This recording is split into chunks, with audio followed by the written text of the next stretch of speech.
Hey everyone, welcome to another video by Simplilearn. In this video, Supervised, Unsupervised and Reinforcement Learning full course, we will teach you everything that you need to know about the three different types of machine learning algorithms. So, let's get started. You're probably wondering what you can expect from this video. What can you expect to learn and what's in it for you? So first, we're going to start off by talking about supervised and unsupervised learning. In this topic, you'll learn about the basics of machine learning and the differences between the supervised and unsupervised learning algorithms. After that, you will take a look at a couple of supervised and unsupervised learning algorithms, all with the help of hands-on demos. After this, you will learn about reinforcement learning. We will teach you everything that you need to know about reinforcement learning and how to implement it in Python.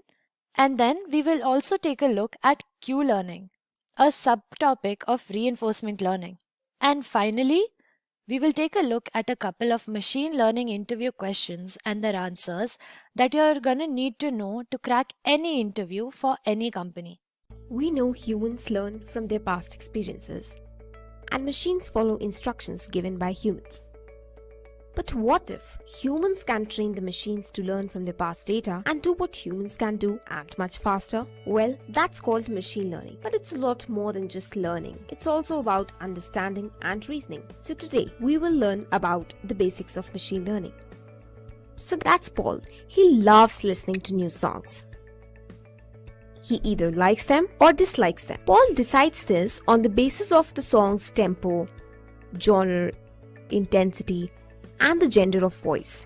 For simplicity, let's just use tempo and intensity for now. So here, tempo is on the x-axis, ranging from relaxed to fast, whereas intensity is on the y-axis, ranging from light to soaring. We see that Paul likes the song with fast tempo and soaring intensity, while he dislikes the song with relaxed tempo and light intensity. So now we know Paul's choices. Let's say Paul listens to a new song. Let's name it as Song A. Song A has fast tempo and a soaring intensity, so it lies somewhere here. Looking at the data, can you guess whether Paul will like the song or not? Correct. So Paul likes this song. By looking at Paul's past choices, we were able to classify the unknown song very easily, right? Let's say now Paul listens to a new song. Let's label it as Song B.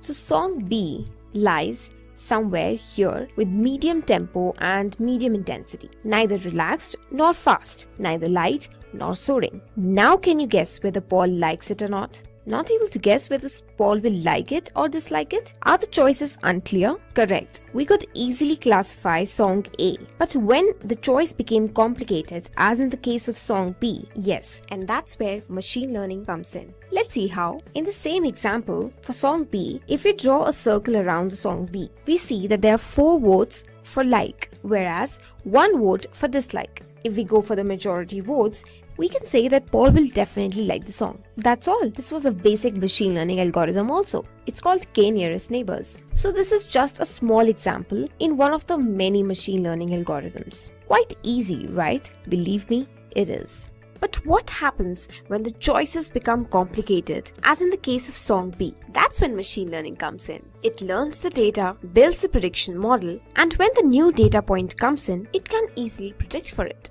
More the data, better the model, higher will be the accuracy. There are many ways in which the machine learns. It could be either supervised learning, unsupervised learning, or reinforcement learning. Let's first quickly understand supervised learning.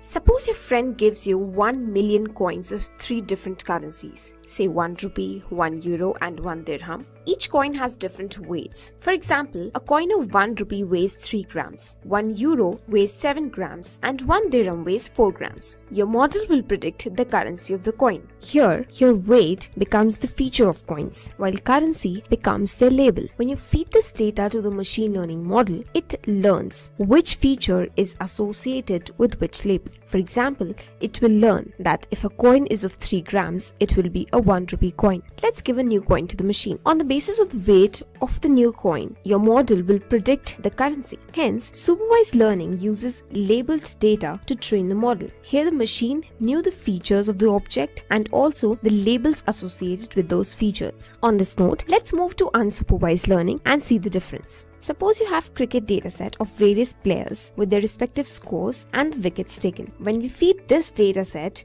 to the machine identifies the pattern of player performance. So it plots this data with the respective wickets on the x-axis while runs on the y-axis. While looking at the data, you will clearly see that there are 2 clusters. The one cluster are the players who scored high runs and took less wickets, while the other cluster is of the players who scored less runs but took many wickets. So here we interpret these 2 clusters as batsmen and bowlers. The important point to note here is that there were no labels of batsmen and bowlers. Hence, the learning with unlabeled data is unsupervised learning. So we saw supervised learning where the data was labeled and the unsupervised learning where the data was unlabeled.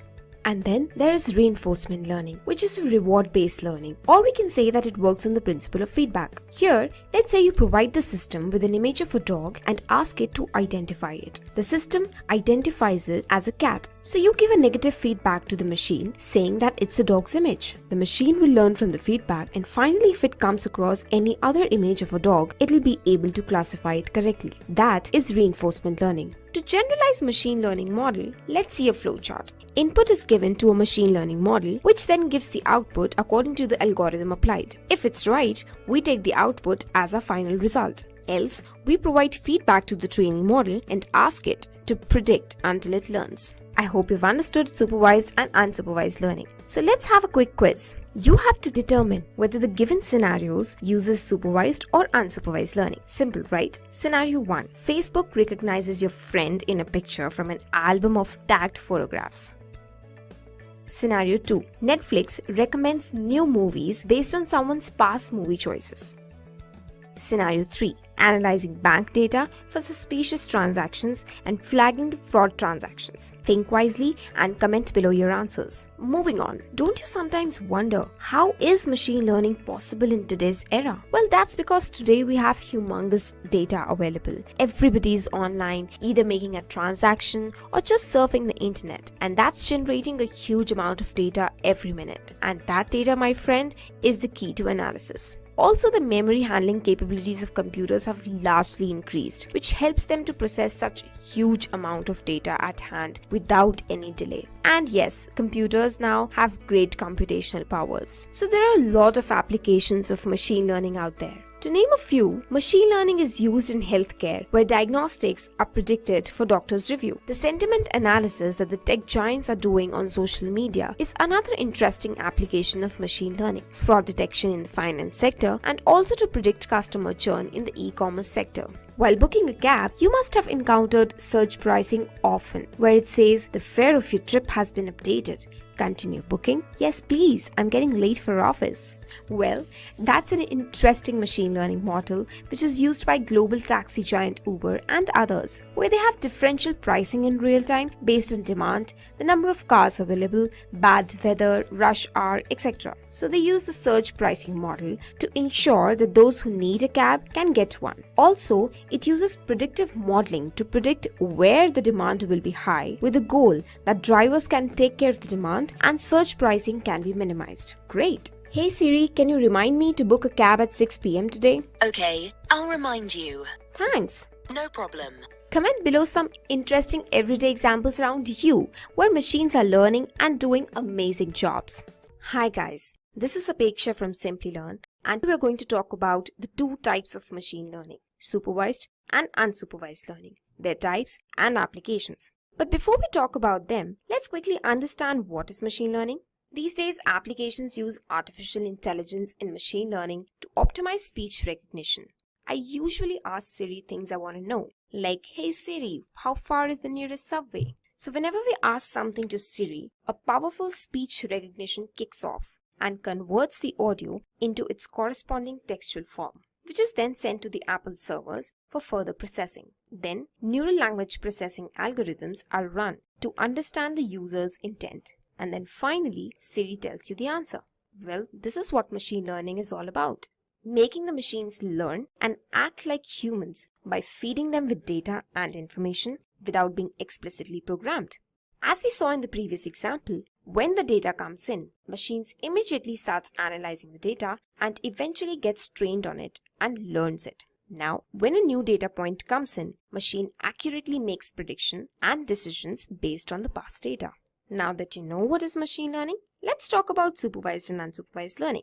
Supervised learning, as the name suggests, works under supervision, that is, it's learning in which machine is trained with data which is well labeled, and then it predicts with the help of the labeled dataset. But what is a labeled dataset? Data for which you already know the target answer is called a labeled data. Like I show you an image and tell you that it's a dog, then it's a labeled data. While if I show you an image without telling you what exactly it is, then it's an unlabeled data. Now let's say we have images which are labeled as spoon or knife. We then feed it to the machine which analyzes and learns the association of these images with its labels based on its features such as shape, size, sharpness, etc. Now, when a new image is fed to the machine without any label, with the help of the past data, the machine is able to predict accurately and tell that it's a spoon. Hence, in supervised machine learning, the algorithm teaches the model to learn from the labeled example that we provide. So supervised learning can be further divided into classification and regression. It is a classification problem when the output variable is categorical, such as red or blue, disease or no disease, male or female, whereas it's a regression problem when the output variable is a real or continuous value. For example, salary based on work experience, weight based on height, so it creates a predictive model showing trends and data.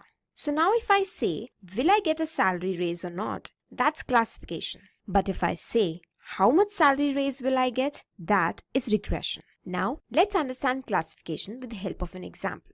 In order to predict whether an email is a spam or not, first we need to teach our machine what a spam mail looks like. This is done based on a lot of spam filters, like firstly reviewing the content of the email, then review the email header and search if it contains any falsified information. This is done based on some keywords like free, lottery, price claim, etc. Then general blacklist filters to stop emails that come from already blacklisted known spammers, and etc. So all these filters scores the email which is known as spam score. The lower the total spam score of the email, it is more likely that the email will land in subscribers' inboxes. So based on the content, labels, and spam score of the new incoming mail, the algorithm decides whether it should land in inbox or the spam folder. Now let's quickly understand regression. So let's say we have two variables, that is temperature and humidity, where temperature is the independent variable and humidity is the dependent variable, such that as the temperature increases, humidity decreases. Hence, they are correlated. When we feed this data to a regression model, it will understand the relationship between these two variables and how one variable depends on the other. After the machine is trained, it can easily predict the humidity based on the given temperature. Well, that was about regression. Now, let's see some real-life applications where supervised learning is used.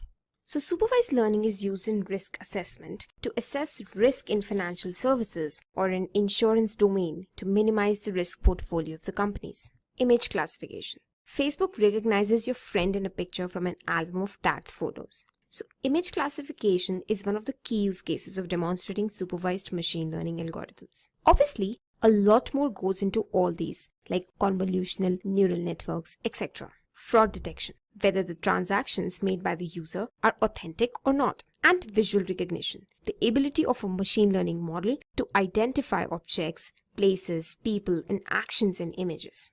Now, let's quickly talk about unsupervised learning. In unsupervised learning, there is no supervision. That is, no training will be given to the machine, allowing it to act on the data which is not labeled. Hence, machine tries to identify patterns and gives the response. Let's take a similar example as before, but this time we do not tell the machine whether it's a spoon or a knife. The machine identifies patterns from the given set and groups them based on their patterns, similarities, etc. Again, unsupervised learning can be further grouped into clustering and association. Clustering is basically where the machine forms groups based on the behavior of the data. Secondly, association. It is a rule-based machine learning to discover interesting relation between variables in large datasets. For example, which customer made similar product purchases is clustering, whereas association is which products were purchased together. Now, let's understand clustering with the help of an example.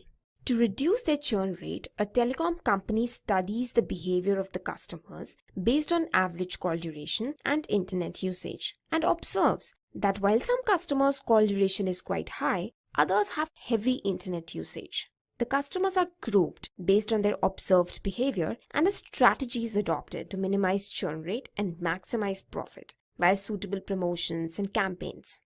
As you can see in the chart on the right hand side, customers in Group A uses more data and also have high call duration.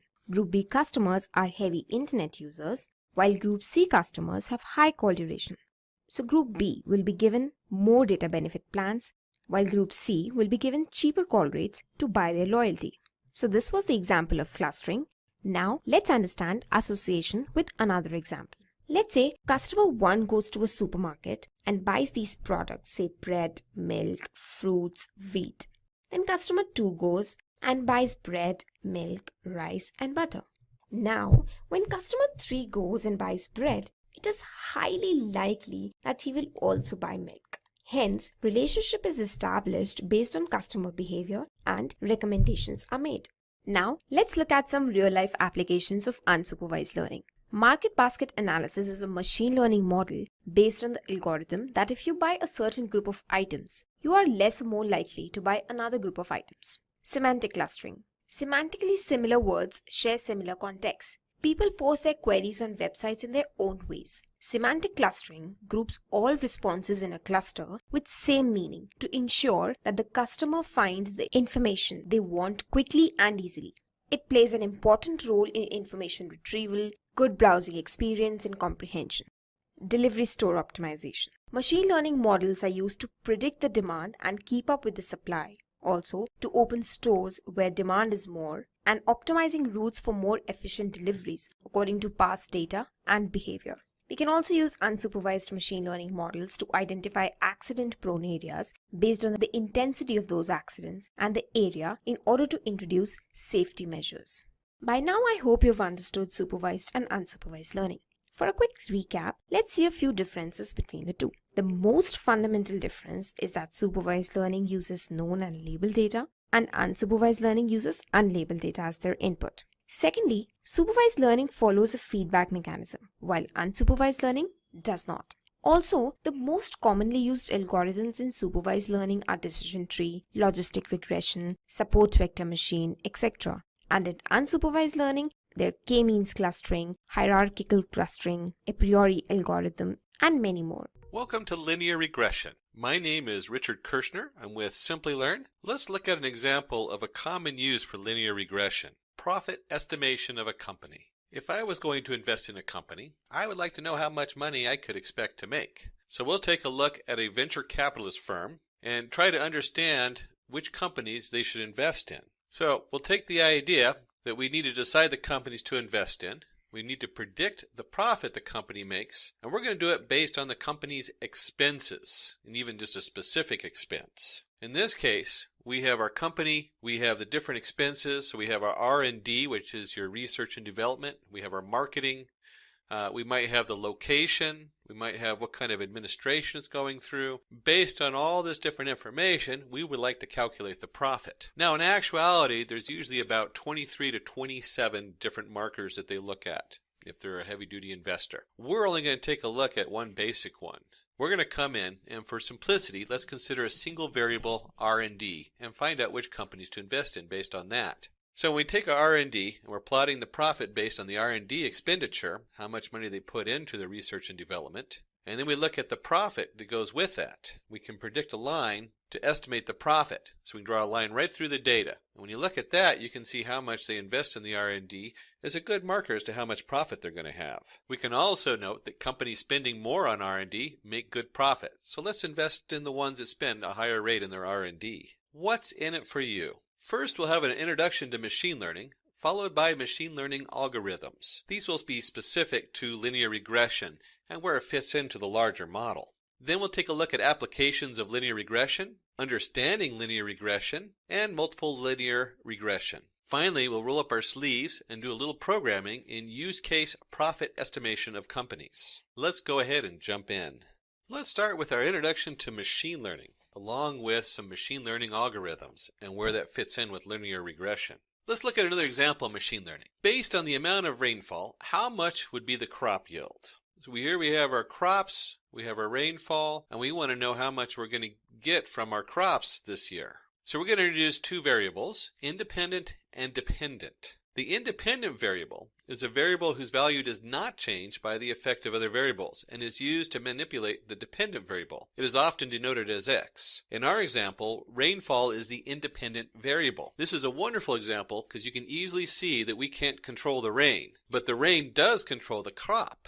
So when we talk about the independent variable controlling the dependent variable, let's define dependent variable as a variable whose value change when there is any manipulation of the values of the independent variables. It is often denoted as y. And you can see here our crop yield is dependent variable, and it is dependent on the amount of rainfall received.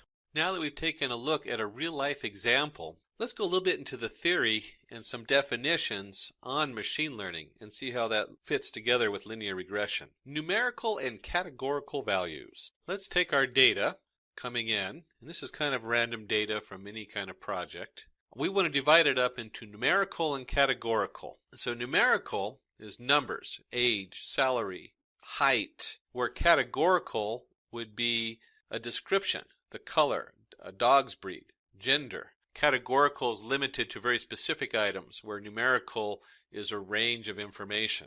Now that you've seen the difference between numerical and categorical data, let's take a look at some different machine learning definitions. When we look at our different machine learning algorithms, we can divide them into three areas: supervised, unsupervised, reinforcement. We're only going to look at supervised today. Unsupervised means we don't have the answers and we're just grouping things. Reinforcement is where we give positive and negative feedback to our algorithm to program it, and it doesn't have the information until after the fact. But today we're just looking at supervised because that's where linear regression fits in. In supervised data, we have our data already there and our answers for a group, and then we use that to program our model and come up with an answer. The two most common uses for that is through the regression and classification. Now we're doing linear regression, so we're just going to focus on the regression side. And in the regression, we have simple linear regression, we have multiple linear regression, and we have polynomial linear regression.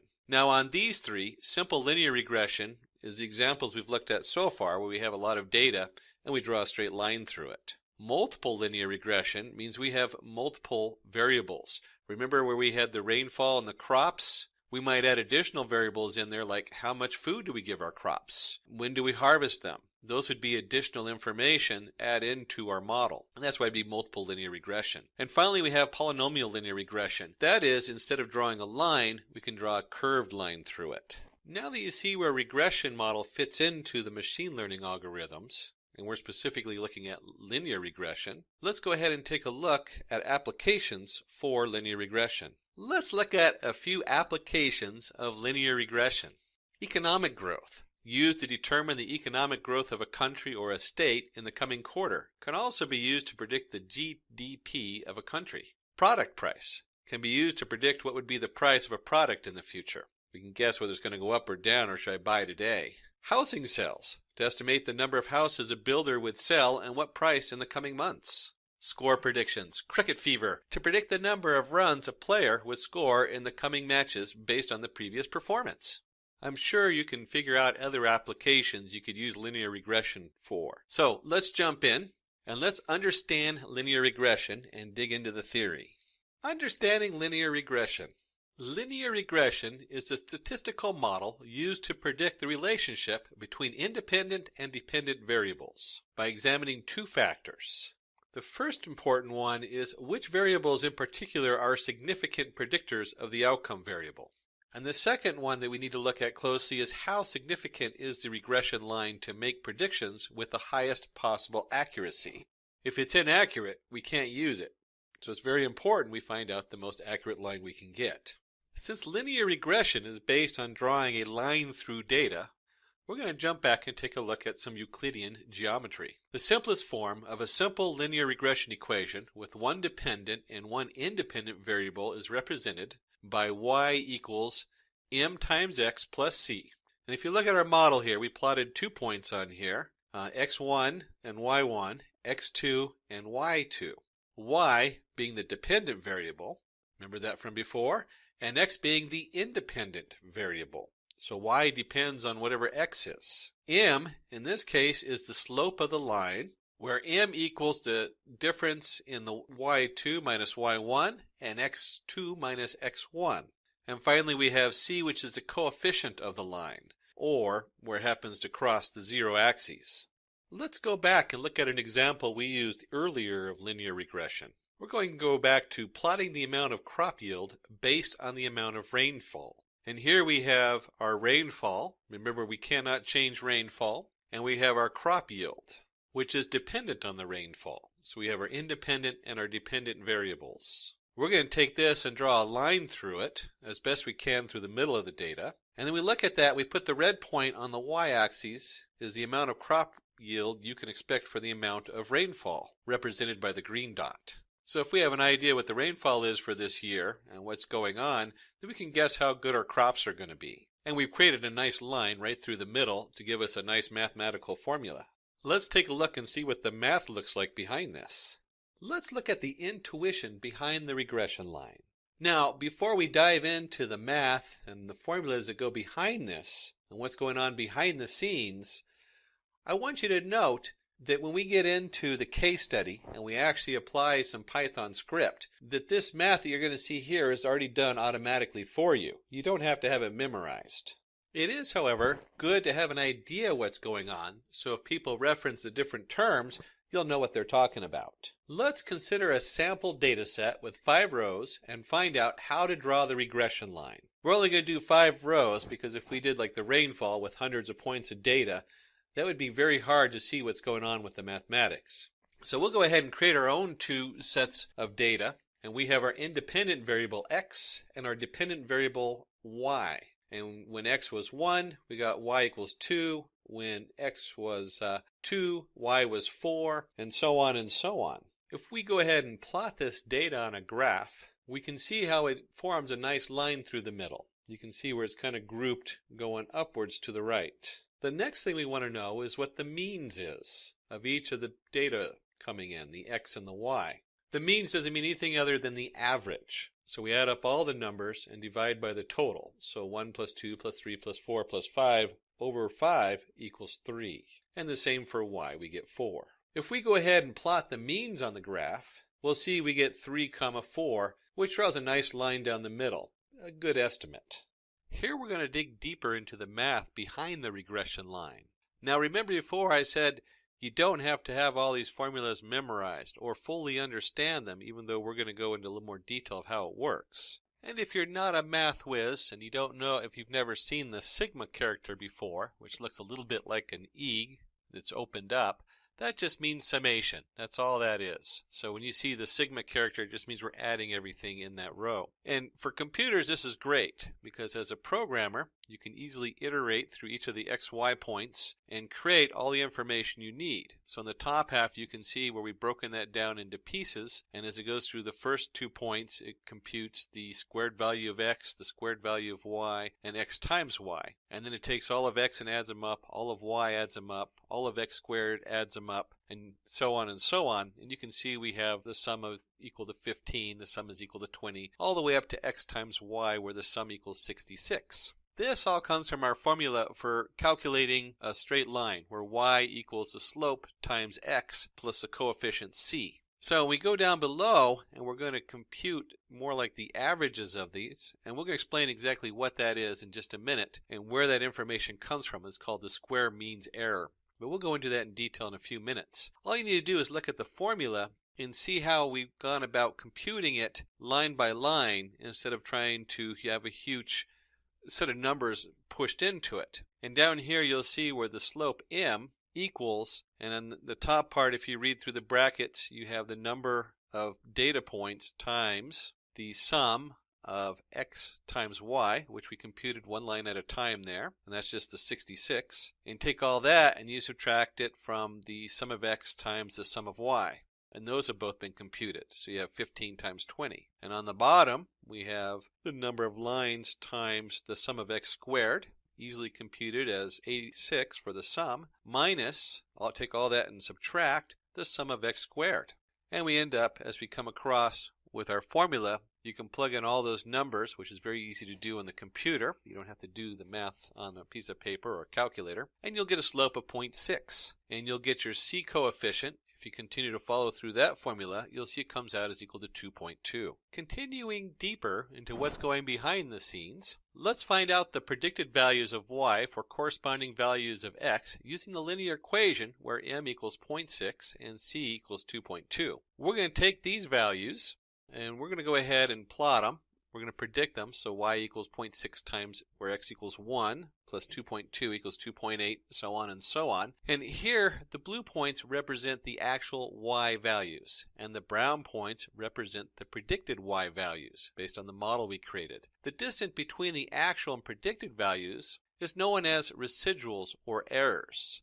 The best fit line should have the least sum of squares of these errors, also known as e-square. If we put these into a nice chart where you can see x and you can see y, what the actual values were, and you can see y predicted, you can easily see where we take y minus y predicted and we get an answer. What is the difference between those two? And if we square that, y minus y prediction squared, we can then sum those squared values.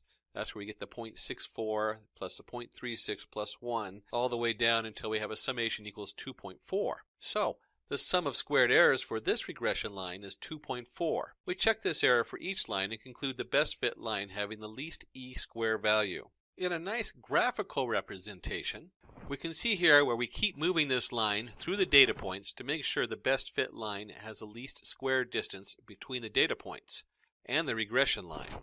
Now, we only looked at the most commonly used formula for minimizing the distance. There are lots of ways to minimize the distance between the line and the data points, like sum of squared errors, sum of absolute errors, root mean square error, etc. What you want to take away from this is whatever formula is being used, you can easily, using a computer programming and iterating through the data, calculate the different parts of it. That way, these complicated formulas you see with the different summations and absolute values are easily computed one piece at a time. Up until this point, we've only been looking at two values, x and y. Well, in the real world, it's very rare that you only have two values when you're figuring out a solution. So let's move on to the next topic, multiple linear regression. Let's take a brief look at what happens when you have multiple inputs. So in multiple linear regression, we have, we'll start with the simple linear regression, where we had y equals m plus x plus c, and we're trying to find the value of y.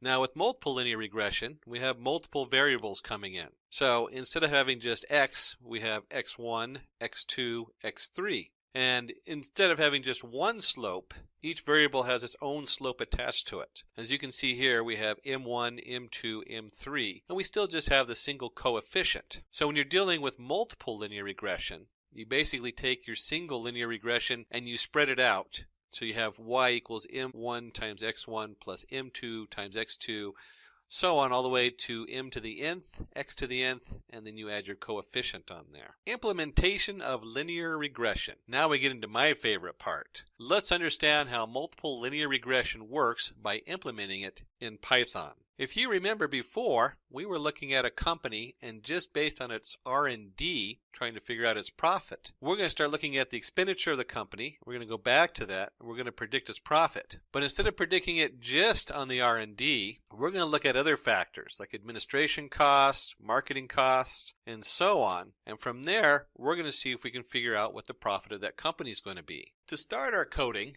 we're going to begin by importing some basic libraries. And we're going to be looking through the data before we do any kind of linear regression. We're going to take a look at the data to see what we're playing with.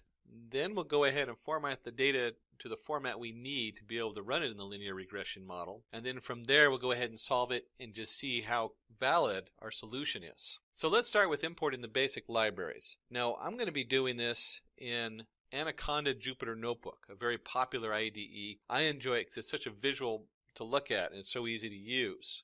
Just any IDE for Python will work just fine for this. So break out your favorite Python IDE. So here we are in our Jupyter Notebook. Let me go ahead and paste our first piece of code in there, and let's walk through what libraries we're importing. First, we're going to import NumPy as NP, and then I want you to skip one line and look at import pandas as PD. These are very common tools that you need with most of your linear regression. The NumPy, which stands for NumberPython, is usually denoted as NP, and you have to almost have that for your sklearn toolbox. So you always import that right off the beginning. Pandas, although you don't have to have it for your sklearn libraries, it does such a wonderful job of importing data, setting it up into a data frame so we can manipulate it rather easily, and it has a lot of tools also in addition to that. So we usually like to use the pandas when we can, and I'll show you what that looks like. The other three lines are for us to get a visual of this data and take a look at it. So we're going to import matplotlibary.pyplot as PLT and then Seaborn as SNS. Seaborn works with the matplot library. So you have to always import matplotlibary and then Seaborn sits on top of it. And we'll take a look at what that looks like. You could use any of your own plotting libraries you want. There's all kinds of ways to look at the data.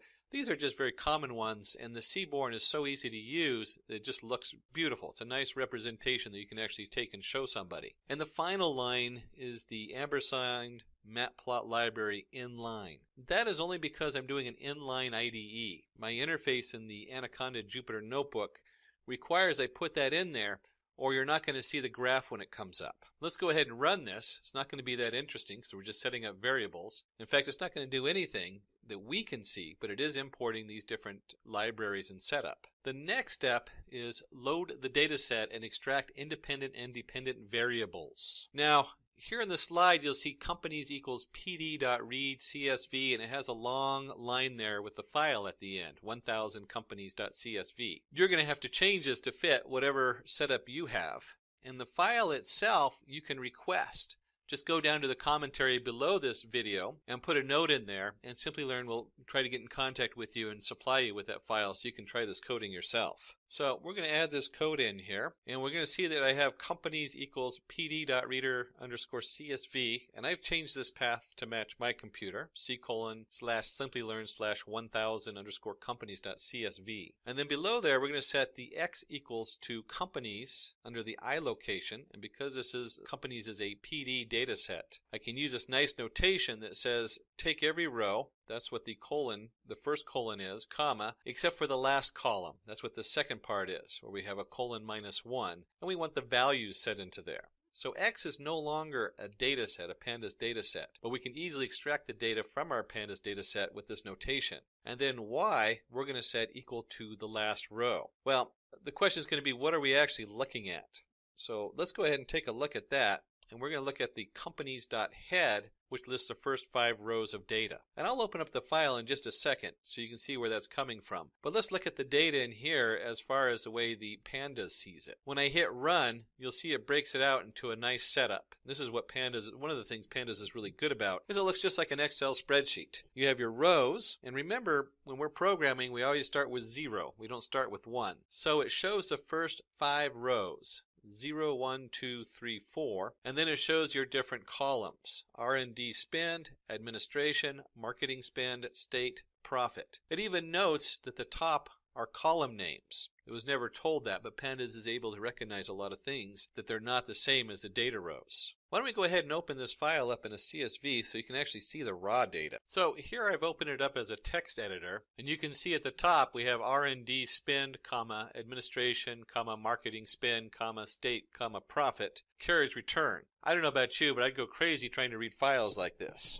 That's why we use the pandas. You could also open this up in an Excel and it would separate it since it is a comma-separated variable file. But we don't want to look at this one. We want to look at something we can read rather easily. So let's flip back and take a look at that top part, the first 5 rows. Now, as nice as this format is, where I can see the data, to me it doesn't mean a whole lot. Maybe you're an expert in business and investments, and you understand what $165,349.20 compared to the administration cost of $136,897.80, so on, helps to create the profit of $192,261.83. That makes no sense to me whatsoever. No pun intended. So let's flip back here and take a look at our next set of code where we're going to graph it so we can get a better understanding of our data and what it means.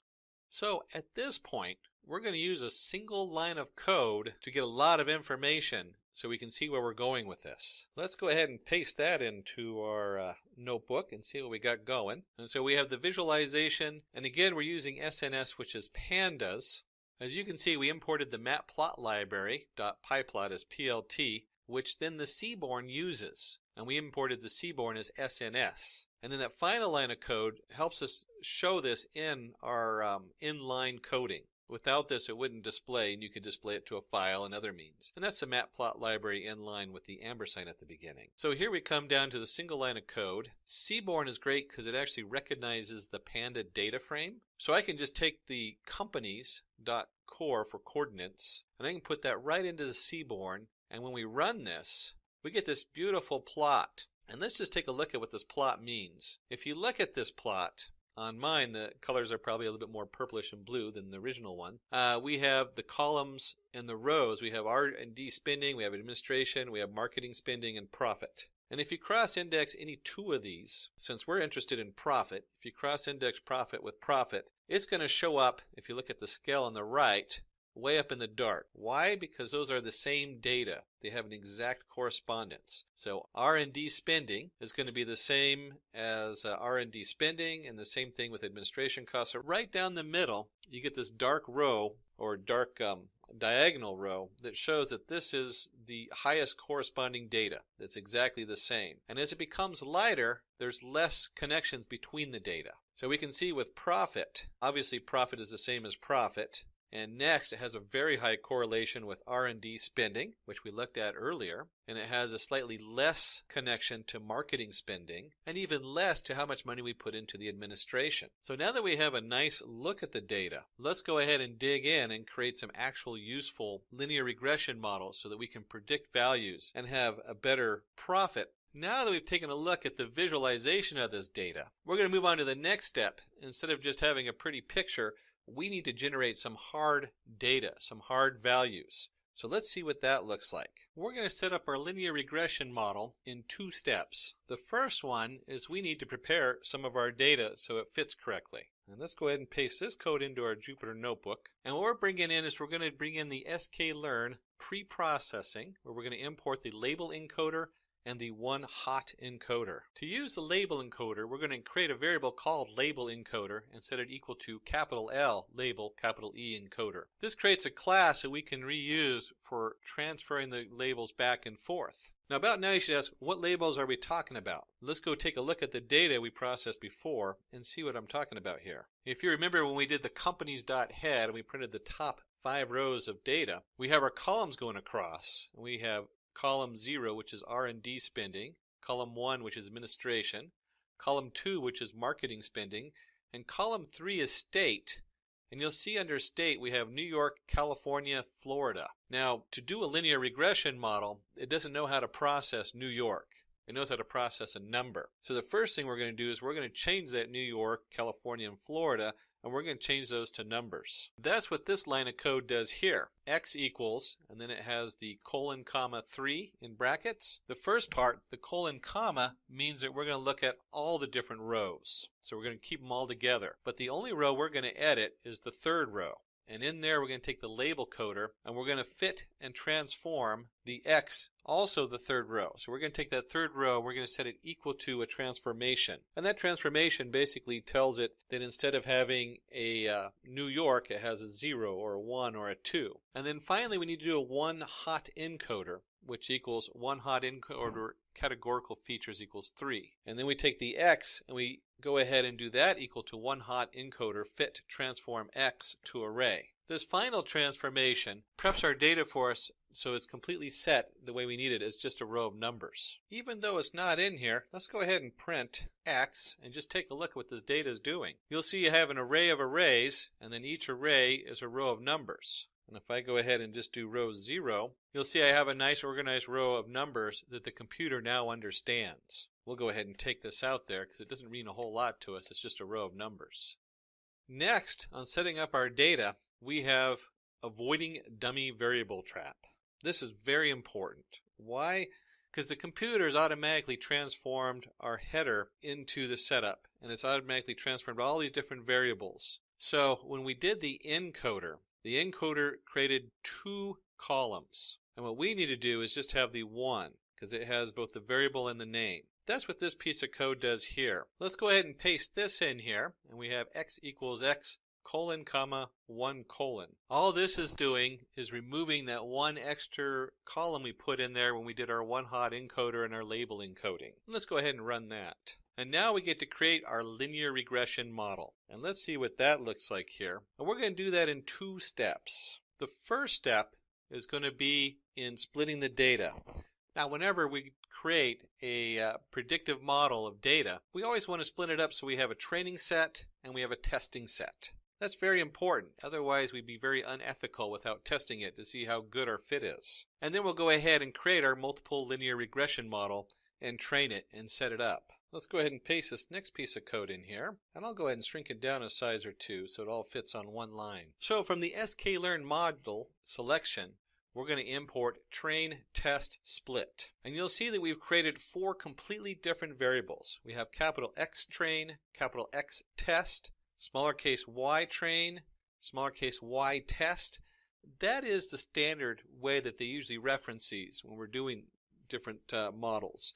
You usually see that a capital X, and you see the train and the test and the lowercase y. What this is X is our data going in. That's our R&D spend, our administration, our marketing. And then Y, which we're training, is the answer. That's the profit. Because we want to know the profit of an unknown entity. So that's what we're going to shoot for in this tutorial. The next part, train, test, split, we take X and we take Y. We've already created those. X has the columns with the data in it, and Y has a column with profit in it. And then we're going to set the test size equals 0.2.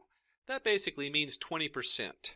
So 20% of the rows are going to be tested. We're going to put them off to the side. So since we're using 1,000 lines of data, that means that 200 of those lines we're going to hold off to the side to test for later. And then the random state equals 0. We're going to randomize which ones it picks to hold off to the side. We'll go ahead and run this. It's not overly exciting because it's setting up our variables. But the next step we actually create our linear regression model. Now that we got to the linear regression model, we get that next piece of the puzzle. Let's go ahead and put that code in there and walk through it. So here we go. We're going to paste it in there. And let's go ahead and, since this is a shorter line of code, let's zoom up there so we can get a good look. And we have from the sklearn.linear_model, we're going to import linear regression. Now, I don't know if you recall from earlier when we were doing all the math. Let's go ahead and flip back there and take a look at that. Do you remember this, where we had this long formula on the bottom and we were doing all this summization? And then we also looked at setting it up with the different lines, and then we also looked all the way down to multiple linear regression, where we're adding all those formulas together. All of that is wrapped up in this one section. So what's going on here is I'm going to create a variable called regressor. And the regressor equals the linear regression. That's a linear regression model that has all that math built in. So we don't have to have it all memorized or have to compute it individually. And then we do the regressor.fit. In this case, we do x train and y train because we're using the training data, x being the data in and y being profit, what we're looking at. And this does all that math for us. So within one click and one line, we've created the whole linear regression model. And we fit the data to the linear regression model. And you can see that when I run the regressor, it gives an output, linear regression. It says copy x equals true, fit intercept equals true, in jobs equal 1, normalize equals false. It's just giving you some general information on what's going on with that regressor model. Now that we've created our linear regression model, let's go ahead and use it. And if you remember, we kept a bunch of data aside. So we're going to do a y_predict variable, and we're going to put in the x test. And let's see what that looks like.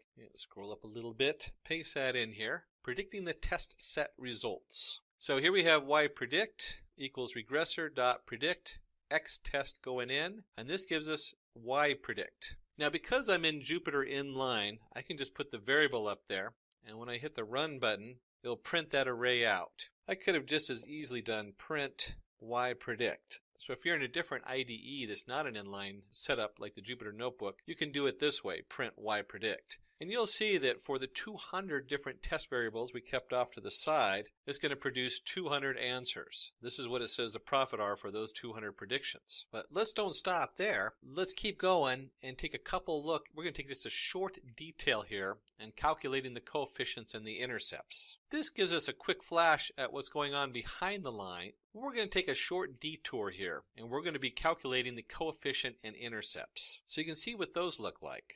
What's really nice about our regressor we created is it already has the coefficients for us. We can simply just print regressor.coefficient underscore. When I run this, you'll see our coefficients here. And if we can do the regressor coefficient, we can also do the regressor intercept.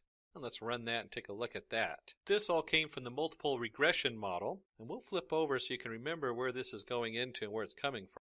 You can see the formula down here where y equals m1 times x1 plus m2 times x2 and so on plus c, the coefficient. So these variables fit right into this formula. Y equals slope 1 times column 1 variable plus slope 2 times column 2 variable all the way to the m into the n and x to the n plus c, the coefficient. Or in this case, you have minus 8.89 to the power of 2, etc., times the first column and the second column and the third column. And then our intercept is the minus 103009 point. Boy, it gets kind of complicated when you look at it. This is why we don't do this by hand anymore. This is why we have the computer to make these calculations easy to understand and calculate. Now, I told you that was a short detour, and we're coming towards the end of our script. As you remember from the beginning, I said if we're going to divide this information, we have to make sure it's a valid model, that this model works and understand how good it works. So, calculating the R-squared value. That's what we're going to use to predict how good our prediction is. And let's take a look at what that looks like in code. And so we're going to use this from sklearn.metrics. We're going to import R2 score. That's the R-squared value. We're looking at the error. So, in the R2 score, we take our Y test versus our Y predict. Y test is the actual values we're testing. That was the one that was given to us so we know are true. The Y predict of those 200 values is what we think it was true. And when we go ahead and run this, we see we get a 0.9352. That's the R2 score. Now, it's not exactly a straight percentage, so it's not saying it's 93% correct. But you do want that in the upper 90s, and higher, shows that this is a very valid prediction based on the R2 score. And if R-squared value of 0.91, or 92 as we got on our model, because remember it does have a random generation involved, this proves the model is a good model, which means success! Yay! We successfully trained our model with certain predictors and estimated the profit of the companies using linear regression. What is logistic regression? Let's say we have to build a predictive model or a machine learning model to predict whether the passengers of the Titanic ship have survived or not, the shipwreck. So how do we do that? So we use logistic regression to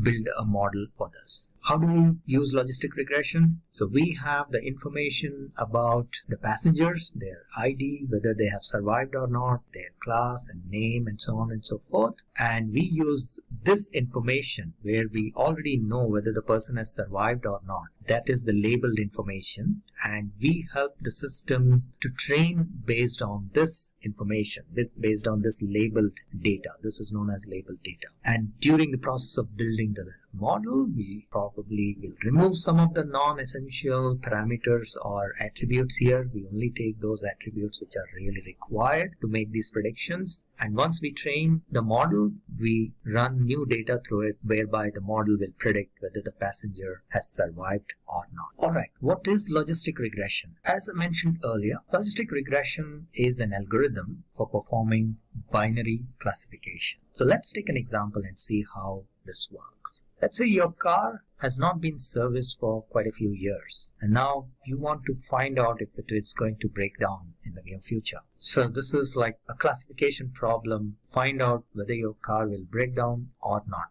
So how are we going to perform this classification? So here's how it looks. If we plot the information along the x and y axis, x is the number of years since the last service was performed, and y is the probability of your car breaking down. And let's say this data was collected from several car users. It's not just your car, but several car users. So that is our labeled data. So the data has been collected, and for the number of years and when the car broke down and what was the probability, and that has been plotted along x and y axis. So this provides an idea, or from this graph we can find out whether your car will break down or not. We'll see how. So first of all, the probability can go from 0 to 1. As you all are aware, probability can be between 0 and 1. And as we can imagine, it is intuitive as well. As the number of years are on the lower side, maybe 1 year, 2 years, or 3 years still after the service, the chances of your car breaking down are very limited, right? So for example, chances of your car breaking down, or the probability of your car breaking down within 2 years of your last service are 0.1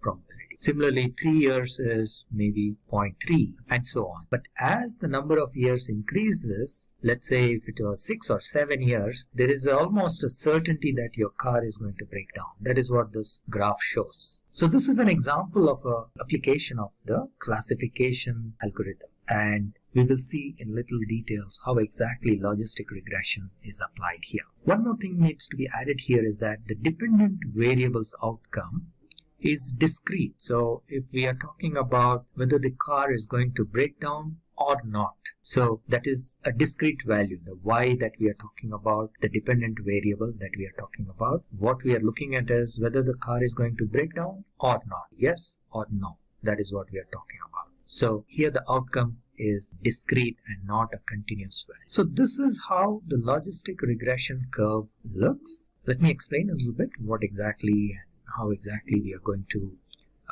determine the outcome rather. So for a logistic regression curve, a threshold has to be set, saying that because this is a probability calculation, remember this is a probability calculation, and the probability itself will not be 0 or 1. But based on the probability, we need to decide what the outcome should be. So there has to be a threshold. Like for example, 0.5 can be the threshold, let's say in this case. So any value of the probability below 0.5 is considered to be 0, and any value above 0.5 is considered to be 1. So an output of, let's say, 0.8 will mean that the car will break down. So that is considered as an output of 1, and let's say an output of 0.29 is considered as 0, which means that the car will not break down. So that's the way logistic regression works. Now let's do a quick comparison between logistic regression and linear regression, because they both have the term regression in them, so that can cause confusion. So let's try to remove that confusion. So what is linear regression? Linear regression is a process, is once again an algorithm for supervised learning. However, here you're going to find a continuous value. You're going to determine a continuous value. It could be the price of a real estate property. It could be your hike, how much hike you're going to get, or it could be a stock price. These are all continuous values. These are not discrete compared to a yes or a no kind of a response that we are looking for in logistic regression. So this is one example of a linear regression. Let's say the HR team of a company tries to find out what should be the salary hike of an employee. So they collect all the details of their existing employees, their ratings and their salary hikes, what has been given, and that is the labeled information that is available, and the system learns from this. It is trained and it learns from this labeled information, so that when a new employee's information is fed based on the rating, it will determine what should be the hike. So this is a linear regression problem and a linear regression example. Now, salary is a continuous value. You can get 5,000, 5,500, 5,600. It is not discrete like a cat or a dog or an apple or a banana. These are discrete, or a yes or a no. These are discrete values. So this, where you're trying to find continuous values, is where we use linear regression. So let's say, just to extend on this scenario, we now want to find out whether this employee is going to get a promotion or not. So we want to find out, that is a discrete problem, right? A yes or no kind of a problem.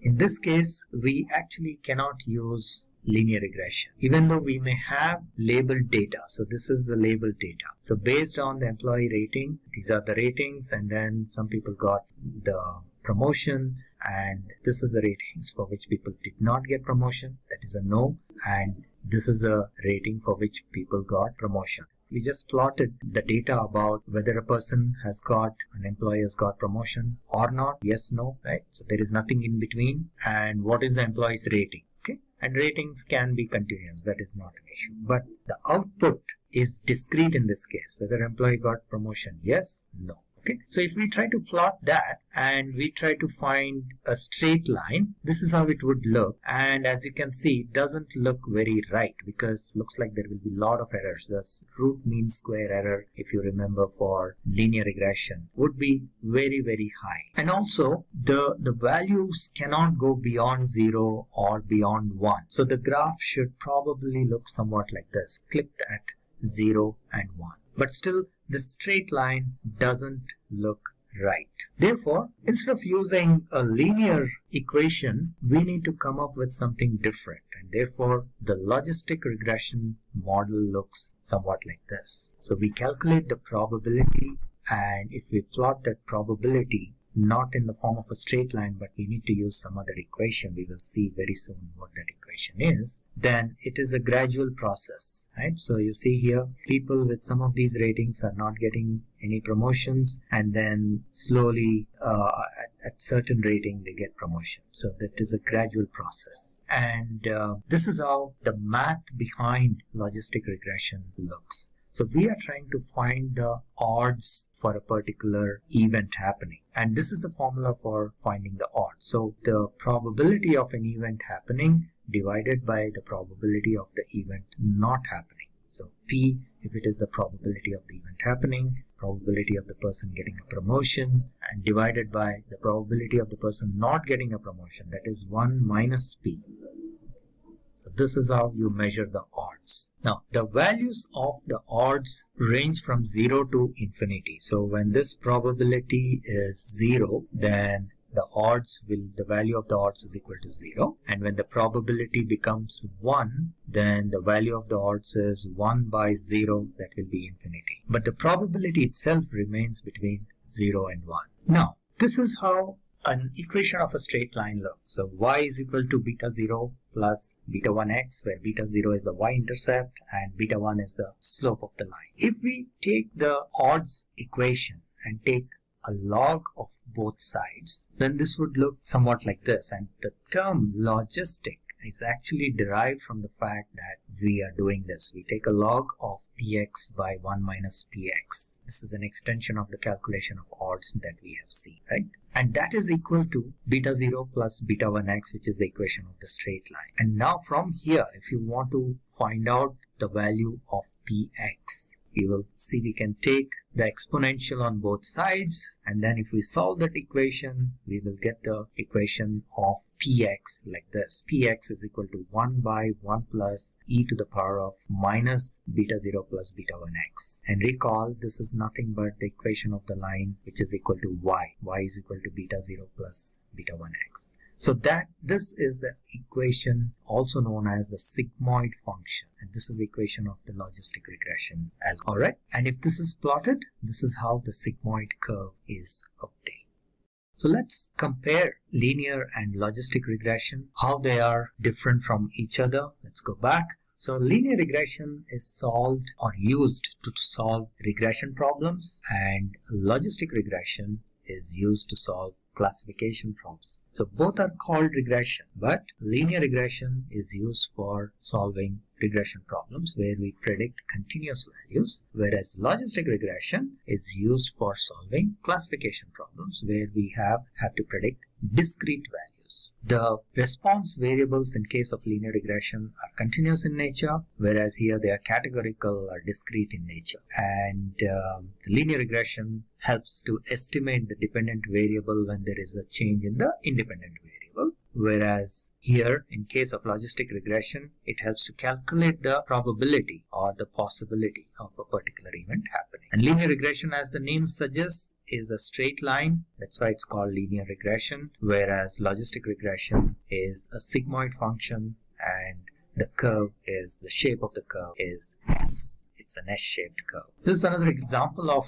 application of logistic regression in weather prediction, whether it's going to rain or not rain. Now keep in mind, both are used in weather prediction. If we want to find the discrete values, like whether it's going to rain or not rain, that is a classification problem. We use logistic regression. But if we want to determine what is going to be the temperature tomorrow, then we use linear regression. So just keep in mind that in weather prediction we actually use both. But these are some examples of logistic regression. So we want to find out whether it's going to be rain or not, whether it's going to be sunny or not, whether it's going to snow or not. These are all logistic regression examples. A few more examples. Classification of objects. This is again another example of logistic regression. Now here, of course, one distinction is that these are multi-class classification. So logistic regression is not used in its original form, but it is used in a slightly different form. So we say whether it is a dog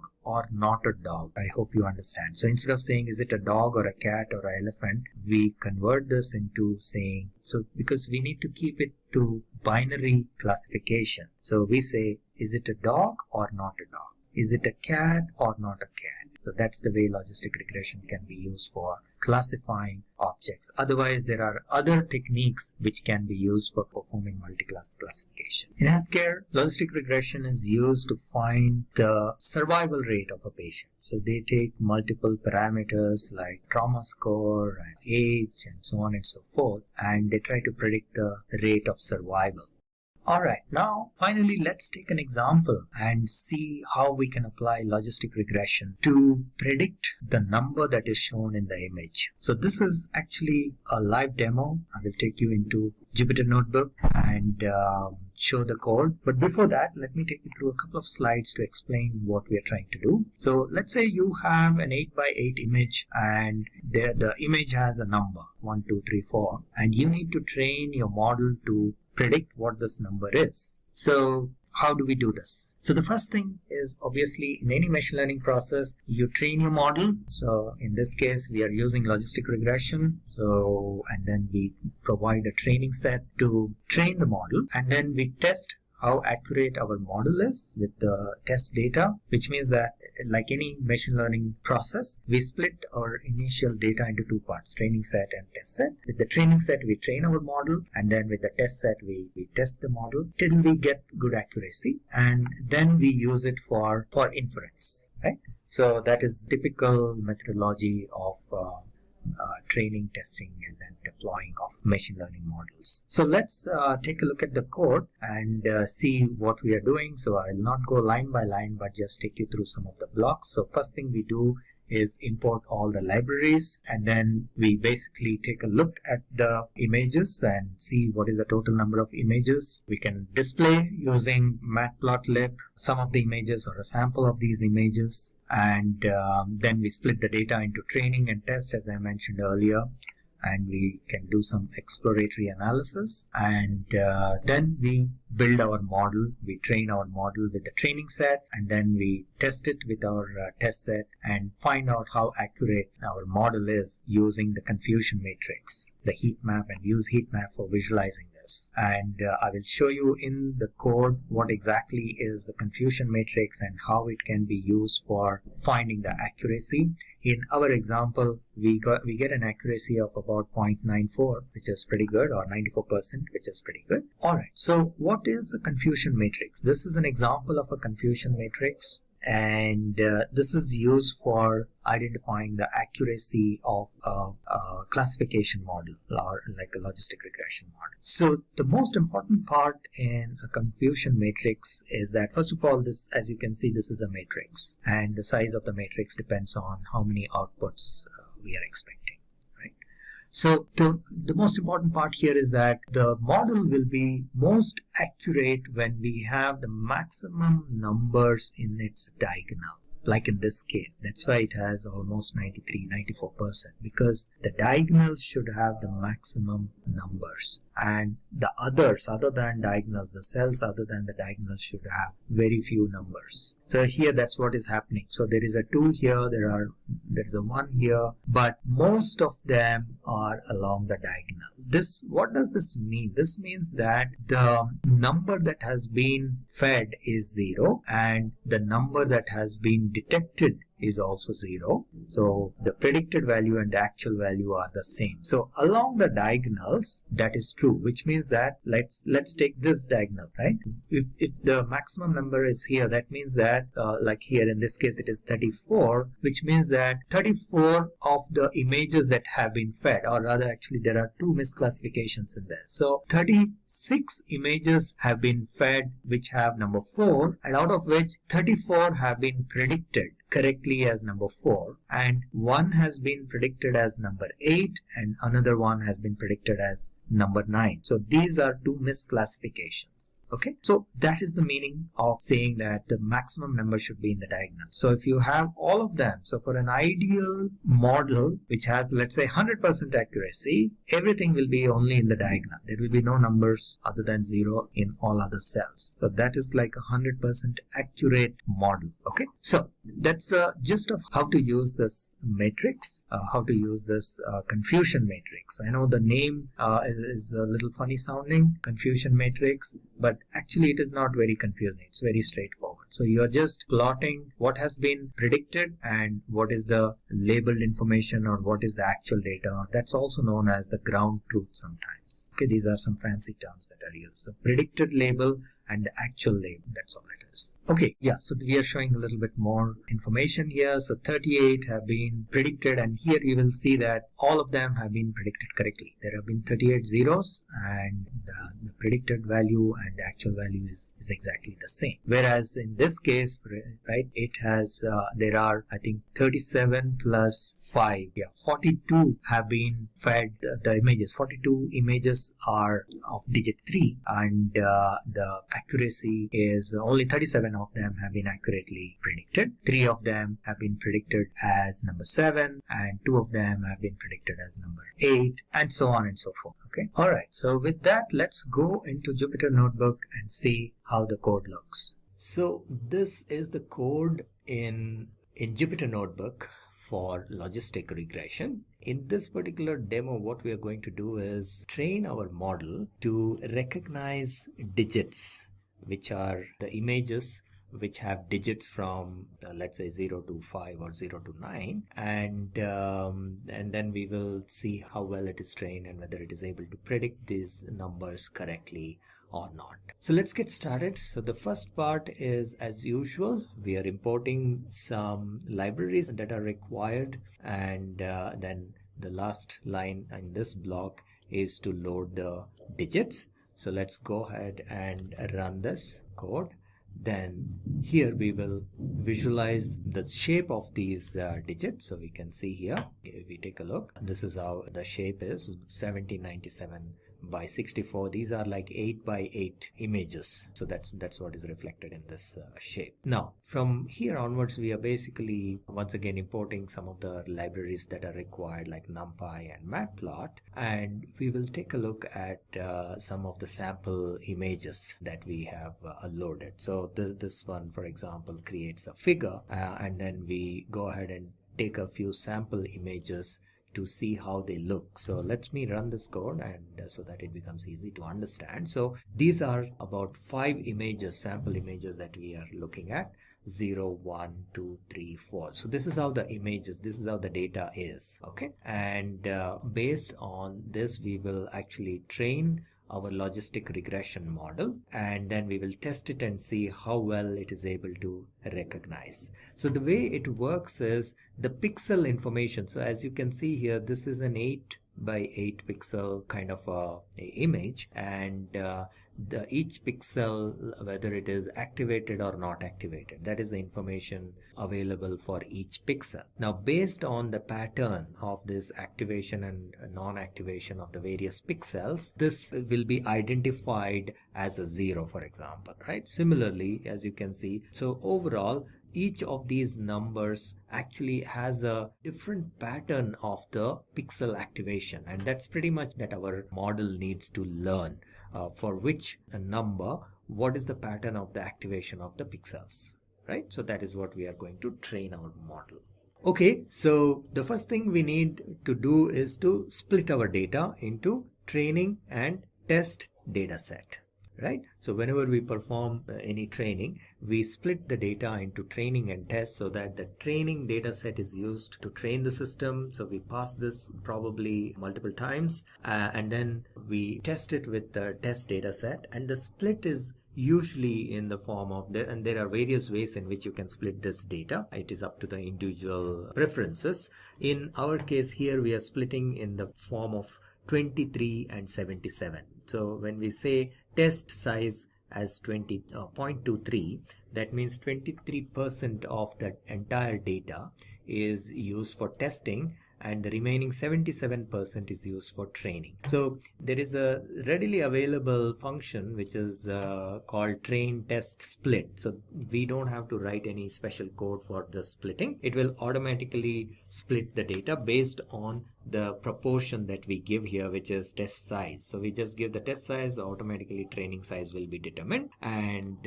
we pass the data that we want to split, and the results will be stored in x underscore train and y underscore train for the training data set. And what is x underscore train? These are the features, right, which is like the independent variable, and y underscore train is the label, right? So in this case, what happens is we have the input value, which is, or the features value, which is in x underscore train, and since this is labeled data, for each of them, each of the observations, we already have the label information saying whether this digit is a 0 or a 1 or a 2, so that this is what will be used for comparison to find out whether the system is able to recognize it correctly or there is an error. For each observation, it will compare with this, right? So this is the label. So the same way, x underscore train, y underscore train is for the training data set, x underscore test, y underscore test is for the test data set. Okay, so let me go ahead and execute this code as well, and then we can go and check quickly what is how many entries are there and in each of these. So x underscore train, the shape is 1383 by 64, and y underscore train has 1383 because there is nothing like the second part is not required here. And then x underscore test shape we see is 414. So actually there are 414 observations in test and 1383 observations in train. So that's basically what these 4 lines of code are saying. Okay, then we import the logistic regression library, and which is a part of scikit-learn. So we don't have to implement the logistic regression process itself. We just call these the function, and let me go ahead and execute that. So that we have the logistic regression library imported. Now we create an instance of logistic regression, right? So logistic regr is an instance of logistic regression, and then we use that for training our model. So let me first execute this code. So these 2 lines. So the first line basically creates an instance of logistic regression model, and then the second line is where we are passing our data, the training data set. Right, this is our the predictors, and this is our target. We are passing this data set to train our model. All right. So once we do this, in this case the data is not large, but by and large the training is what takes usually a lot of time. So we spend in machine learning activities, in machine learning projects, we spend a lot of time for the training part of it. Okay, so here the data set is relatively small, so it was pretty quick. So all right, so now our model has been trained using the training data set, and we want to see how accurate this is. So what we'll do is we will test it out in probably phases. So let me first try out how well this is working for one image. Okay, I will just try it out with one image, the first entry in my test data set, and see whether it is correctly predicting or not. So and in order to test it, so for training purpose we use the fit method. There is a method called fit which is for training the model. And once the training is done, if you want to test for a particular value, new input, you use the predict method.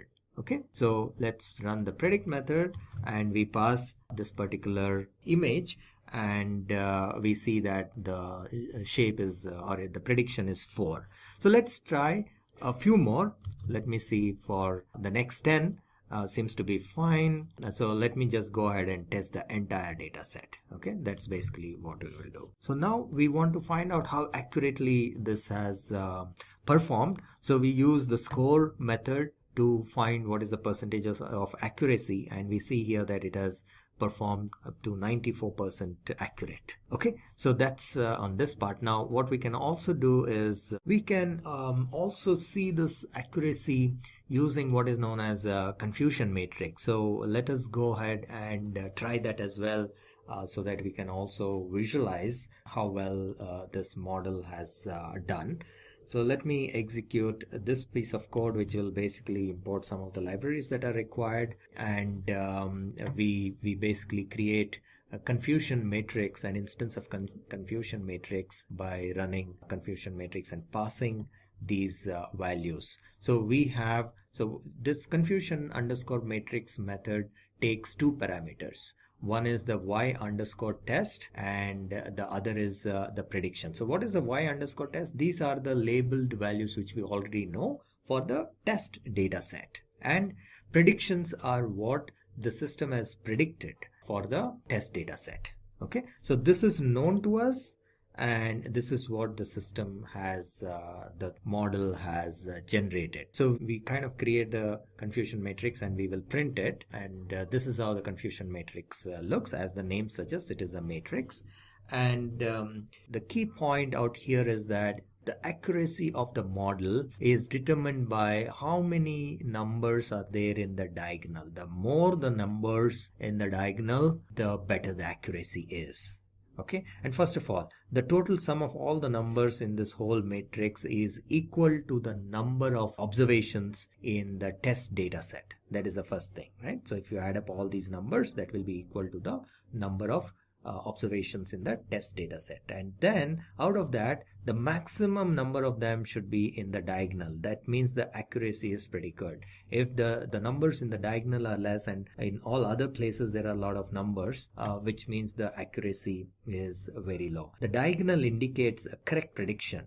This means that the actual value is same as the predicted value. Here again, actual value is same as the predicted value, and so on, right? So the moment you see a number here, that means the actual value is something and the predicted value is something else, right? Similarly here, the actual value is something and the predicted value is something else. So that is basically how we read the confusion matrix. Now, how do we find the accuracy? You can actually add up the total values in the diagonal. So it's like 38 plus 44 plus 43 and so on, and divide that by the total number of test observations. That will give you the percentage accuracy using a confusion matrix. Now let us visualize this confusion matrix in a slightly more sophisticated way using a heat map. So we will create a heat map with we'll add some colors as well. It's like a more visually more appealing. So that's the whole idea. So let me run this piece of code, and this is how the heat map looks. And as you can see here, the diagonals again are all the values are here, most of the values, so which means this seems to be reasonably accurate. And yeah, basically the accuracy score is 94%. This is calculated, as I mentioned, by adding all these numbers divided by the total test values, or the total number of observations in test data set. Okay, so this is the confusion matrix for logistic regression. Alright, so now that we have seen the confusion matrix. Let's take a quick sample and see how well the system has classified, and we will take a few examples of the data. So if we see here, we picked up randomly a few of them. So this is number 4, which is the actual value, and also the predicted value. Both are 4. This is an image of 0, so the predicted value is also 0. Actual value is of course 0. Then this is the image of 9. So this has also been predicted correctly, 9, and actual value is 9. And this is the image of 1, and again this has been predicted correctly as like the actual value. Okay, so this was a quick demo of logistic regression, how to use logistic regression to identify images. What is a decision tree? Let's go through a very simple example before we dig in deep. Decision tree is a tree-shaped diagram used to determine a course of action. Each branch of the tree represents a possible decision, occurrence, or reaction. Let's start with a simple question. How to identify a random vegetable from a shopping bag? So we have this group of vegetables in here, and we can start off by asking a simple question, is it red? And if it's not, then it's going to be the purple fruit to the left, probably an eggplant.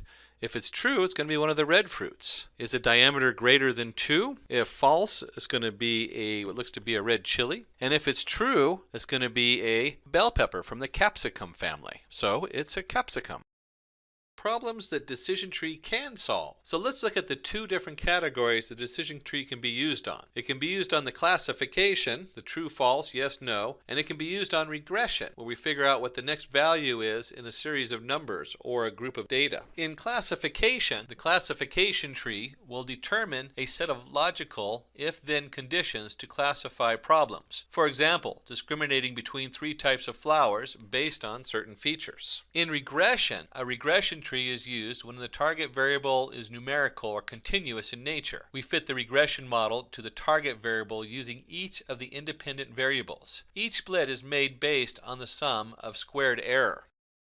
Before we dig deeper into the mechanics of the decision tree, let's take a look at the advantages of using a decision tree, and we'll also take a glimpse at the disadvantages. The first thing you'll notice is that it's simple to understand, interpret, and visualize. It really shines here because you can see exactly what's going on in a decision tree. Little effort is required for data preparation, so you don't have to do special scaling. There's a lot of things you don't have to worry about when using a decision tree. It can handle both numerical and categorical data, as we discovered earlier, and nonlinear parameters don't affect its performance. So even if the data doesn't fit an easy curved graph, you can still use it to create an effective decision or prediction. If we're going to look at the advantages of a decision tree, we also need to understand the disadvantages of a decision tree. The first disadvantage is overfitting. Overfitting occurs when the algorithm captures noise in the data. That means you're solving for one specific instance instead of a general solution for all the data. High variance. The model can get unstable due to small variation in data. Low bias tree. A highly complicated decision tree tends to have a low bias, which makes it difficult for the model to work with new data.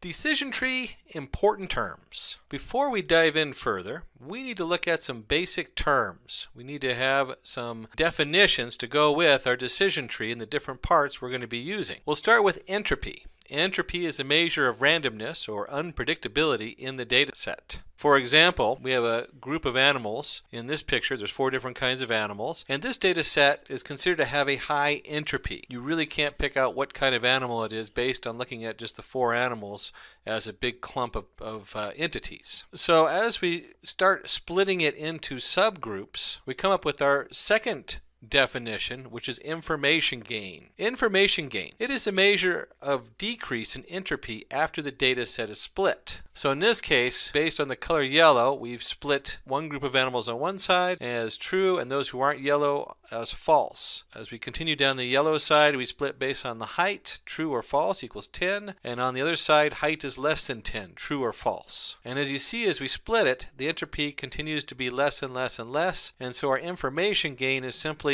the entropy E1 from the top and how it's changed to E2 in the bottom. And we'll look at the deeper math, although you really don't need to know know a huge amount of math when you actually do the programming in Python, because it'll do it for you. But we'll look on the actual math at how they compute entropy. Finally, we went over the different parts of our tree, and they call the leaf node. Leaf node carries the classification or the decision, so it's the final end at the bottom. The decision node has 2 or more branches. This is where we're breaking the group up into different parts. And finally, you have the root node. The topmost decision node is known as the root node. How does a decision tree work? Wonder what kind of animals I'll get in the jungle today? Maybe you're the hunter with the gun, or if you're more into photography, you're a photographer with a camera. So let's look at this group of animals and let's try to classify different types of animals based on their features using a decision tree. So the problem statement is to classify the different types of animals based on their features using a decision tree. The data set is looking quite messy and the entropy is high in this case. So let's look at a training set or a training data set. And we're looking at color, we're looking at height, and then we have our different animals. We have our elephants, our giraffes, our monkeys, and our tigers. And they're of different colors and shapes. Let's see what that looks like and how do we split the data. We have to frame the conditions that split the data in such a way that the information gain is the highest. Note, gain is a measure of decrease in entropy after splitting. So the formula for entropy is the sum, that's what this symbol looks like, that looks like kind of like a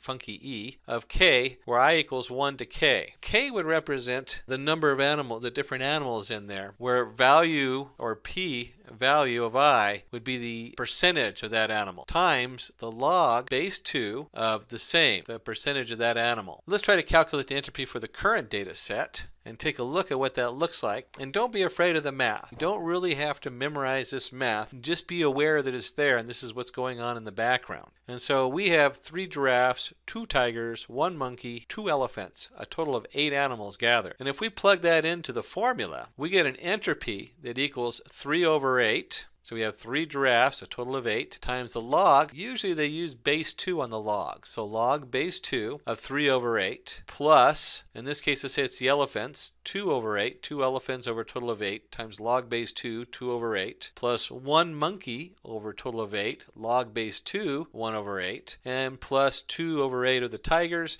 log base 2 over 8. And if we plug that into our computer or our calculator, I obviously can't do logs in my head, we get an entropy equal to 0.571. The program will actually calculate the entropy of the data set similarly after every split to calculate the gain. Now we're not going to go through each set one at a time to see what those numbers are. We just want you to be aware that this is a formula or the mathematics behind it. Gain can be calculated by finding the difference of the subsequent entropy values after a split. Now we will try to choose a condition that gives us the highest gain. We will do that by splitting the data using each condition and checking that the gain we get out of them. The condition that gives us the highest gain will be used to make the first split. Can you guess what that first split will be just by looking at this image? As a human, it's probably pretty easy to split it. Let's see if you're right. If you guessed the color yellow, you're correct. Let's say the condition that gives us the maximum gain is yellow. So we will split the data based on the color yellow. If it's true, that group of animals goes to the left. If it's false, it goes to the right. The entropy after the splitting has decreased considerably. However, we still need some splitting at both the branches to attain an entropy value equal to 0. So we decide to split both the nodes using height as the condition. Since every branch now contains single label type, we can say that entropy in this case has reached the least value. And here you see we have the giraffes, the tigers, the monkey, and the elephants all separated into their own groups. This tree can now predict all the classes of animals present in the dataset with 100% accuracy. That was easy. Use case, loan repayment prediction. Let's get into my favorite part and open up some Python and see what the programming code and the scripting looks like. In here, we're going to want to do a prediction. And we start with this individual here who's requesting to find out how good his customers are going to be, whether they're going to repay their loan or not for his bank. And from that, we want to generate a problem statement to predict if a customer will repay loan amount or not, and then we're going to be using the decision tree algorithm in Python. Let's see what that looks like, and let's dive into the code. In our first few steps of implementation, we're going to start by importing the necessary packages that we need from Python, and we're going to load up our data and take a look at what the data looks like. So the first thing I need something to edit my Python and run it in. So let's flip on over, and here I'm using the Anaconda Jupyter Notebook. Now you can use any Python IDE you like to run it in, but I find the Jupyter Notebook's really nice for doing things on the fly. And let's go ahead and just paste that code in the beginning. And before we start, let's talk a little bit about what we're bringing in. And then we're going to do a couple things in here where I have to make a couple changes as we go through this first part of the import. The first thing we bring in is numpy as np.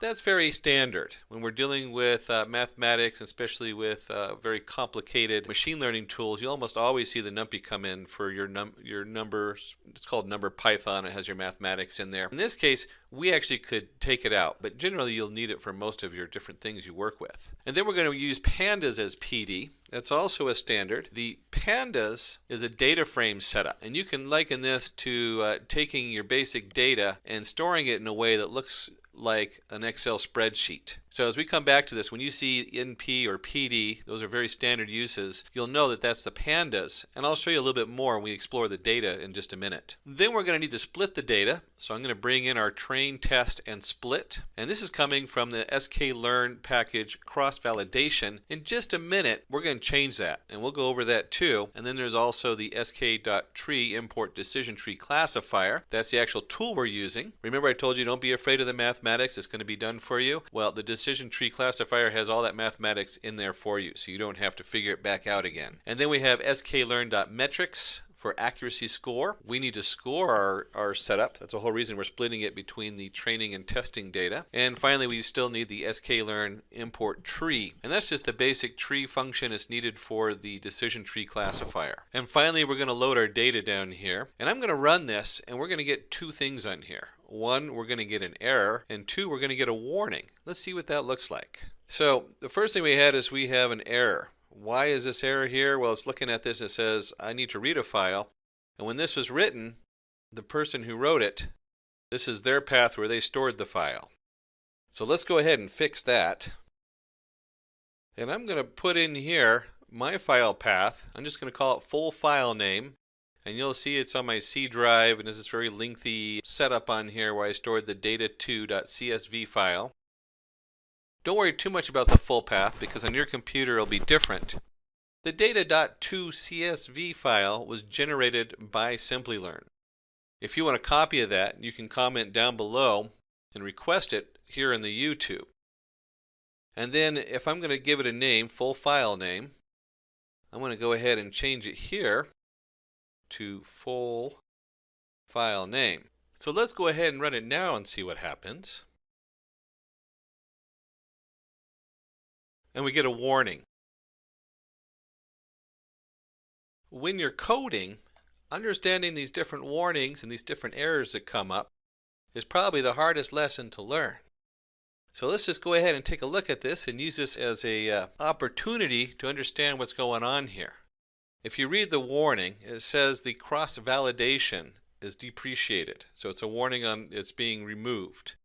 And it's going to be moved in favor of the model selection.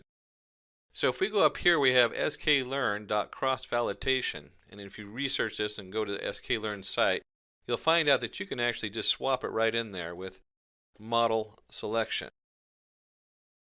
And so when I come in here and I run it again, that removes a warning.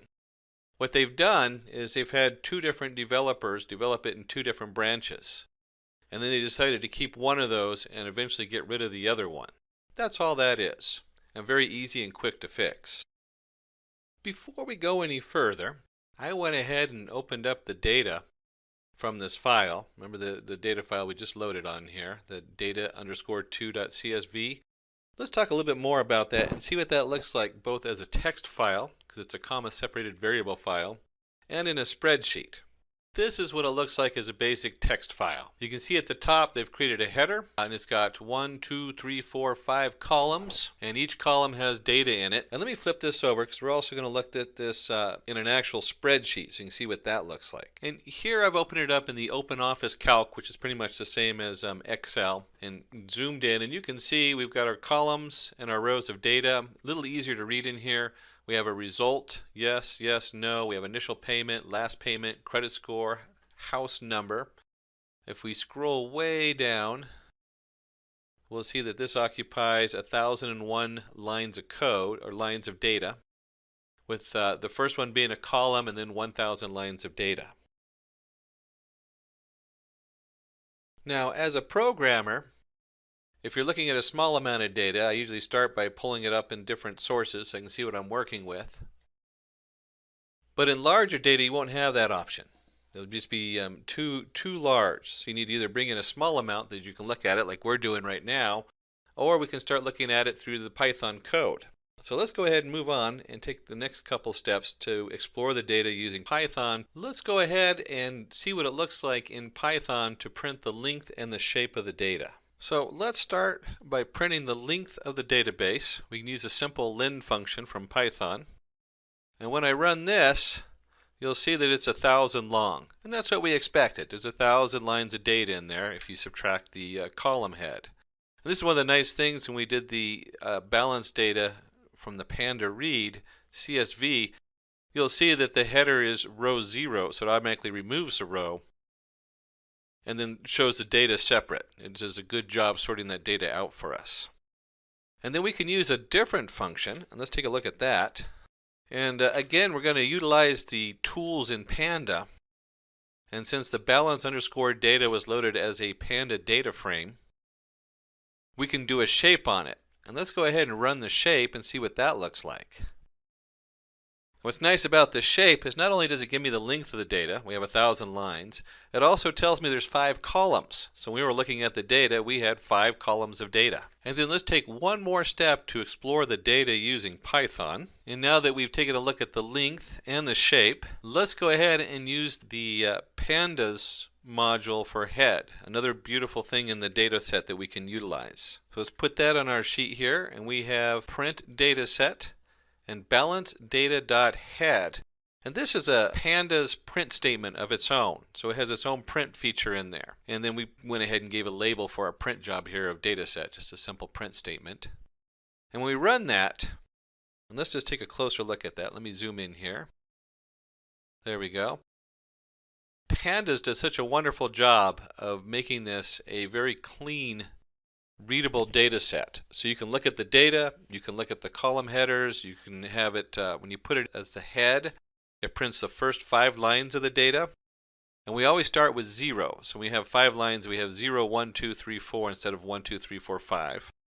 That's a standard scripting and programming set, as you want to start with the 0 position. And that is what the data head does. It pulls the first 5 rows of data, puts it in a nice format that you can look at and view. Very powerful tool to view the data. So instead of having to flip and open up an Excel spreadsheet or open Office Calc or trying to look at a Word doc where it's all scrunched together and hard to read, you can now get a nice open view of what you're working with. We're working with a shape of 1,000 long, 5 wide, so we have 5 columns. And we do the full data head, you can actually see what this data looks like. The initial payment, last payment, credit scores, house number. So let's take this, now that we've explored the data, and let's start digging into the decision tree. So in our next step, we're going to train and build our data tree. And to do that, we need to first separate the data out. We're going to separate it into 2 groups so that we have something to actually train the data with, and then we have some data on the side to test it, to see how good our model is. Remember, with any of the machine learning, you always want to have some kind of test set to weigh it against, so you know how good your model is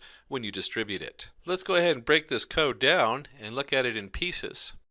So first we have our X and Y. Where do X and Y come from? Well, X is going to be our data, and Y is going to be the answer or the target. You can look at it source and target. In this case, we're using X and Y to denote the data in and the data that we're actually trying to guess what the answer is going to be. And so to separate it, we can simply put in X equals the balance of the data dot values. The first brackets means that we're going to select all the lines in the database. So it's all the data. And the second one says we're only going to look at columns 1 through 5. Remember, we always start with 0. 0 is a yes or no, and that's whether the loan went default or not. So we want to start with 1. If we go back up here, that's the initial payment, and it goes all the way through the house number. Well, if we want to look at 1 through 5, we can do the same thing for Y, which is the answers, and we're going to set that just equal to the 0 row. So it's just the 0 row, and then it's all rows going in there. So now we've divided this into 2 different data sets. One of them with the data going in, and one with the answers. Next, we need to split the data. And here you'll see that we have it split into 4 different parts. The first one is your X training, your X test, your Y train, your Y test. Simply put, we have X going in where we're going to train it, and we have to know the answer to train it with. And then we have X test where we're going to test that data, and we have to know in the end what the Y was supposed to be. And that's where this train test split comes in that we loaded earlier in the modules. This does it all for us. And you can see they set the test size equal to 0.3, so that's roughly 30% will be used in the test. And then we use a random state, so it's completely random which rows it takes out of there. And then finally we get to actually build our decision tree.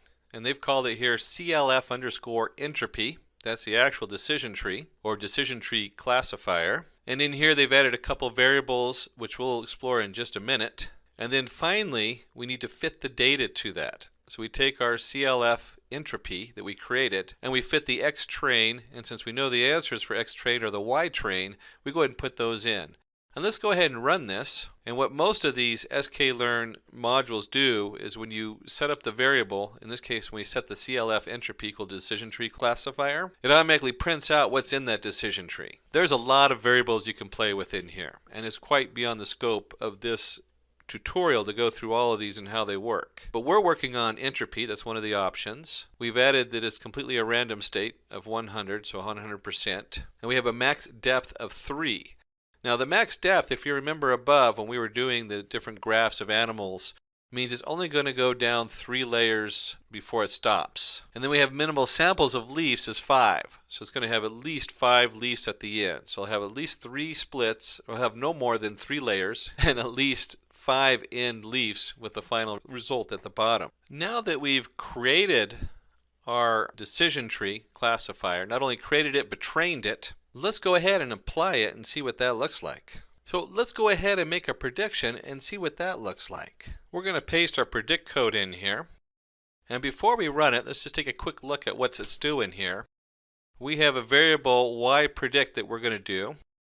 And we're going to use our variable CLF entropy that we created, and then you'll see .predict, and it's very common in the sklearn modules that their different tools have the predict when you're actually running a prediction. In this case we're going to put our X test data in here. Now if you delivered this for use, an actual commercial use, and distributed it, this would be the new loans you're putting in here to guess whether the person's going to be pay them back or not. In this case though, we need to test out the data and just see how good our sample is, how good of our tree does at predicting the loan payments. And finally, since Anaconda Jupyter Notebook works as a command line for Python, we can simply put the yPredict in to print it. I could just as easily have put the print and put brackets around yPredict in to print it out. We'll go ahead and do that. It doesn't matter which way you do it. And you'll see right here that it runs a prediction. This is roughly 300 in here. Remember, it's 30% of 1,000, so you should have about 300 answers in here. And this tells you which each one of those lines of our test went in there, and this is what our yPredict came out. So let's move on to the next step, where we're going to take this data and try to figure out just how good a model we have. So here we go. Since sklearn does all the heavy lifting for you and all the math, we have a simple line of code to let us know what the accuracy is. And let's go ahead and go through that and see what that means and what that looks like. Let's go ahead and paste this in, and let me zoom in a little bit. There we go. So you have a nice full picture. And we'll see here we're just going to do a print accuracy is, and then we do the accuracy score. And this was something we imported earlier, if you remember at the very beginning. Let me just scroll up there real quick so you can see where that's coming from. That's coming from here, down here, from sklearn.metrics import accuracy score. And you could probably run a script, make your own script to do this very easily. How accurate is it? How many out of 300 do we get right? And so we put in our y test, that's the one we ran the predict on. And then we put in our yPredict in, that's the answers we got. And we're just going to multiply that by 100, because this is just going to give us an answer as a decimal. And we want to see it as a percentage. And let's run that and see what it looks like. And if you see here, we got an accuracy of 93.66667. So when we look at the number of loans and we look at how good our model fit, we can tell people it has about a 93.6 fitting to it. So just a quick recap on that. We now have accuracy set up on here. And so we have created a model that uses the decision tree algorithm to predict whether a customer will repay the loan or not. The accuracy of the model is about 94.6%. The bank can now use this model to decide whether it should approve the loan request from a particular customer or not. And so this information is really powerful. We may not be able to, as individuals, understand all these numbers because they have thousands of numbers that come in. But you can see that this is a smart decision for the bank to use a tool like this to help them to predict how good their profit's going to be off of the loan balances and how many are going to default or not. We're going to be looking at random forest, one of the many powerful tools in the machine learning library. Before we dive into the topic, let's start by looking at a few of the uses for random forest. Currently today it's used in remote sensing. For example, they're used in the ETM devices. If you're a space buff, that's the enhanced thematic mapper they use on satellites, which see far outside the human spectrum for looking at land masses. And they acquire images of the Earth's surface. The accuracy is higher and training time is less than many other machine learning tools out there. Also, object detection, multi-class object detection is done using random forest algorithms. A good example is traffic, where you're trying to sort out the different cars, buses, and things. And it provides a better detection in complicated environments. It's very complicated up there. And then we have another example, Connect. And let's take a little closer look at Connect. Connect, they use a random forest as part of the game console. And what it does is it tracks the body movements and it recreates it in the game. And let's see what that looks like.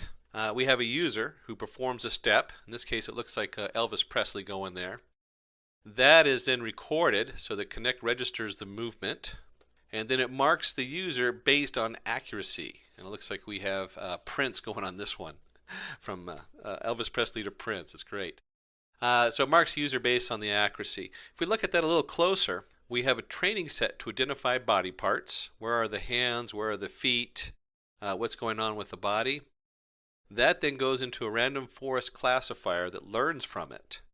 Once we've trained the classifier, it then identifies the body parts while the person's dancing. And it's able to represent that in a computer format. And then based on that, it scores the game and how accurate you are as being Elvis Presley or Prince in your dancing. So why random forest? It's always important to understand why we use this tool over the other ones. What are the benefits here? And so with the random forest, the first one is there's no overfitting. If you use of multiple trees, reduce the risk of overfitting. Training time is less. Overfitting means that we have fit the data so close to what we have as our sample that we pick up on all the weird parts. And instead of predicting the overall data, you're predicting the weird stuff, which you don't want. High accuracy. Runs efficiently on large database. For large data, it produces highly accurate predictions. In today's world of big data, this is really important. And this is probably where it really shines. This is where why random forest really comes in. It estimates missing data. Data in today's world is very messy. So when you have a random forest, it can maintain the accuracy when a large proportion of the data is missing. What that means is if you have data that comes in from 5 or 6 different areas, and maybe they took one set of statistics in one area, and they took a slightly different set of statistics in the other, so they have some of the same shared data, but one is missing like the number of children in the house if you're doing something over demographics, and the other one is missing the size of the house. It will look at both of those separately and build 2 different trees, and then it can do a very good job of guessing which one fits better even though it's missing that data. Let us dig deep into the theory of exactly how it works. And let's look at what is random forest. Random forest, or random decision forest, is a method that operates by constructing multiple decision trees. The decision of the majority of the trees is chosen by the random forest as the final decision. And we have some nice graphics here. We have a decision tree, and they actually use a real tree to denote the decision tree, which I love. And given a random, some kind of picture of a fruit, This decision tree decides that the output is it's an apple. And we have a decision tree 2 where we have that picture of the fruit goes in, and this one decides that it's a lemon. And the decision tree gets another image and it decides it's an apple. And then this all comes together in what they call the random forest. And this random forest then looks at it and says, okay, I got 2 votes for apple, 1 vote for lemon. The majority is apples, so the final decision is apples. To understand how the random forest works, we first need to dig a little deeper and take a look at the random forest and the actual decision tree and how it builds that decision tree. In looking closer at how the individual decision trees work, we'll go ahead and continue to use the fruit example, since we're talking about trees and forests. A decision tree is a tree-shaped diagram used to determine a course of action. Each branch of the tree represents a possible decision, occurrence, or reaction. So in here we have a bowl of fruit, and if you look at that, it looks like they switched from lemons to oranges. We have oranges, cherries, and apples. And the first decision of the decision tree might be, is the diameter greater than or equal to 3? And if it says false, it knows that they're cherries because everything else is bigger than that. So all the cherries fall into that decision. So we have all that data we're training. We can look at that. We know that that's what's going to come up. Is the color orange? We'll go, orange or red? Well, if it's true, then it comes out as the orange. And if it's false, that leaves apples. So in this example, it sorts out the fruit in the bowl, or the images of the fruit. A decision tree, these are very important terms to know because these are very central to understanding the decision tree and when working with them. The first is entropy. Everything on the decision tree and how it makes a decision is based on entropy. Entropy is a measure of randomness or unpredictability in the data set. Then they also have information gain, the leaf node, the decision node, and the root node. We'll cover these other 4 terms as we go down the tree. But let's start with entropy. So starting with entropy, we have here a high amount of randomness. What that means is that whatever's coming out of this decision, if it was going to guess based on this data, it wouldn't be able to tell you whether it's a lemon or an apple. It would just say it's a fruit. So the first thing we want to do is we want to split this apart. And we take the initial data set, and we're going to create a data set 1 and a data set 2. We just split it in 2. And if you look at these new data sets, after splitting them, the entropy of each of those sets is much less. So for the first one, whatever comes in there, it's going to sort that data and it's going to say, okay, if this data goes this direction, it's probably an apple. And if it goes into the other direction, it's probably a lemon. So that brings us up to information gain. It is the measure of decrease in the entropy after the data set is split. What that means in here is that we've gone from one set which has a very high entropy to 2 lower sets of entropy. And we've added in the values of E1 for the first one and E2 for the second 2, which are much lower. And so that information gain is increased greatly in this example. And so you can find that the information gain simply equals decision E1 minus E2. As we're going down our list of definitions, we'll look at the leaf node. And the leaf node carries the classification or the decision. So we look down here to the leaf node. We finally get to our set 1 or our set 2. When it comes down there and it says, okay, this object's gone into set 1, if it's gone into set 1, it's going to be split by some means, and we'll either end up with apples on the leaf node or a lemon on the leaf node, and on the right it'll either be an apple or lemons.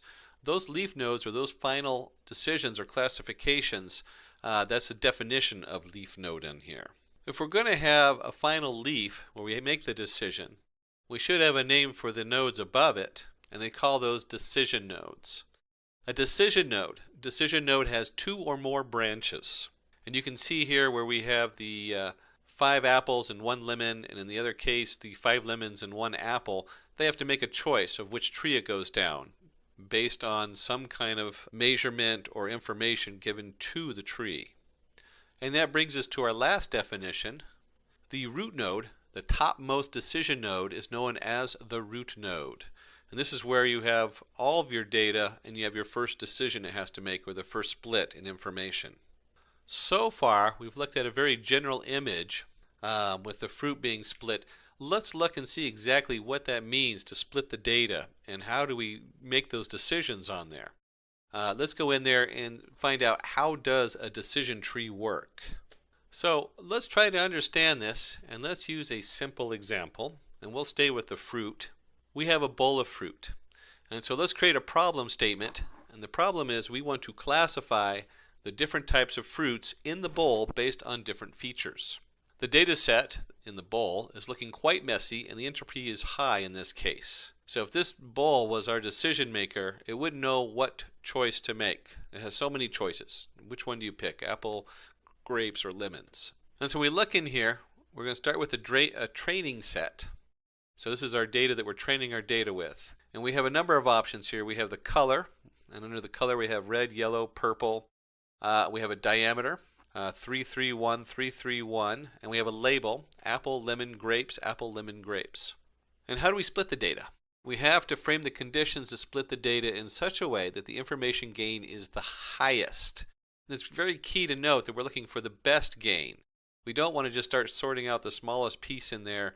We want to split it the biggest way we can. And so we measure this decrease in entropy, that's what they call it, entropy, there's our entropy, after splitting. And now we'll try to choose a condition that gives us the highest gain. We will do that by splitting the data using each condition and checking the gain that we get out of them. The conditions that give us the highest gain will be used to make the first split. So let's take a look at these different conditions. We have color, we have diameter, and if we look underneath that, we have a couple of different values. We have diameter equals 3, color equals yellow, red, diameter equals 1. And when we look at that, you'll see over here we have 1, 2, 3, 4 threes. That's a pretty high selection. So let's say the condition gives us a maximum gain of 3. So we have the most pieces fall into that range. So our first split from our decision node is we split the data based on the diameter. Is it greater than or equal to 3? If it's not, that's false, it goes into the grape bowl. And if it's true, it goes into a bowl full of lemon and apples. The entropy after splitting has decreased considerably. So now we can make two decisions. If you look at, they're very much less chaos going on there. This node has already attained an entropy value of 0, as you can see. There's only one kind of label left for this branch. So no further splitting is required for this node. However, this node on the right still requires a split to decrease the entropy further. So we split the right node further based on color. If you look at this, if I split it on color, that pretty much cuts it right down the middle, and it's the only thing we have left in our choices of color and diameter too. And if the color is yellow, it's going to go to the right bowl, and if it's false, it's going to go to the left bowl. So the entropy in this case is now 0. So now we have 3 bowls with 0 entropy. There's only one type of data in each one of those bowls. So we can predict a lemon with 100% accuracy. And we can predict the apple also with 100% accuracy, along with our grapes up there. So we've looked at kind of a basic tree in our forest, but what we really want to know is how does a random forest work as a whole? So to begin our random forest classifier, let's say we already have built 3 trees. And we're going to start with the first tree that looks like this. Just like we did in the example, this tree looks at the diameter. If it's greater than or equal to 3, it's true, otherwise it's false. So one side goes to the smaller diameter, one side goes to larger diameter. And if the color is orange, it's going to go to the right, true. We're using oranges now instead of lemons. And if it's red, it's going to go to the left, false. We build a second tree very similar, but it's split differently. Instead of the first one being split by a diameter, this one, when they created it, if you look at that first bowl, it has a lot of red objects. So it says, is the color red? Because that's going to bring our entropy down the fastest. And so, of course, if it's true, it goes to the left. If it's false, it goes to the right. And then it looks at the shape, false or true, and so on and so on. And tree 3 is the diameter equal to 1. And it came up with this because there's a lot of cherries in this bowl. So that would be the biggest split on there is the diameter equal to 1. That's going to drop the entropy the quickest. And as you can see, it splits it into true. If it goes false, and they've added another category, does it grow in the summer? And if it's false, it goes off to the left. If it's true, it goes off to the right. Let's go ahead and bring these 3 trees so you can see them all in one image. So this would be 3 completely different trees categorizing a fruit. And let's take a fruit. Now let's try this. And this fruit, if you look at it, we've blackened it out. You can't see the color on it, so it's missing data. Remember, one of the things we talked about earlier is that a random forest works really good if you're missing data. if you're missing pieces. So this fruit has an image, but maybe the person had a black and white camera when they took the picture. And we're going to take a look at this, and it's going to have, they put the color in there, so ignore the color down there. But the diameter equals 3. We find out it grows in the summer equals yes, and the shape is a circle. And if you go to the right, you can look at what one of the decision trees did. This is the third one. Is the diameter greater than or equal to 3? Is the color orange? Well, it doesn't really know on this one, but if you look at the value, it'd say true, and you go to the right. Tree 2 classifies it as cherries. Is the color equal red? Is the shape a circle? True, it is a circle. So this would look at it and say, oh, that's a cherry. And then we go to the other classifier, and it says, is the diameter equal 1? Well, that's false. Does it grow in the summer? True. So it goes down and looks at as oranges. So how does this random forest work? The first one says it's an orange.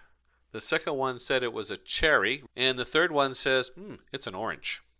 And you can guess that if you have 2 oranges and one says it's a cherry, when you add that all together, the majority of the vote says orange. So the answer is, it's classified as an orange, even though we didn't know the color and we're missing data on it. I don't know about you, but I'm getting tired of fruit. So let's switch, and I did promise you we'd start looking at a case example and get into some Python coding. Today we're going to use the case, the iris flower analysis.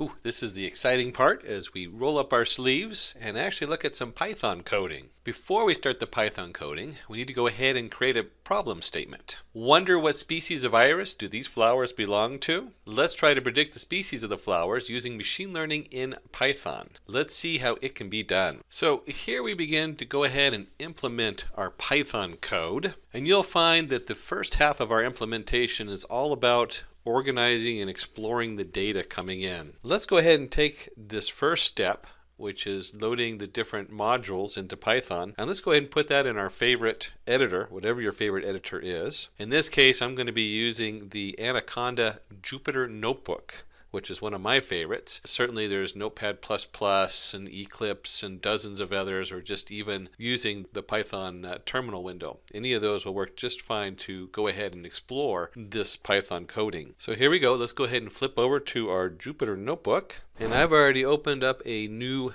page for Python 3 code, and I'm just going to paste this right in there. And let's take a look and see what we're bringing into our Python. The first thing we're going to do is from the sklearn.datasets import load iris. Now this isn't the actual data, this is just the module that allows us to bring in the data, the load iris. And the iris is so popular, it's been around since 1936 when Ronald Fisher published a paper on it, and they're measuring the different parts of the flower, and based on those measurements predicting what kind of flower it is. And then if we're going to do a random forest classifier, we need to go ahead and import a random forest classifier from the sklearn module. So sklearn.ensemble import random forest classifier. And then we want to bring in 2 more modules. And these are probably the most commonly used modules in Python and data science with any of the other modules that we bring in. And one is going to be pandas. We're going to import pandas as PD. PD is the common term used for pandas. And pandas is basically creates a data format for us where when you create a pandas data frame, it looks like an Excel spreadsheet. And you'll see that in a minute when we start digging deeper into the code. Panda is just wonderful because it plays nice with all the other modules in there. And then we have NumPy, which is our numbers Python. And the numbers Python allows us to do different mathematical sets on here. We'll see right off the bat, we're going to take our NP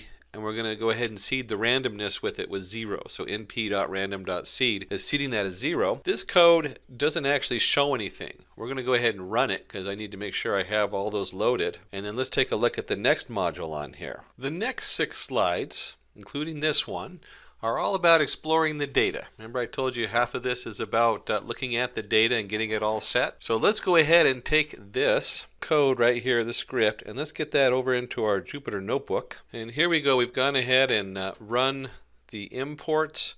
And I'm going to paste the code down here. And let's take a look and see what's going on. The first thing we're doing is we're actually loading the iris data. And if you remember up here, we loaded the module that tells it how to get the iris data. Now we're actually assigning that data to the variable iris. And then we're going to go ahead and use the df to define data frame. And that's going to equal PD. And if you remember, that's pandas as PD. So that's our pandas. and panda data frame, and then we're looking at iris data and columns equals iris feature names, and we're going to do the df head. And let's run this so you can understand what's going on here. The first thing you want to notice is that our df has created what looks like an Excel spreadsheet. And in this Excel spreadsheet we have set the columns. So up on the top you can see the 4 different columns, and then we have the data, iris.data, down below. It's a little confusing without knowing where this data is coming from. So let's look at the bigger picture, and I'm going to go print. I'm just going to change this for a moment, and we're going to print all of iris and see what that looks like. So when I print all of iris, I get this long list of information, and you can scroll through here and see all the different titles on there. What's important to notice is that first off, there's a brackets at the beginning. So this is a Python dictionary, and in a Python dictionary you'll have a key or a label, and this label pulls up whatever information comes after it. So feature names, which we actually used over here under columns, is equal to an array of sepal length, sepal width, petal width. These are the different names they have for the 4 different columns. And if you scroll down far enough, you'll also see data down here. Oh goodness, it came up right towards the top. And data is equal to the different data we're looking at. Now there's a lot of other things in here like target. We're going to be pulling that up in a minute. And there's also the names, the target names, which is further down. And we'll show you that also in a minute. Let's go ahead and set that back to the head. And this is one of the neat features of pandas and panda data frames, is when you do df.head or the panda data frame.head, it'll print the first 5 lines of the data set in there, along with the headers if you have it. In this case we have the column headers set to iris features. And in here you'll see that we have 0, 1, 2, 3, 4. In Python, most arrays always start at 0. So when you look at the first 5, it's going to be 0, 1, 2, 3, 4, not 1, 2, 3, 4, 5. So now we've got our iris data imported into a data frame. Let's take a look at the next piece of code in here. And so in this section here of the code, we're going to take a look at the target, and let's go ahead and get this into our notebook, this piece of code, so we can discuss it a little bit more in detail. So here we are in our Jupyter notebook. I'm going to put the code in here, and before I run it, I want to look at a couple things going on. So we have df species, and this is interesting because right here you'll see where I have df species in brackets, which is the key code for creating another column, and here we have iris.target.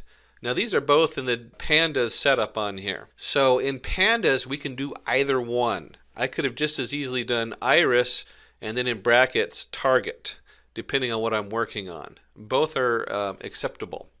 Let's go ahead and run this code and see how this changes. And what we've done is we've added the target from the iris data set as another column on the end.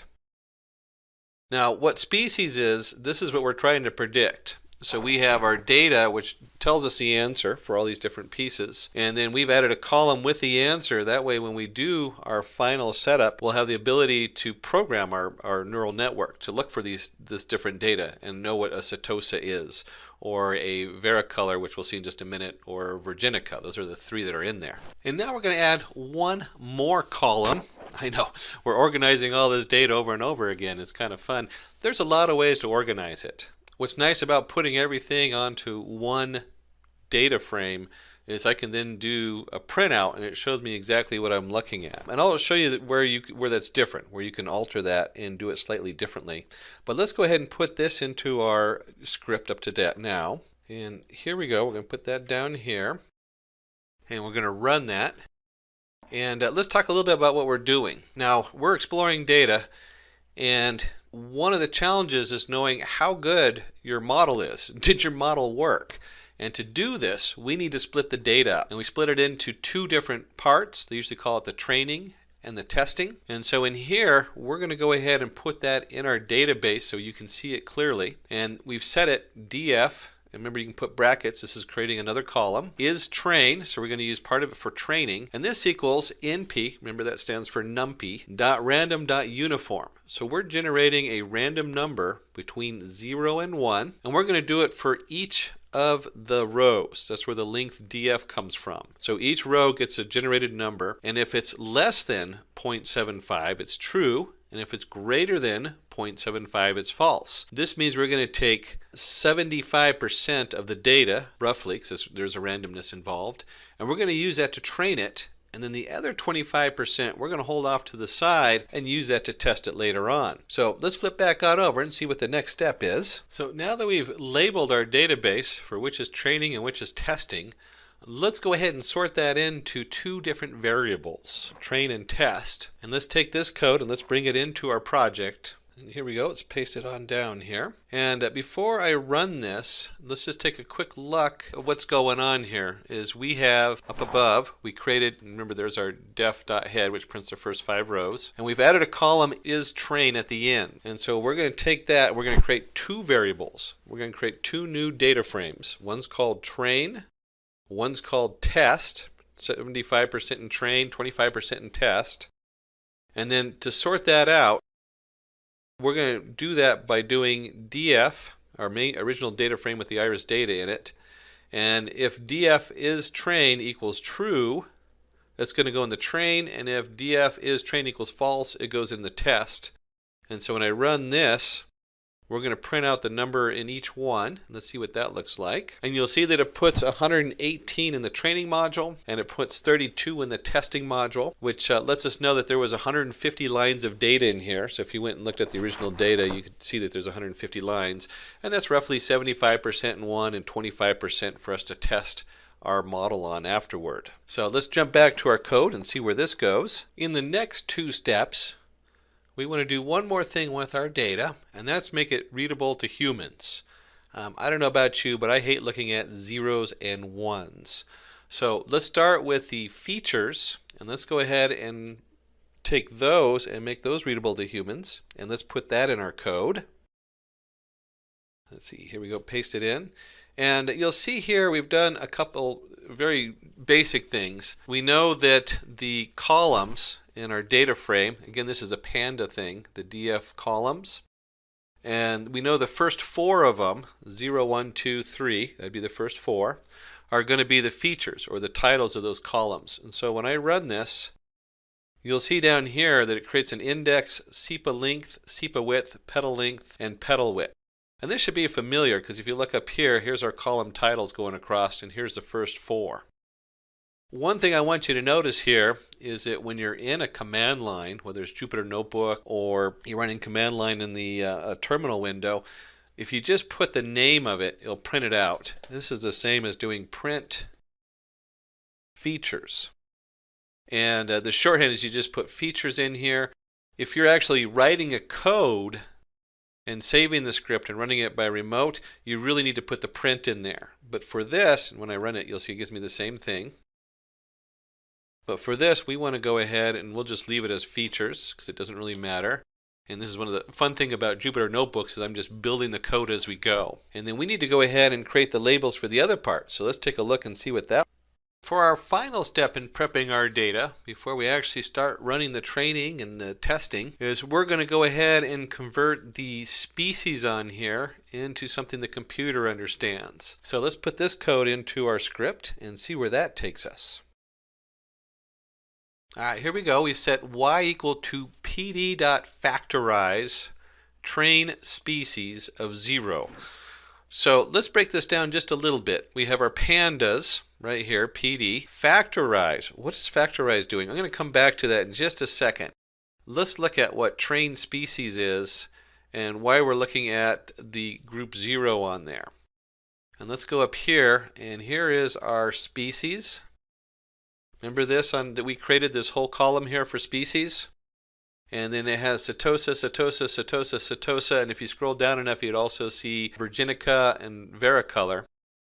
We need to convert that into something the computer understands, zeros and ones. So the trained species of 0, because this is in the format of an array of arrays, so you have to have the 0 on the end. And then species is just that column. Factorize goes in there and looks at the fact that there's only 3 of them. So when I run this, you'll see that y generates an array that's equal to, in this case it's the training set, and it's zeros, ones, and twos representing the 3 different kinds of flowers we have. So now we have something the computer understands, and we have a nice table that we can read and understand. And now, finally, we get to actually start doing the predicting. So here we go. We have 2 lines of code. Oh my goodness, that was a lot of work to get to 2 lines of code. But there is a lot in these 2 lines of code. So let's take a look and see what's going on here and put this into our full script that we're running. And let's paste this in here. And let's take a look and see what this is. We're creating a variable f, and we're going to set this equal to the random forest classifier. And we're passing 2 variables in here, and there's a lot of variables you can play with. As far as these 2 are concerned, they're very standard. In jobs, all that does is to prioritize it. Not something to really worry about. Usually when you're doing this on your own computer, you do in jobs equals 2. If you're working in a larger or big data and you need to prioritize it differently, this is what that number does, is it changes your priorities and how it's going to run across the system and things like that. And then the random state is just how it starts. 0 is fine for here. But let's go ahead and run this. We also have clf.fit train features, y. And before we run it, let's talk about this a little bit more. clf.fit.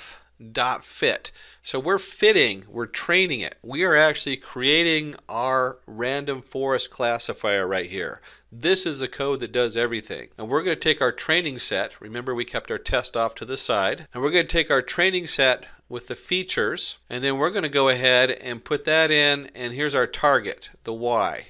So the y is 0, 1, and 2 that we just created, and the features is the actual data going in that we put into the training set. And let's go ahead and run that. And this is kind of an interesting thing because it printed out the random forest classifier and everything around it. And so when you're running this in your terminal window or in a script like this automatically treats this just like when we were up here and I typed in y and it printed out y instead of print y. This does the same thing. It treats this as a variable and prints it out. But if you were actually running your code, that wouldn't be the case. And what is printed out is it shows us all the different variables we can change. And if we go down here, you can actually see in jobs equals 2. You can see the random state equals 0. Those are the 2 that we sent in there. You would really have to dig deep to find out all these different meanings of all these different settings on here. Some of them are self-explanatory if you kind of think about it a little bit, like max features is auto. So all the features that we're putting in there is just going to automatically take all 4 of them. Whatever we send it, it'll take. Some of them might have so many features because you're processing words. There might be like 1.4 million features in there because you're doing legal documents, and that's how many different words are in there. At that point, you probably want to limit the maximum features that you're going to process. And leaf nodes, that's the end nodes. Remember we had the fruit and we're talking about the leaf nodes. Like I said, there's a lot in this. We're looking at a lot of stuff here. So you might have, in this case, there's probably only 3 leaf nodes, maybe 4. You might have thousands of leaf nodes, at which point you do need to put a cap on that and say, okay, you can only go so far, and then we're going to use all of our resources on processing this. And that really is what most of these are about, is limiting the process and making sure we don't overwhelm a system. And there's some other settings in here. Again, we're not going to go over all of them. Warm start equals false. Warm start is if you're programming it one piece at a time externally. Since we're not going to continually to train this particular learning tree. And again, like I said, there's a lot of things in here that you'll want to look up more detail from the sklearn. And if you're digging in deep and running a major project on here. For today though, all we need to do is fit or train our features and our target y. So now we have our training model. What's next? If we're going to create a model, we now need to test it. Remember, we set aside the test feature, test group, 25% of the data. So let's go ahead and take this code and let's put it into our script and see what that looks like. Okay, here we go. And we're going to run this, and it's going to come out with a bunch of zeros, ones, and twos, which represents the 3 types of flowers, the setosa, the virginica, and the versicolor. And what we're putting into our predict is the test features, and I always kind of like to know what it is I am looking at.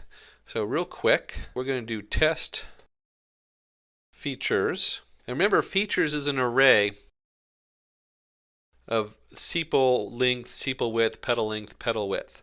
So when we put it in this way, it actually loads all these different columns that we loaded into features. So if we did just features, let me just do features in here so you can see what features looks like. This is just playing with pandas data frames. You'll see that it's an index. So when you put an index in like this into test features, into test, it then takes those columns and creates a panda data frames from those columns. And in this case, we're going to go ahead and put those into our predict. So we're going to put each one of these lines of data, the 5.0, 3.4, 1.5, 0.2, and we're going to put those in and we're going to predict what our new forest classifier is going to come up with. And this is what it predicts. It predicts 0, 0, 0, 1, 2, 1, 1, 2, 2, 2. And again, this is the flower type, Setosa, Virginica, and Versicolor. So now that we've taken our test features, let's explore that. Let's see exactly what that data means to us. So the first thing we can do with our predicts is we can actually generate a different prediction model. When I say different, we're going to view it differently. It's not that the data itself is different. So let's take this next piece of code and put it into our script. So we're pasting it in here, and you'll see that we're doing predict, and we've added underscore proba for probability. So there's our clf.predict probability. So we're running it just like we ran it up here, but this time with this we're going to get a slightly different result, and we're only going to look at the first 10. So you'll see down here, instead of looking at all of them, which was 27, you'll see right down here that this generates a much larger field on the probability. And let's take a look and see what that looks like and what that means. So when we do the predict underscore proba for probability, it generates 3 numbers. So we had 3 leaf nodes at the end. And if you remember from all the theory we did, this is the predictors. The first one is predicting a 1 for Setosa. It predicts a 0 for Virginica, and it predicts a 0 for Versicolor, and so on and so on and so on. And let's, you know what, I'm going to change this just a little bit. Let's look at 10 to 20, just because we can. And we start to get in a little different of data, and you'll see right down here, it gets to this one, this line right here. And this line has 0, 0.5, 0.5. And so if we're going to vote, and we have 2 equal votes, it's going to go with the first one. So it says Setosa gets 0 votes, Virginica gets 0.5 votes, Versicolor gets 0.5 votes, but let's just go with the Virginica since these 2 are equal, and so on down the list. You can see how they vary on here. So now we've looked at both how to do a basic predict of the features, and we've looked at the predict probability. Let's see what's next on here. So now we want to go ahead and start mapping names for the plants. We want to attach names so that it makes a little more sense for us. And that's what we're going to do in these next 2 steps. We're going to start by setting up our predictions and mapping them to the names. So let's see what that looks like. And let's go ahead and paste that code in here and run it. And this goes along with the next piece of code. So we'll skip through this quickly and then come back to it a little bit. So here's iris.targetNames. And if you remember correctly, this was the names that we've been talking about this whole time, the Setosa, Virginica, Versicolor. And then we're going to go ahead and do the prediction again. We could have just set a variable equal to this instead of rerunning it each time. But we're going to go ahead and run it again, clf.predict test features. Remember that returns the 0s, the 1s, and the 2s. And then we're going to set that equal to predictions. So this time we're actually putting it in a variable. And when I run this, it distributes, and it comes out as an array, and the array is Setosa, Setosa, Setosa, Setosa, Setosa. We're only looking at the first 5. We could actually do, let's do the first 25, just so we can see a little bit more on there.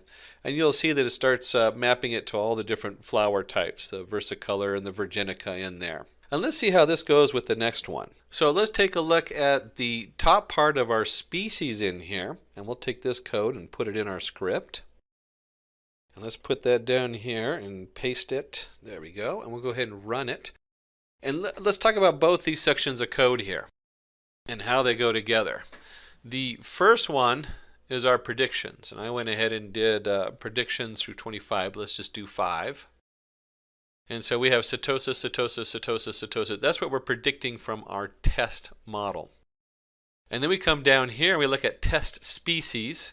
I remember I could have just done test.species.head. And you'll see it says setosa, setosa, setosa, setosa. And they match. So the first one is what our forest is doing. And the second one is what the actual data is. Now, we need to combine these so that we can understand what that means. We need to know how good our forest is, how good it is at predicting the features. So that's where we come up to the next step, which is lots of fun. We're going to use a single line of code to combine our predictions and our actuals so we have a nice chart to look at. And let's go ahead and put that in our script in our Jupyter notebook here. Let's see, let's go ahead and paste that in, and then because I'm on the Jupyter notebook, I can do a control minus so you can see the whole line there. There we go, resize it. And let's take a look and see what's going on here. We're going to create in pandas, remember PD stands for pandas, and we're doing a crosstab. This function takes two sets of data and creates a chart out of them. So when I run it, you'll get a nice chart down here, and we have the predicted species. So across the top you'll see the Setosa versicolor virginica and the actual species, Setosa versicolor virginica. And so the way to read this chart, and let's go ahead and take a look on how to read this chart here. When you read this chart, you have Setosa where they meet, you have versicolor where they meet, and you have virginica where they meet. And they're meeting where the actual and the predicted agree. So this is the number of accurate predictions. So in this case it equals 30. If you add 13 plus 5 plus 12, you get 30. And then we notice here where it says virginica, but it was supposed to be versicolor. This is inaccurate. So now we have two inaccurate predictions and 30 accurate predictions. So we'll say that the model accuracy is 93. That's just 30 divided by 32. And if we multiply it by 100, we can say that it is 93% accurate. So we have a 93% accuracy with our model. I did want to add one more quick thing in here on our scripting before we wrap it up. So let's flip back on over to my script. In here, we're going to take this line of code from up above. I don't know if you remember it, but predicts equals the iris.target_names. So we're going to map it to the names. And we're going to run the prediction, and we read it on test features. But, we're not just testing it, we want to actually deploy it. So at this point, I would go ahead and change this. And this is an array of arrays. This is really important when you're running these to know that. So you need the double brackets. And I could actually create data. Maybe let's just do 2 flowers. So maybe I'm processing more data coming in. And we'll put 2 flowers in here. And then I actually want to see what the answer is. So let's go ahead and type in preds and print that out. And when I run this, you'll see that I've now predicted 2 flowers that maybe I measured in my front yard as versicolor and versicolor. Not surprising since I put the same data in for each one. This would be the actual end product going out to be used on data that you don't know the answer for. So that's going to conclude our scripting part of this. Introducing Naive Bayes Classifier. Have you ever wondered how your mail provider implements spam filtering, or how online news channels perform news text classification, or how companies perform sentimental analysis of their audience on social media? All of this and more is done through a machine learning algorithm called Naive Bayes Classifier. Welcome to Naive Bayes Tutorial. My name is Richard Kirshner. I'm with the Simplilearn team. That's www.simplilearn.com. Get certified, get ahead. What's in it for you? We'll start with what is Naive Bayes, a basic overview of how it works. We'll get into Naive Bayes and machine learning, where it fits in with our other machine learning tools. Why do we need Naive Bayes? And understanding Naive Bayes Classifier, a much more in-depth of how the math works in the background. Finally, we'll get into the advantages of the Naive Bayes Classifier in the machine learning setup. And then we'll roll up our sleeves and do my favorite part. We'll actually do some Python coding and do some text classification using the Naive Bayes. What is Naive Bayes? Let's start with a basic introduction to the Bayes theorem. named after Thomas Bayes from the 1700s, who first coined this in the Western literature. Naive Bayes classifier works on the principle of conditional probability as given by the Bayes theorem. Before we move ahead, let us go through some of the simple concepts in the probability that we will be using. Let us consider the following example of tossing two coins. Here we have two quarters, and if we look at all the different possibilities of what they can come up as, we get that they could come up as heads, they could come up as head-tail, tail-head, and tail-tail. When doing the math on probability, we usually denote probability as a P, a capital P. So the probability of getting two heads equals 1/4.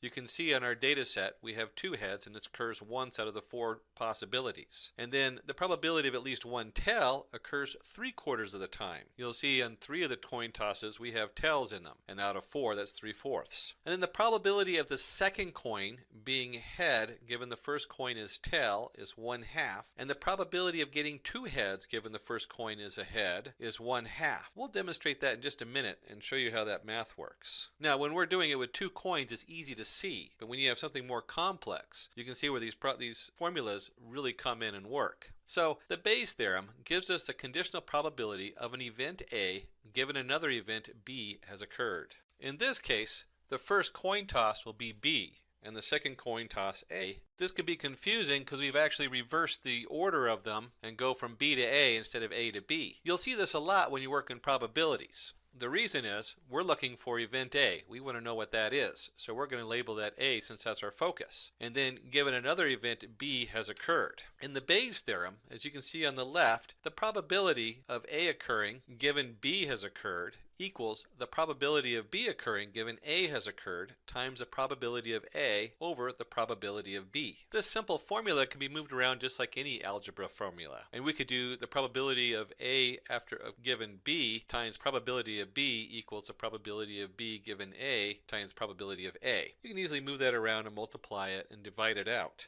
Let us apply Bayes' theorem to our example. Here we have our two quarters, and we'll notice that the first two probabilities of getting two heads and at least one tail we compute directly off the data. So you can easily see that we have one example, HH, out of 4, 1/4, and we have 3 with tails in them, giving us 3/4, or 3/4, 75%.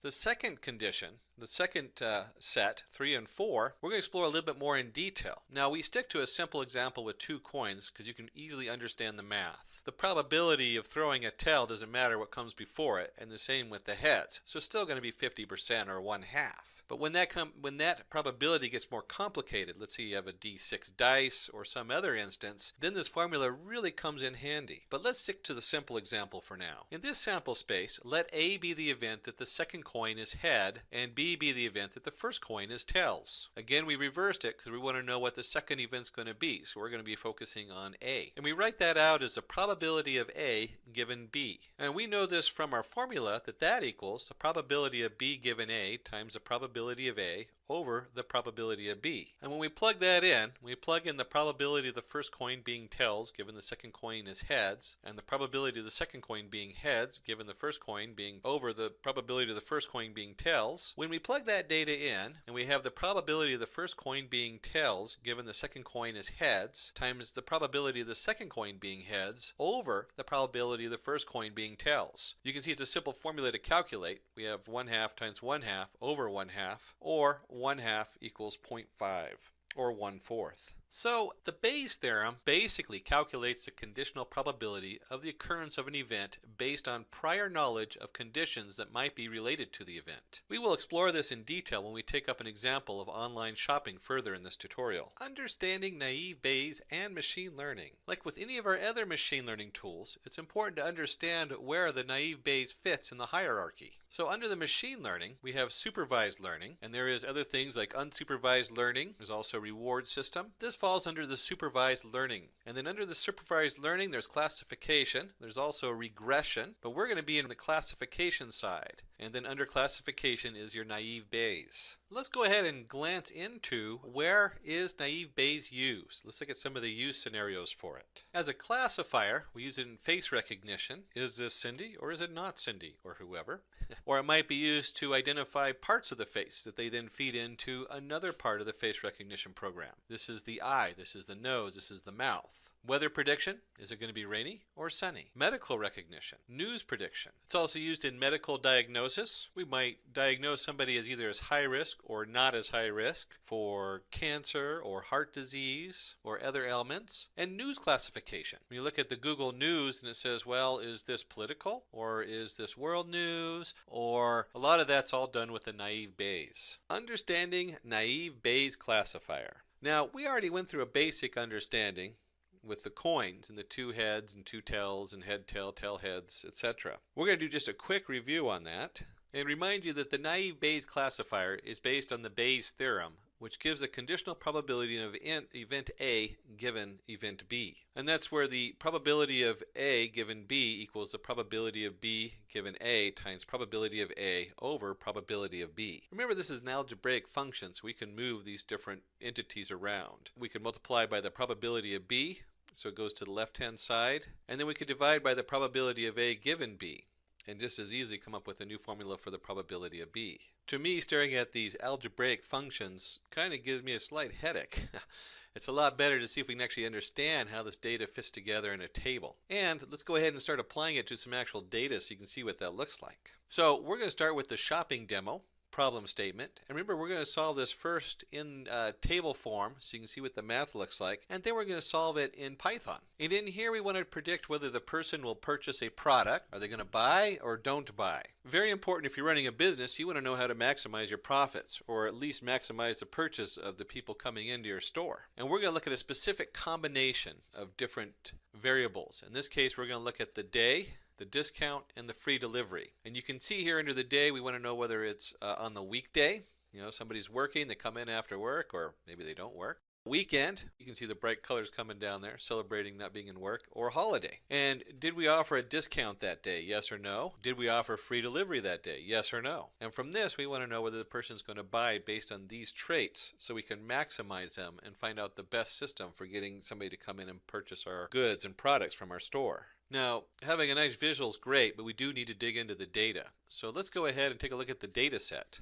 We have a small sample data set of 30 rows. We're showing you the first 15 of those rows for this demo. Now, the actual data file you can request. Just type in below under the comments on the YouTube video, and we'll send you some more information and send you that file. As you can see here, the file is very simple, columns and rows. We have the day, the discount, the free delivery, and did the person purchase or not. And then we have under the day whether it was a weekday, a holiday, was it the weekend. This is a pretty simple set of data, and long before computers, people used to look at this data and calculate this all by hand. So let's go ahead and walk through this and see what that looks like when we put that into tables. Also note, in today's world, we're not usually looking at 3 different variables in 30 rows. Nowadays, because we're able to collect data so much, we're usually looking at 27, 30 variables across hundreds of rows. The first thing we want to do is we're going to take this data and based on the data set containing our 3 inputs, day, discount, and free delivery, we're going to go ahead and populate that to frequency tables for each attribute. So we want to know if they had a discount, how many people buy and did not buy. Did they have a discount, yes or no? Did we have a free delivery, yes or no? On those days, how many people made a purchase and how many people didn't? And the same with the 3 days of the week. Was it a weekday, a weekend, a holiday? And did they buy, yes or no? As we dig in deeper to this table for our Bayes theorem, let the event buy be A. Now remember, when we looked at the coins, I said we really want to know what the outcome is. Did the person buy or not? And that's usually event A is what you're looking for. And the independent variables, discount, free delivery, and day, be B. So we'll call that probability of B. Now let us calculate the likelihood table for one of the variables. Let's start with day, which includes weekday, weekend, and holiday. And let us start by summing all of our rows. So we have the weekday row, and out of the weekdays there's 9 plus 2, so it's 11 weekdays. There's 8 weekend days and 11 holidays. Wow, that's a lot of holidays. And then we want to sum up the total number of days. So we're looking at a total of 30 days. Let's start pulling some information from our chart and see where that takes us. And when we fill in the chart on the right, you can see that 9 out of 24 purchases are made on the weekday, 7 out of 24 purchases on the weekend, and 8 out of 24 purchases on a holiday. And out of all the people who come in, 24 out of 30 purchase. You can also see how many people do not purchase. On the weekday, it's 2 out of 6 didn't purchase, and so on and so on. We can also look at the totals, and you'll see on the right we put together some of the formulas. The probability of making a purchase on the weekend comes out at 11 out of 30. So out of the 30 people who came into the store throughout the weekend, weekday, and holiday, 11 of those purchases were made on the weekday. And then you can also see the probability of them not making a purchase. And this is done for, doesn't matter which day of the week. So we call that probability of no buy. It would be 6 over 30 or 0.2. So there's a 20% chance that they're not going to make a purchase no matter what day of the week it is. And finally, we look at the probability of B if A. In this case, we're going to look at the probability of the weekday and not buying. 2 of the no buys were done out of the weekend out of the 6 people who did not make purchases. So when we look at that, probability of the weekday without a purchase is going to be 0.33 or 33%. Let's take a look at this at different probabilities, and based on this likelihood table, let's go ahead and calculate conditional probabilities as below. The first 3 we just did. The probability of making a purchase on the weekday is 11 out of 30, or roughly 36 or 37%, 0.367. The probability of not making a purchase at all, doesn't matter what day of the week, is roughly 0.2 or 20%. And the probability of a weekday no purchase is roughly 2 out of 6. So 2 out of 6 of our no purchases were made on the weekday. And then finally we take our P of AB. If you look, we've kept the symbols up there. We got P of probability of B, probability of A, probability of B if A. We should remember that the probability of A if B is equal to the first one times the probability of no buys over the probability of the weekday. So we could calculate it both off the table we created. We can also calculate this by the formula, and we get the 0.367, which equals, or 0.33 times 0.2 over 0.367, which equals 0.179, or roughly 17 to 18%. And that'd be the probability of no purchase done on the weekday. And this is important because we can look at this and say, as the probability of buying on the weekday is more than the probability of not buying on the weekday, we can conclude that customers will most likely buy the product on a weekday. Now, we've kept our chart simple, and we're only looking at one aspect. So you should be able to look at the table and come up with the same information or the same conclusion. That should be kind of intuitive at this point. Next, we can take the same setup. We have the frequency tables of all 3 independent variables. Now we can construct the likelihood tables for all 3 of the variables we're working with. We can take our day like we did before. We have weekday, weekend, and holiday. We filled in this table. And then we can come in and also do that for the discount, yes or no. Did they buy, yes or no? And we fill in that full table. So now we have our probabilities for a discount and whether the discount leads to a purchase or not, and the probability for free delivery. Does that lead to a purchase or not? And this is where it starts getting really exciting. Let us use these 3 likelihood tables to calculate whether a customer will purchase a product on a specific combination of day, discount, and free delivery, or not purchase. Here, let us take a combination of these factors. Day equals holiday, discount equals yes, free delivery equals yes. Let's dig deeper into the math and actually see what this looks like. And we're going to start with looking for the probability of them not purchasing on the following combinations of days. We are actually looking for the probability of A equal no buy, no purchase. And our probability of B we're going to set equal to, is it a holiday? Did they get a discount? Yes. And was it a free delivery? Yes. Before we go further, let's look at the original equation. The probability of A if B equals the probability of B given the condition A and the probability times the probability of A over the probability of B occurring. Now this is basic algebra, so we can multiply this information together. So when you see the probability of A given B, in this case the condition is B, C, and D, or the 3 different variables we're looking at. And when you see the probability of B, that would be the conditions. We're actually going to multiply those 3 separate conditions out. Probability of, you'll see that in just a second in the formula, times the full probability of A over the full probability of B. So here we are back to this, and we're going to have let A equal no purchase, and we're looking for the probability of B on the condition A, where A sets for 3 different things. Remember that equals the probability of A given the condition B. And in this case, we just multiply those 3 different variables together. So we have the probability of the discount times the probability of free delivery times the probability is the day equal a holiday. Those are our three variables of the probability of A if B. And then that is going to be multiplied by the probability of them not making a purchase. And then we want to divide that by the total probabilities, and they're multiplied together. So we have the probability of a discount, the probability of a free delivery, and the probability of it being on a holiday. When we plug those numbers in, we see that 1 out of 6 were no purchase on a discounted day, 2 out of 6 were a no purchase on a free delivery day, and 3 out of 6 were a no purchase on a holiday. Those are our three probabilities of A if B multiplied out. And then that has to be multiplied by the probability of a no purchase. And remember, the probability of a no buy is across all the data. So that's where we get the 6 out of 30. We divide that out by the probability of each category over the total number. So we get the 20 out of 30 had a discount, 23 out of 30 had a yes for free delivery, and 11 out of 30 were on a holiday. We plug all those numbers in, we get 0.178.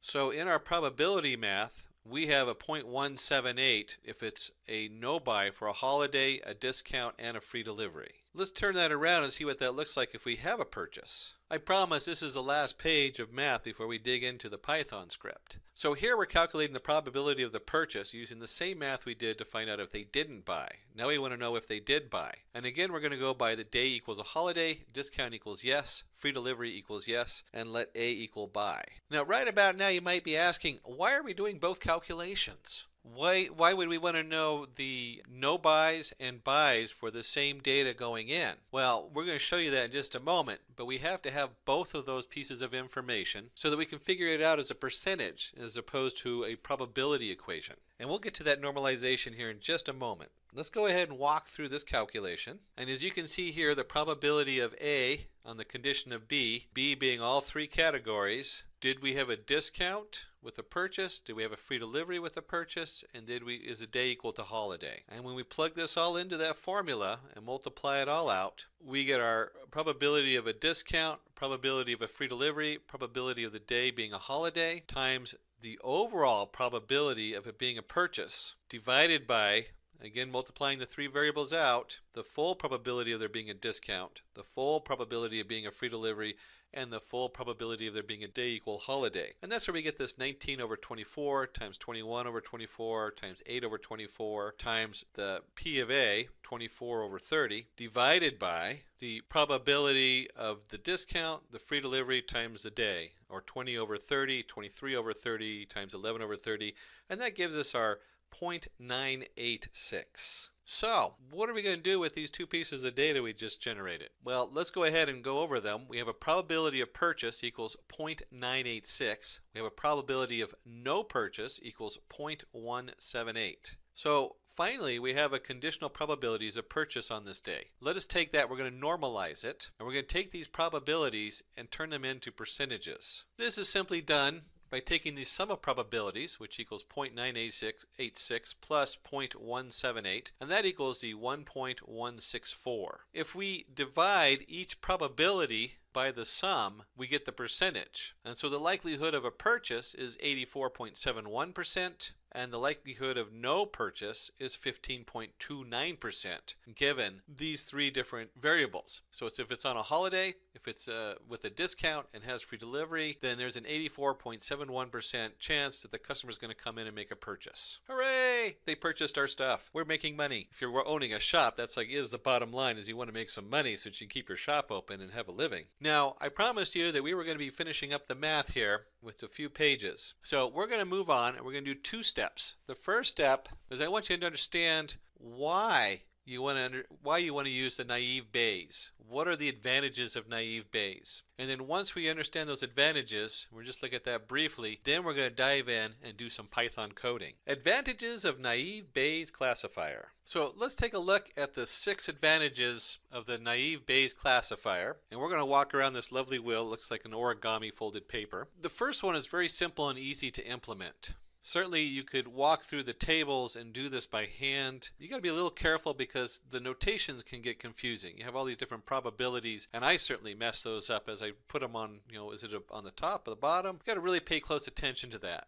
When you put it into Python, it's really nice because you don't have to worry about any of that. You let the Python handle that, the Python module. But understanding it, you can put it on a table and you can easily see how it works, and it's a simple algebraic function. It needs less training data, so if you have smaller amounts of data, this is a great, powerful tool for that. Handles both continuous and discrete data. It's highly scalable with number of predictors and data points. So as you can see, you can just keep multiplying different probabilities in there, and you can cover not just 3 different variables or sets. You can now expand this to even more categories. Number 5, it's fast. It can be used in real-time predictions. This is so important. This is why it's used in a lot of our predictions on online shopping carts, referrals, spam filters, is because there's no time delay as it has to go through and figure out a neural network, or one of the other many setups where you're doing classification. And certainly there's a lot of other tools out there in the machine learning that can handle these, but most of them are not as fast as the naive Bayes. And then finally, it's not sensitive to irrelevant features. So it picks up on your different probabilities, and if you're short on data on one probability, you can it automatically adjust for that. Those formulas are very automatic, and so you can still get a very solid predictability even if you're missing data or you have overlapping data for 2 completely different areas. We see that a lot in doing census and studying of people and habits, where they might have one study that covers one aspect and another one that overlaps, and because the 2 overlap, they can then predict the unknowns for the group that they haven't done the second study on, or vice versa. So it's very powerful in that it is not sensitive to the irrelevant features, and in fact you can use it to help predict features that aren't even in there. So now we're down to my favorite part. We're going to roll up our sleeves and do some actual programming. We're going to do the use case text classification. Now, I would challenge you to go back and send us a note on the notes below underneath the video and request the data for the shopping cart. So you can plug that into Python code and do that on your own time, so you can walk through it, since we walk through all the information on it. But we're going to do a Python code doing text classification, very popular for doing the naive Bayes. So we're going to use our new tool to perform a text classification of news headlines and classify news into different topics for a news website. As you can see here, we have a nice image of the Google News, and then related on the right, subgroups. I'm not sure where they actually pulled the actual data we're going to use from. It's one of the standard sets. But certainly this can be used on any of our news headlines in classification. So let's see how it can be done using the naive Bayes classifier. Now we're at my favorite part. We're actually going to write some Python script. Roll up our sleeves. And we're going to start by doing our imports. These are very basic imports, including our news group. And we'll take a quick glance at the target names. Then we're going to go ahead and start training our data set and putting it together. We'll put together a nice graph, because it's always good to have a graph to show what's going on. And once we've trained it and we've shown you a graph of what's going on, then we're going to explore how to use it and see what that looks like. Now, I'm going to open up my favorite editor, or inline editor for Python. You don't have to use this. You can use whatever your editor that you like, whatever interface IDE you want. This just happens to be the Anaconda Jupyter Notebook. And I'm going to paste that first piece of code in here so we can walk through it. Let's make it a little bigger on the screen so you have a nice view of what's going on. And we're using Python 3, in this case 3.5. So this would work in any of your 3x. If you have it set up correctly, it should also work in a lot of the 2x. You just have to make sure all of the versions of the modules match your Python version. And in here, you'll notice the first line is your percentage matplot library in line. Now, 3 of these lines of code are all about plotting the graph. This one lets the notebook know, since it's an inline setup, that we want the graphs to show up on this page. Without it, in a notebook like this, which is an Explorer interface, it won't show up. Now, a lot of IDEs don't require that. A lot of them, like if I'm working on one of my other setups, it just has a pop-up and the graph pops up on there. So you have that setup also. But for this, we want the matplot library inline.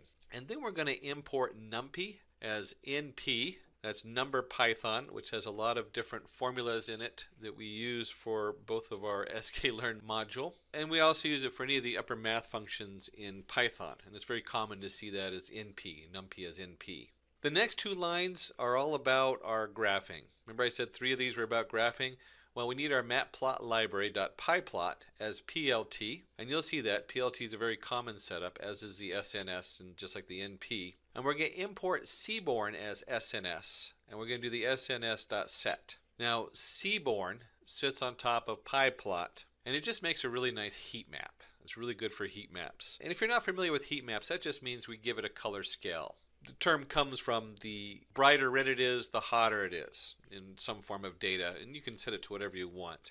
And we'll see that later on. So you'll see that those 3 lines of code here are just importing the graph function so we can graph it. And as a data scientist, you always want to graph your data and have some kind of visual. It's really hard just to shove numbers in front of people and they look at it and it doesn't mean anything.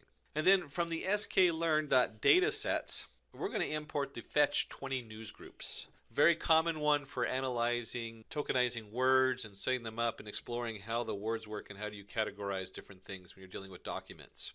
And then we set our data equal to fetch 20 news groups. So our data variable will have the data in it. And we're going to go ahead and just print the target names, data.target names. And let's see what that looks like.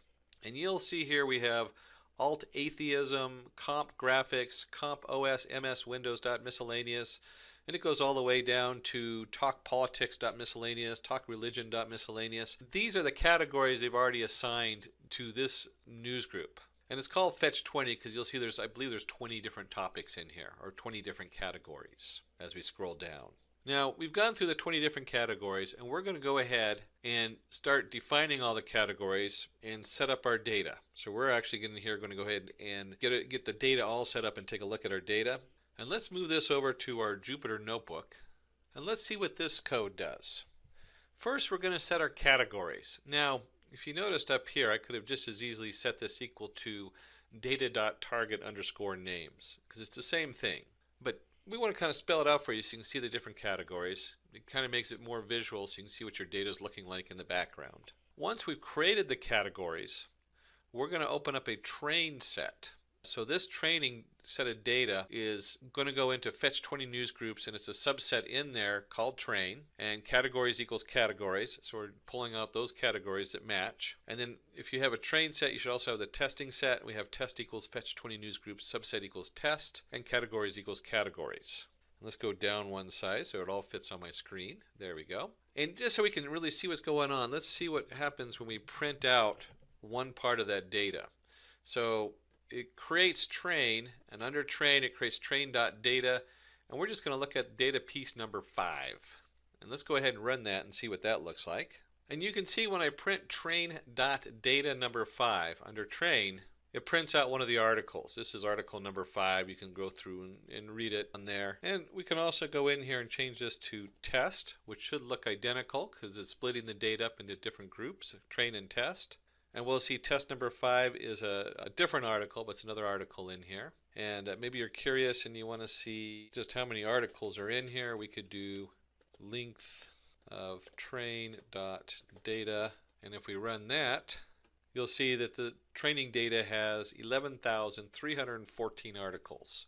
So we're not going to go through all those articles. That's a lot of articles. But we can look at one of them just so you can see what kind of information is coming out of it and what we're looking at. And we'll just look at number 5 for today. And here we have it. Rewording the Second Amendment IDs, VTT, lines 58 in article, etc. And you can scroll all the way down and see all the different parts to there. Now, we've looked at it, and that's pretty complicated when you look at one of these articles to try to figure out how do you weight this. If you look down here, we have different words, and maybe the word from. Well, from is probably in all the articles, so it's not going to have a lot of meaning as far as trying to figure out whether this article fits one of the categories or not. So trying to figure out which category it fits in based on these words is where the challenge comes in.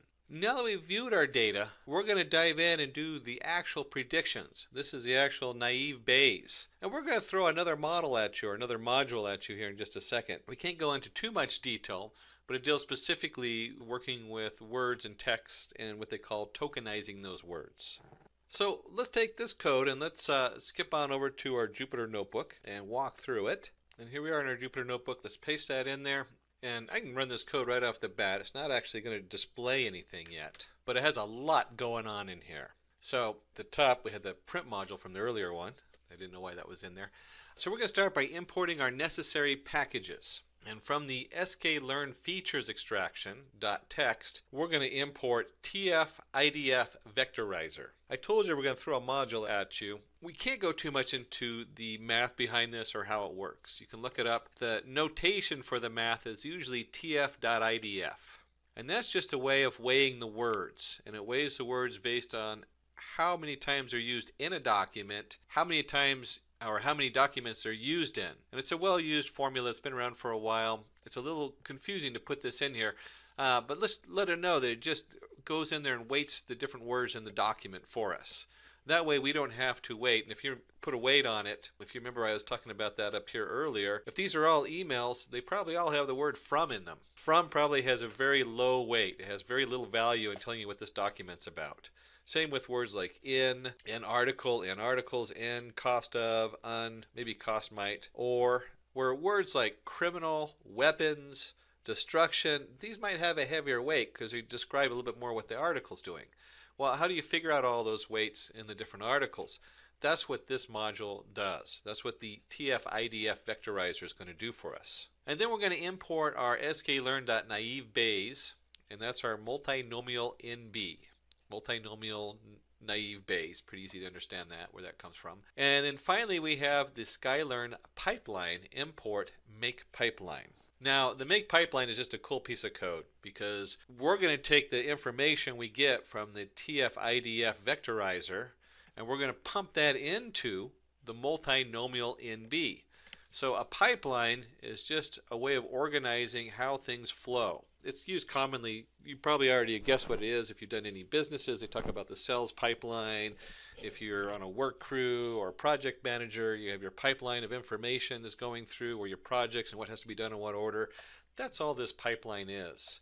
We're going to take the TF-ID vectorizer and then we're going to push that into the multinomial NB. Now, we've designated that as the variable model. We have our pipeline model. And we're going to take that model, and this is just so elegant. This is done in just a couple lines of code. Model.fit. And we're going to fit the data, and first the train data, and then the train target. Now, the train data has the different articles in it. You can see the one we were just looking at. And the train.target is what category they already categorized that particular article as. And what's happening here is the train data is going into the TF-ID vectorizer. So when you have one of these articles, it goes in there, it weights all the words in there. So there's thousands of words with different weights on them. I remember once running a model on this and I literally had 2.4 million tokens go into this. So when you're dealing like large document bases, you can have a huge number of different words. It then takes those words, gives them a weight, and then based on that weight, based on the words and the weights, and then puts that into the multinomial NB. And once we go into our naive Bayes, we want to put the train target in there. So the train data that's been mapped to the TF-ID vectorizer is now going through the multinomial NB, and then we're telling it, well, these are the answers.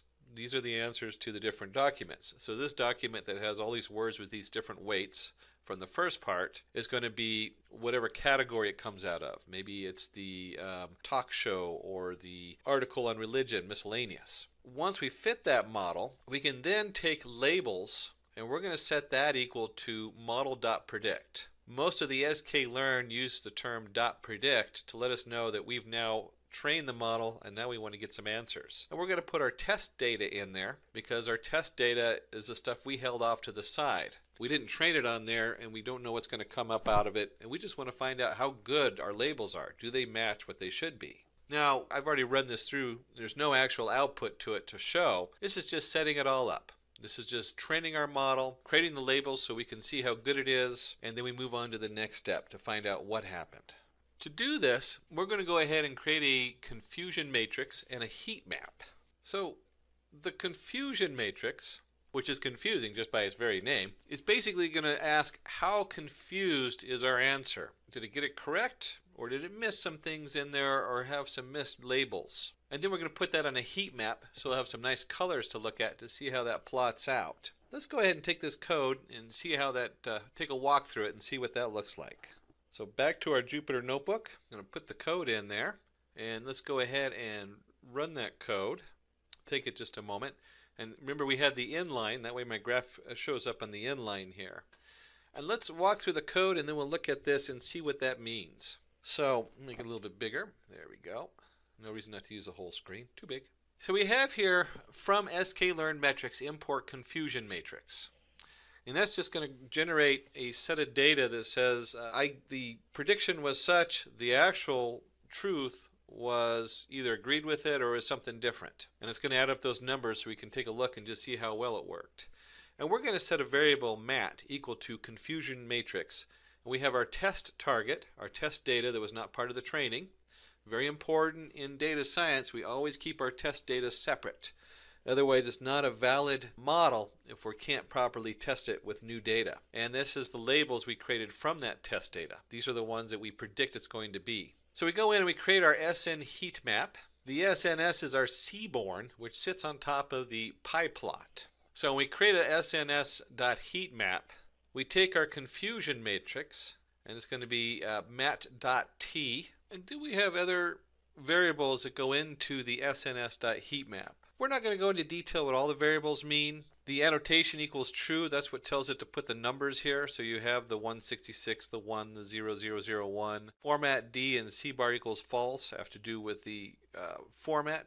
If you take those out, you'll see that some things disappear. And then the X tick labels and the Y tick labels, those are our target names. And you can see right here, that's the alt atheism, comp graphics, comp OS, MS, Windows.miscellaneous. And then finally, we have our plt.x label. Remember, the SNS or the seaborne sits on top of our matplot library, our PLT. And so we want to just tell it x label equals a true is true. The labels are true, and then the y label is prediction label. So when we say a true, this is what it actually is, and the prediction is what we predicted. And let's look at this graph, because that's probably a little confusing the way I rattled through it. And what I'm going to do is I'm going to go ahead and flip back to the slides, because they have a black background they put in there that helps it shine a little bit better so you can see the graph a little bit easier. So in reading this graph, what we want to look at is how the color scheme has come out. And you'll see a line right down the middle, diagonally, from upper left to bottom right.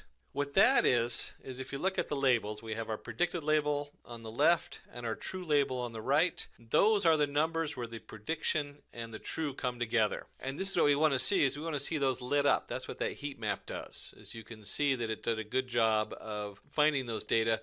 And you'll notice that there's a couple of red spots on there where it missed. You know, it's a little confused when we talk about talk religion miscellaneous versus talk politics miscellaneous, social religion Christian versus alt atheism. It mislabeled some of those. And those are very similar topics, so you could understand why it might mislabel them. But overall, it did a pretty good job. If we're going to create these models, we want to go ahead and be able to use them. So let's see what that looks like. To do this, let's go ahead and create a definition, a function to run. And we're going to call this function, let me just expand that just a notch here. There we go. I like mine in big letters. Predict categories. We want to predict the category. We're going to send it S, a string.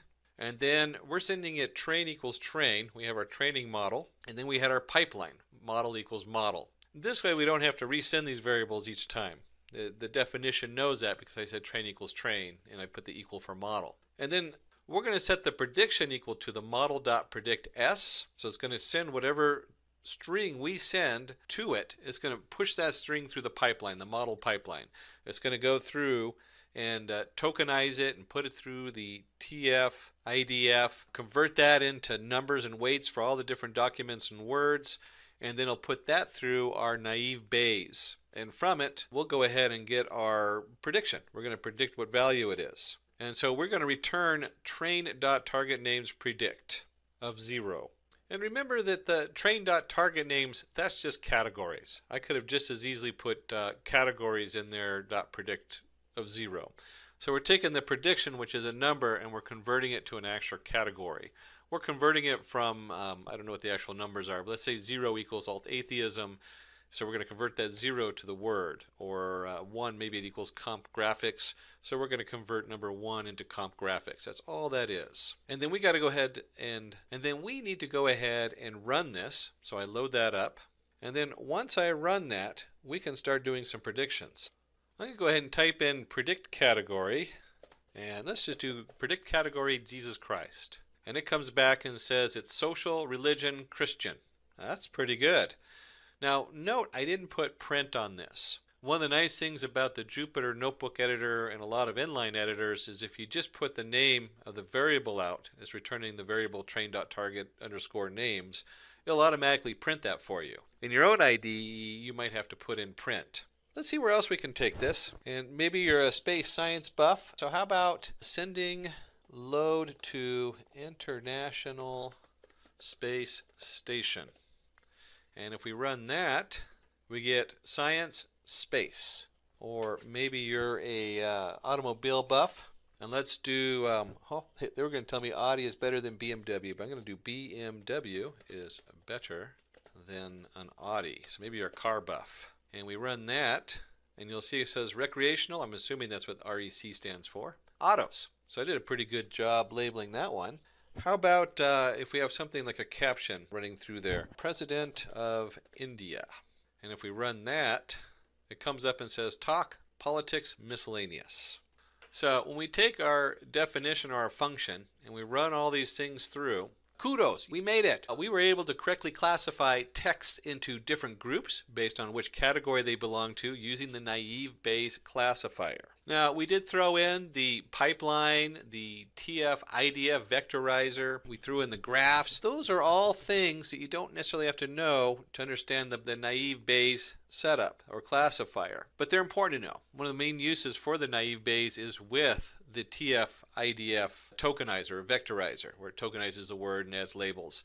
And we use the pipeline because you need to push all that data through, and it makes it really easy and fast. You don't have to know those to understand naive Bayes, but they certainly help for understanding the industry and data science. And we can see our categorizer, our naive Bayes classifier. We were able to predict the category religion, space, motorcycles, autos, politics, and properly classify all these different things we pushed into our prediction and our trained model.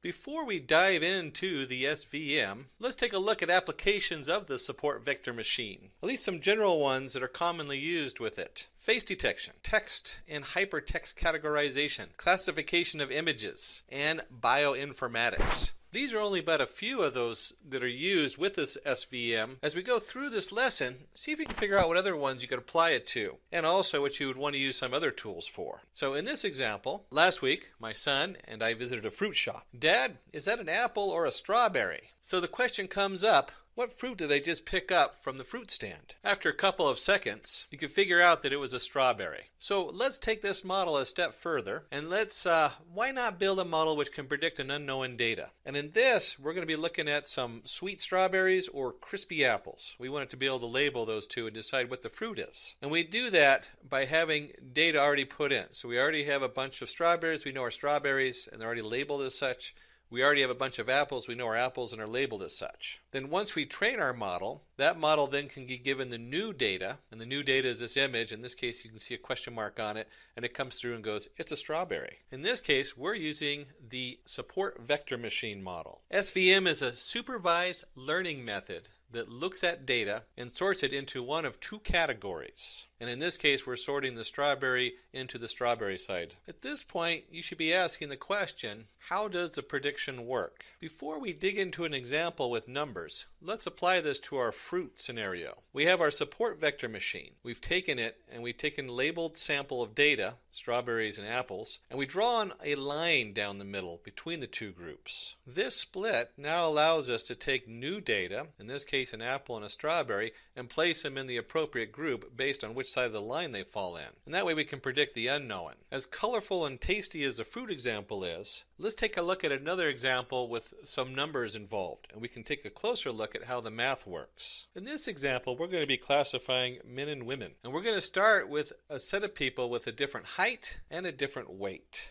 And to make this work, we'll have to have a sample data set of female, where we have their height and weight, 174, 65, 174, 88, and so on. And we'll need a sample data set of the male. They have a height 179, 90, 180 to 80, and so on. Let's go ahead and put this on a graph so we have a nice visual. So you can see here we have two groups based on the height versus the weight. And on the left side, we're going to have the women. On the right side, we're going to have the men. Now, if we're going to create a classifier, let's add a new data point and figure out if it's male or female. So before we can do that, we need to split our data first. We can split our data by choosing any of these lines. In this case, we draw on two lines through the data in the middle that separates the men from the women. But to predict the gender of a new data point, we should split the data in the best possible way. And we say the best possible way because this line has a maximum space that separates the two classes. Here you can see there's a clear split between the two different classes, and in this one there's not so much a clear split. This doesn't have the maximum space that separates the two. That is why this line best splits the data. We don't want to just do this by eyeballing it. And before we go further, we need to add some technical terms to this. We can also say that the distance between the points in the line should be as far as possible. In technical terms, we can say the distance between the support vector and the hyperplane should be as far as possible. And this is where the support vectors are the extreme points in the data set. And if you look at this data set, they have circled 2 points which seem to be right on the outskirts of the women and one on the outskirts of the men. And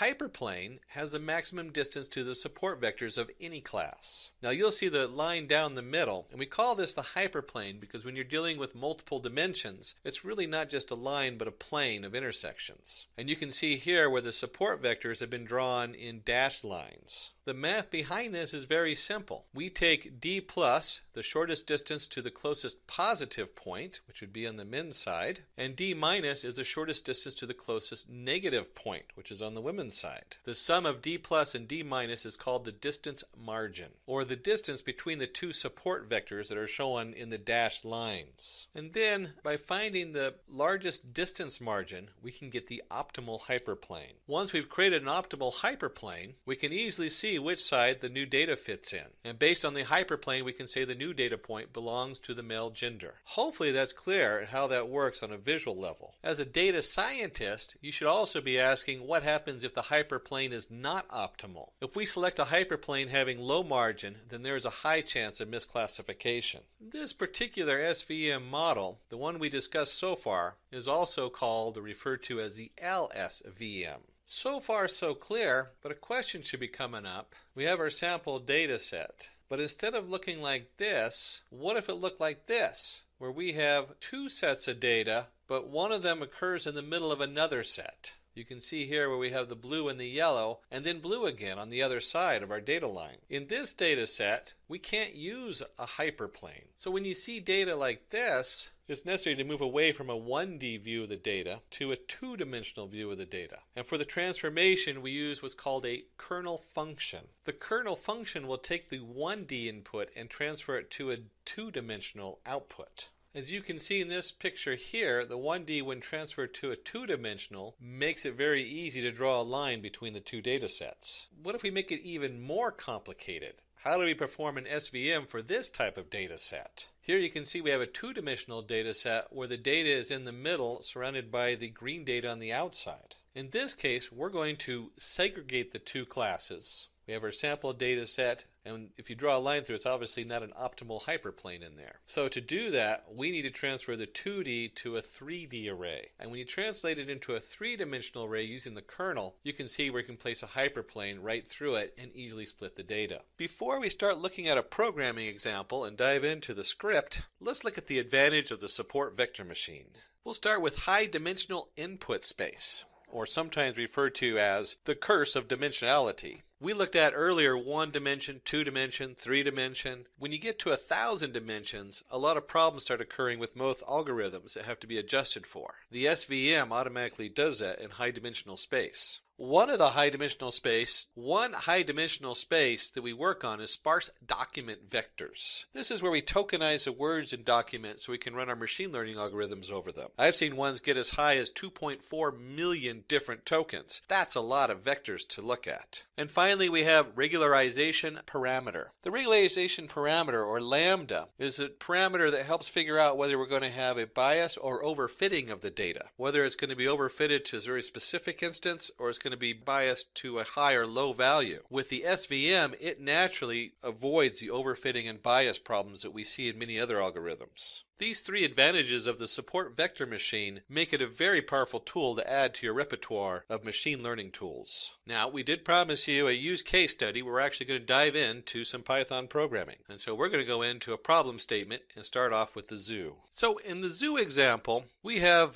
family members going to the zoo and we have the young child going, "Dad, is that a group of crocodiles or alligators?" Well, that's hard to differentiate. And zoos are a great place to start looking at science and understanding how things work, especially as a young child. And so we can see the parents sitting here thinking, well, what is the difference between a crocodile and an alligator? Well, one, crocodiles are larger in size, alligators are smaller in size. Snout width, the crocodiles have a narrow snout and alligators have a wider snout. And of course, in the modern day and age, the father's sitting here thinking, how can I turn this into a lesson for my son? And he goes, let a support vector machine segregate the two groups. I don't know if my dad ever told me that, but that would be funny. Now, in this example, we're not going to use actual measurements and data. We're just using that for imagery. And that's very common in a lot of machine learning algorithms and setting them up. But let's roll up our sleeves, and we'll talk about that more in just a moment as we break into our Python script.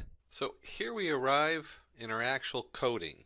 And I'm going to move this into a Python editor in just a moment. But let's talk a little bit about what we're going to cover. First, we're going to cover in the code the setup, how to actually create our SVM. And you're going to find that there's only 2 lines of code that actually create it, and the rest of it is done so quick and fast that it's all here in the first page. And we'll show you what that looks like as far as our data, because we're going to create some data. I talked about creating data just a minute ago. And so we'll get into the creating data here, and you'll see this nice correction of our 2 blobs, and we'll go through that in just a second. And then the second part is we're going to take this and we're going to bump it up a notch. We're going to show you what it looks like behind the scenes. But let's start with actually creating our setup. I like to use the Anaconda Jupyter Notebook because it's very easy to use, but you can use any of your favorite Python editors or setups and go in there. But let's go ahead and switch over there and see what that looks like.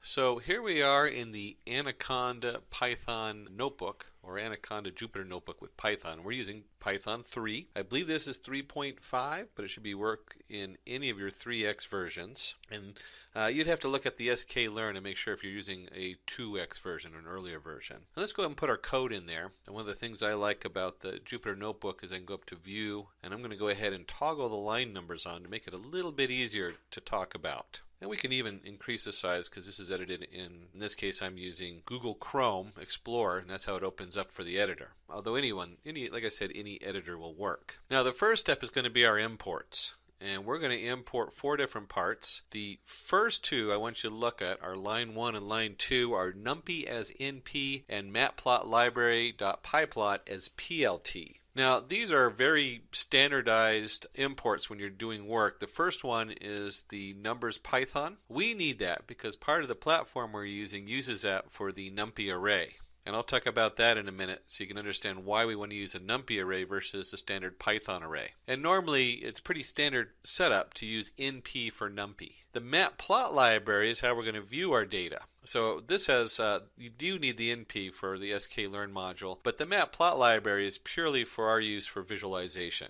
And so you really don't need that for the SVM, but we're going to put it there so you have a nice visual aid and we can show you what it looks like. That's really important at the end when you finish everything, so you have a nice display for everybody to look at. And then finally, I'm going to jump one ahead to line number 4. That's the sklearn.datasets.samples generator import and make blobs. And I told you that we were going to make up data. And this is a tool that's in the sklearn to make up data. I personally don't want to go to the zoo, get in trouble for jumping over the fence, and probably get eaten by the crocodiles or alligators as I work on measuring their snouts and width and length.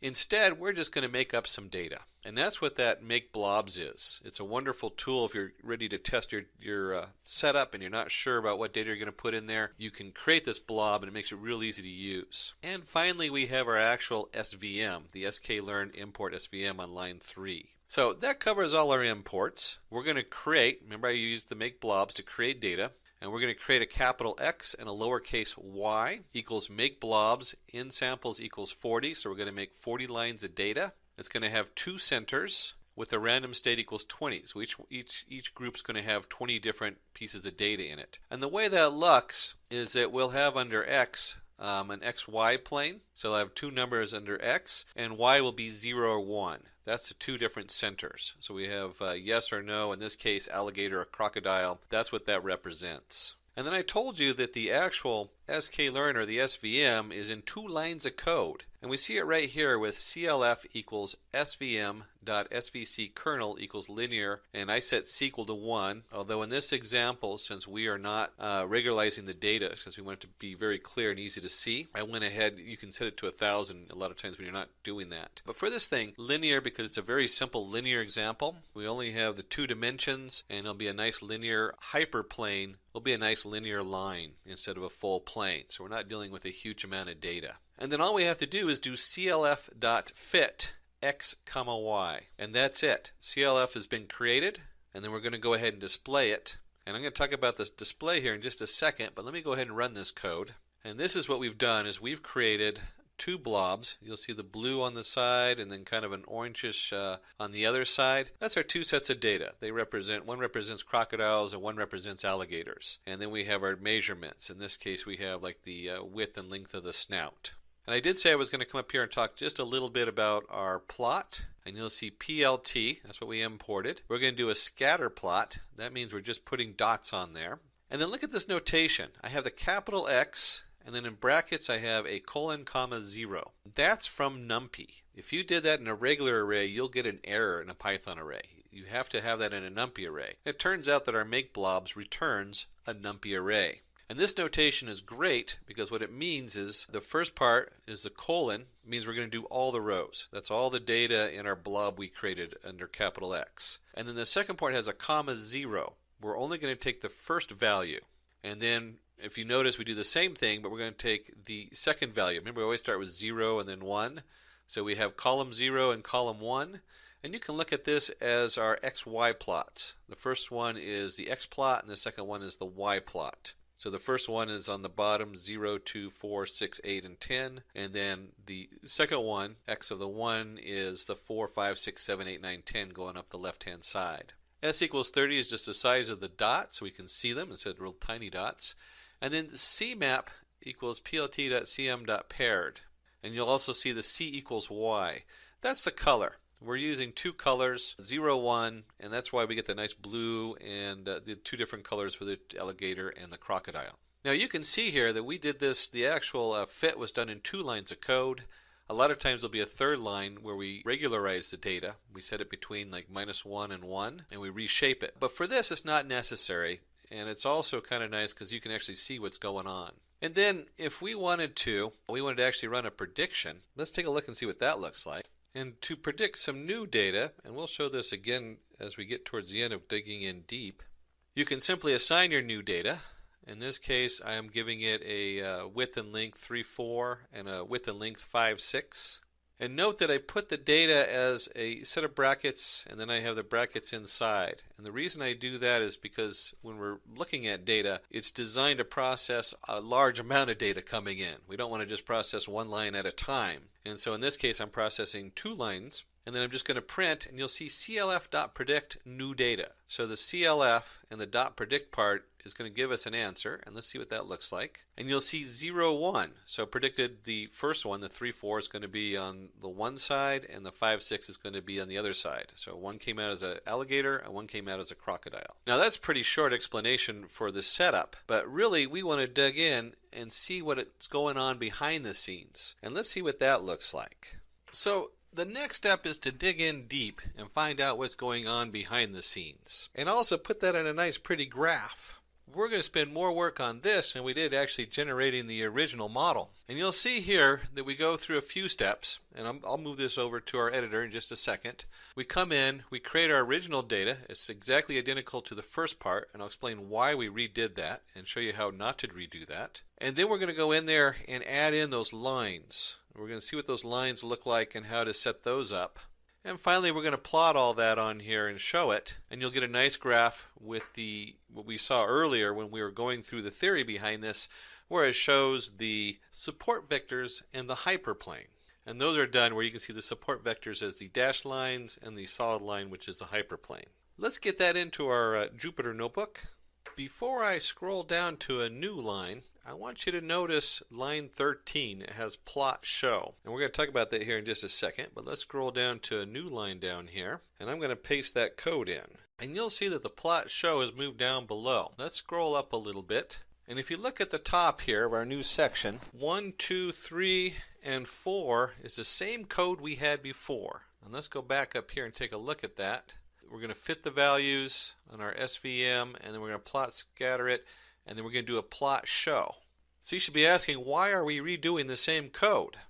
Well, when you do the plot show, that blanks out what's in the plot. So once I've done this plot show, I have to reload that data. Now we could do this simply by removing it up here, rerunning it, and then coming down here, and then we wouldn't have to rerun these first 4 lines of code. Now in this, it doesn't matter too much, and you'll see the plot show is down here and then removed right there on line 5. I'll go ahead and just delete that out of there because we don't want to blank out our screen. We want to move on to the next setup. So we can go ahead and just skip the first 4 lines because we did that before.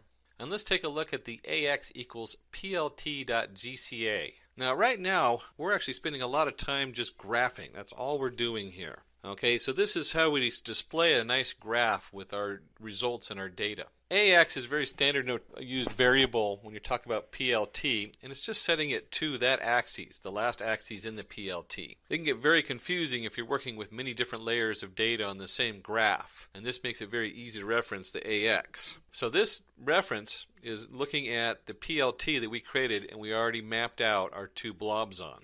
And then we want to know the limits. So we want to know how big the graph is. We can find out the x limit and the y limit simply with the get x limit and get y limit commands, which is part of our matplot library. And then we're going to create a grid.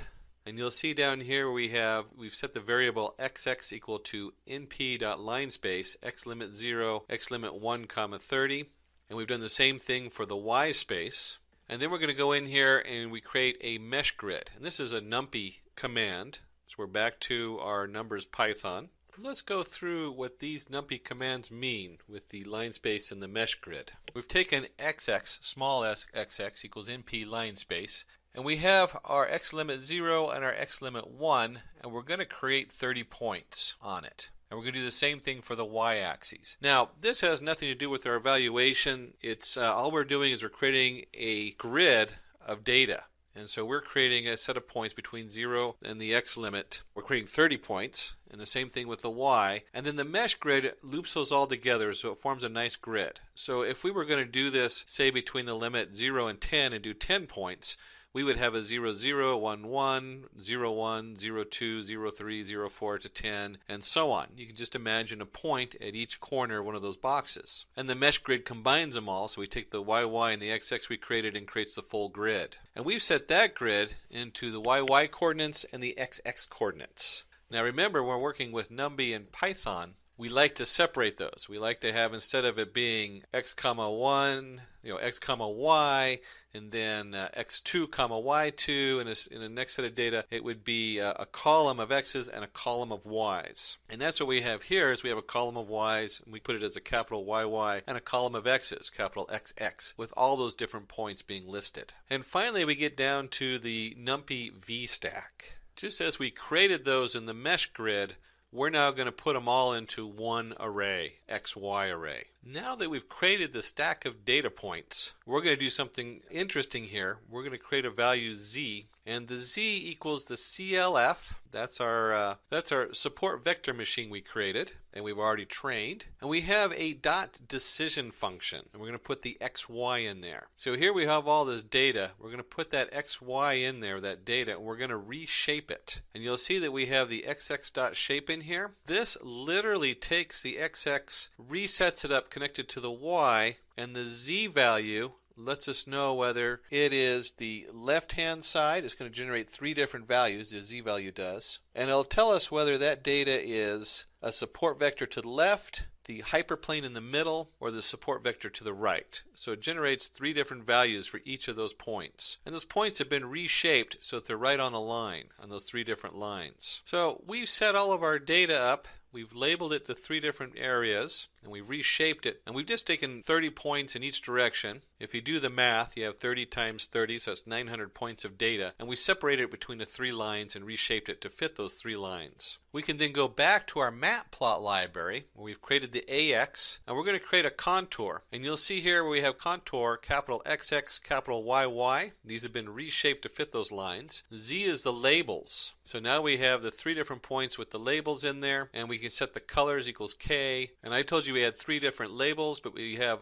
3 levels of data. The alpha just makes it kind of see-through, so it's only 0.5 of the value in there. So when we graph it, the data will show up from behind it, wherever the lines go. And finally, the line styles. This is where we set the 2 support vectors to be dash dash lines, and then a single one is just a straight line. That's what all of that setup does. And then finally, we take our ax.scatter. We're we're going to go ahead and plot the support vectors, but we've programmed it in there so that they look nice, like the dash line and the dash line on that grid. And you can see here, when we do the CLF dot support vectors, we are looking at column 0 and column 1. And then again, we have the S equals 100, so we're going to make them larger. And the line width equals 1, face colors equals none. Let's take a look and see what that looks like when we show it. And you can see when we get down to our end result, it creates a really nice graph. We have our two support vectors in dashed lines, and they have the near data. So you can see those 2 points, or in this case the 4 points, where those lines nicely cleave the data. And then you have your hyperplane down the middle, which is as far from the two different points as possible, creating the maximum distance. So you can see that we have our nice output for the size of the body and the width of the snout, and we've easily separated the two groups of crocodile and alligator. Congratulations! You've done it. We've made it. Of course, these are pretend data for our crocodiles and alligators, but this hands-on example will help you to encounter any support vector machine projects in the future. And you can see how easy they are to set up and look at in depth. We're going to cover the K nearest neighbors, I'll refer to as KNN. And KNN is really a fundamental place to start in the machine learning. It's the basis of a lot of other things, and just the logic behind it is easy to understand and incorporated in other forms of machine learning. So today, what's in it for you? Why do we need KNN? What is KNN? How do we choose the factor K? When do we use KNN? How does KNN algorithm work? And then we'll dive into my favorite part, the use case. Predict whether a person will have diabetes or not. That is a very common and popular used data set as far as testing out models and learning how to use the different models in machine learning. By now, we all know machine learning models make predictions by learning from the past data available. So we have our input values, our machine learning model builds on those inputs of what we already know, and then we use that to create a predicted output. Is that a dog? Little kid looking over there and watching the black cat cross their path. No, dear, you can differentiate between a cat and a dog based on their characteristics. Cats. Cats have sharp claws, uses to climb, smaller length of ears, meows and purrs, doesn't love to play around. Dogs have dull claws, bigger length of ears, barks, loves to run around. You usually don't see a cat running around people, although I do have a cat that does that, where dogs do. And we can look at these, we can say, we can evaluate their sharpness of the claws, how sharp are their claws, and we can evaluate the length of the ears, and we can usually sort out cats from dogs based on even those two characteristics. Now tell me if it is a cat or a dog. An odd question, usually little kids know cats and dogs by now, unless they live in a place where there's not many cats or dogs. So if we look at the sharpness of the claws, the length of the ears, and we can see that the cat has smaller ears and sharper claws than the other animals. Its features are more like cats. It must be a cat. Sharp claws, length of ears, and it goes in the cat group. Because KNN is based on feature similarity, we can do classification using KNN classifier. So we have our input value, the picture of the black cat. It goes into our trained model, and it predicts that this is a cat coming out. So what is KNN? What is the KNN algorithm? K nearest neighbors is what that stands for. It's one of the simplest supervised machine learning algorithms, mostly used for classification. So we want to know, is this a dog or it's not a dog? Is it a cat or not a cat? It classifies a data point based on how its neighbors are classified. KNN stores all available cases and classifies new cases based on a similarity measure. And here we've gone from cats and dogs right into wine, another favorite of mine. KNN stores all available cases and classifies new cases based on a similarity measure. And here you see we have a measurement of sulfur dioxide versus the chloride level, and then the different wines they've tested and where they fall on that graph based on how much sulfur dioxide and how much chloride. K in KNN is a perimeter that refers to the number of nearest neighbors to include in the majority of the voting process. And so if we add a new glass of wine there, red or white, we want to know what the neighbors are. In this case, we're going to put K equals 5. We'll talk about K in just a minute. A data point is classified by the majority of votes from its 5 nearest neighbors. Here, the unknown point would be classified as red since 4 out of 5 neighbors are red. So how do we choose K? How do we know k equals 5?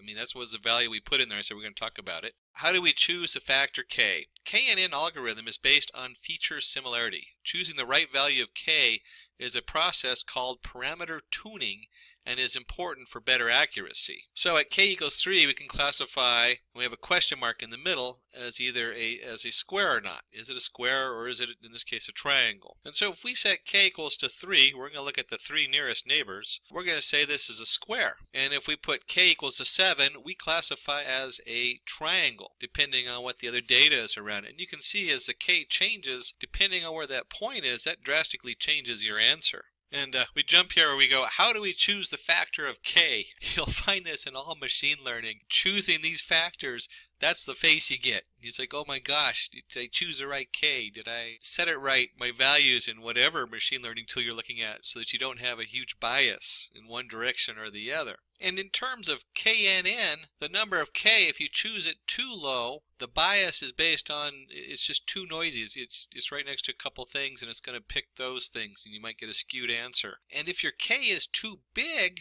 then it's going to take forever to process. So you're going to run into processing issues and resource issues. So what we do, the most common use, and there's other options for choosing k, is to use the square root of n. So n is a total number of values you have, and you take the square root of it. In most cases, you also, if it's an even number, so if you're using, like in this case, squares and triangles, if it's even, you want to make your k value odd.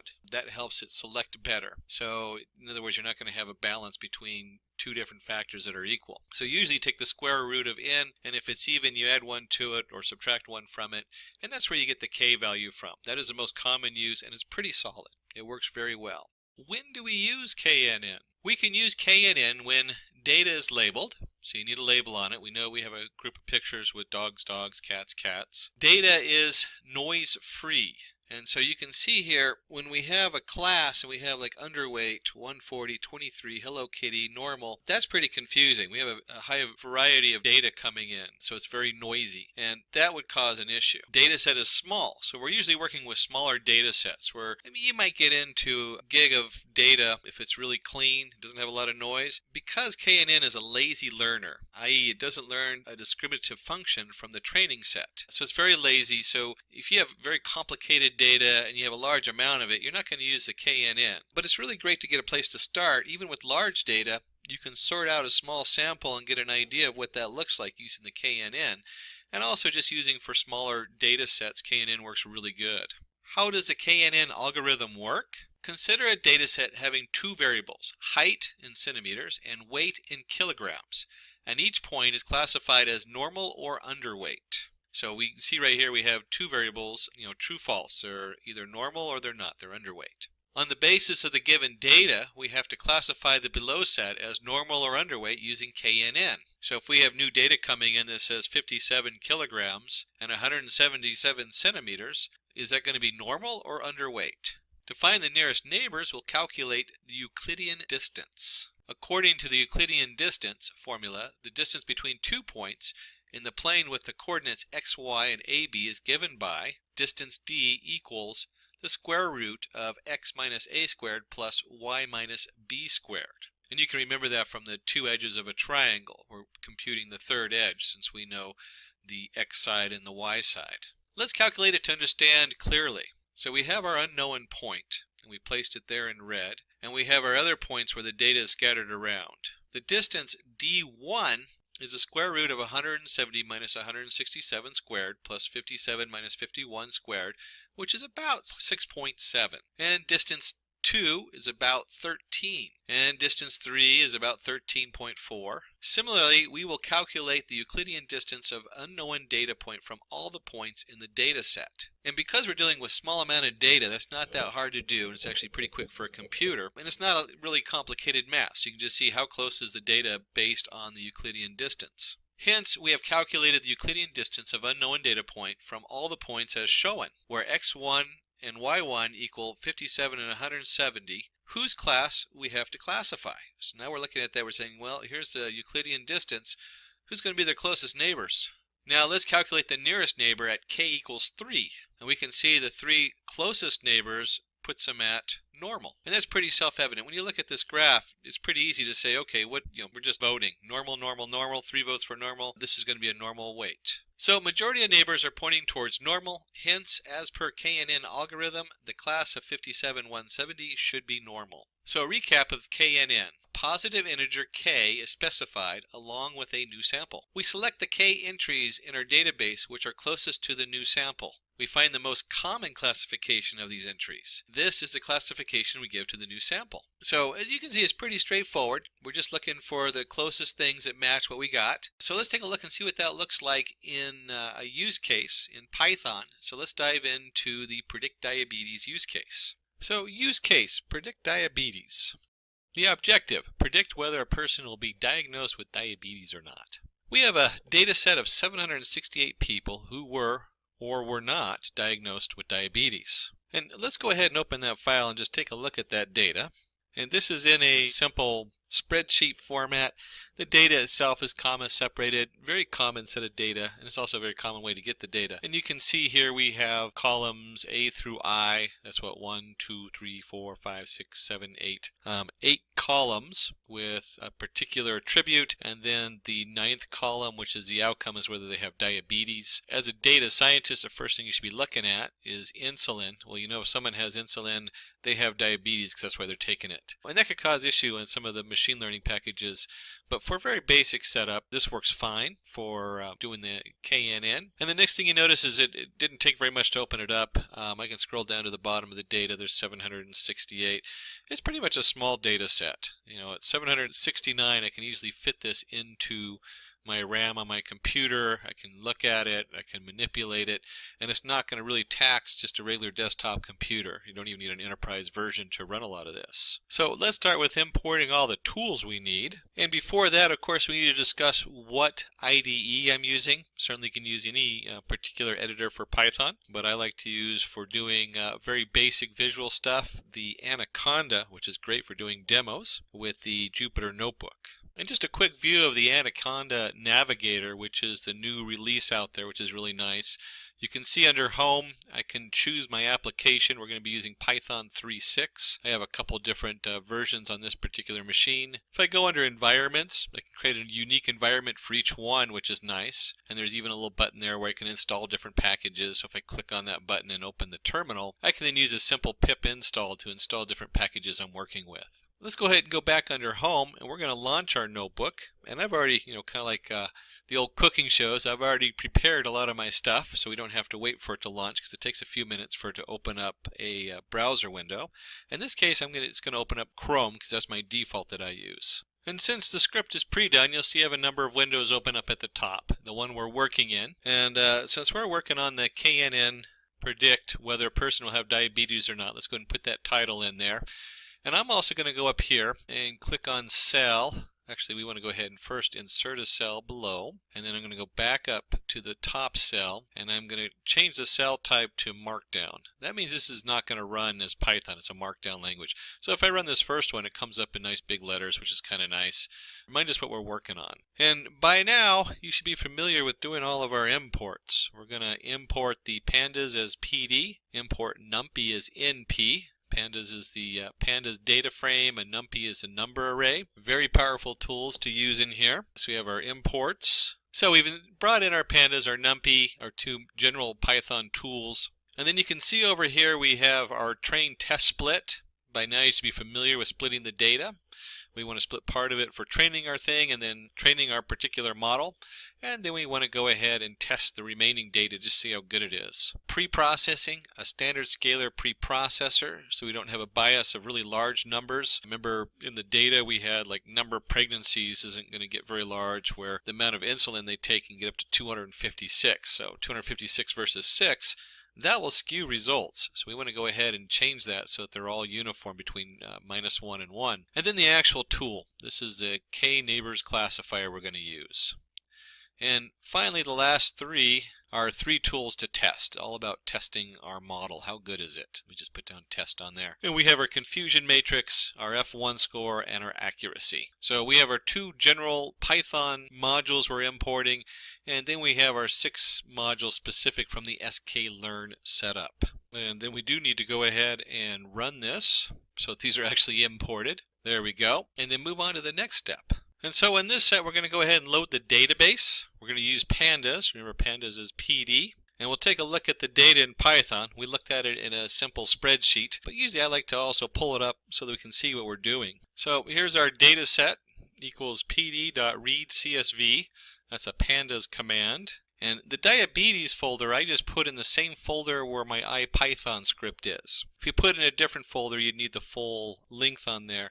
We can also do a quick length of the data set. That is a simple Python command, len for length. We might even, let's go ahead and print that. We'll go print. And if you do it on its own line, length.dataset in the Jupyter Notebook, it'll automatically print it.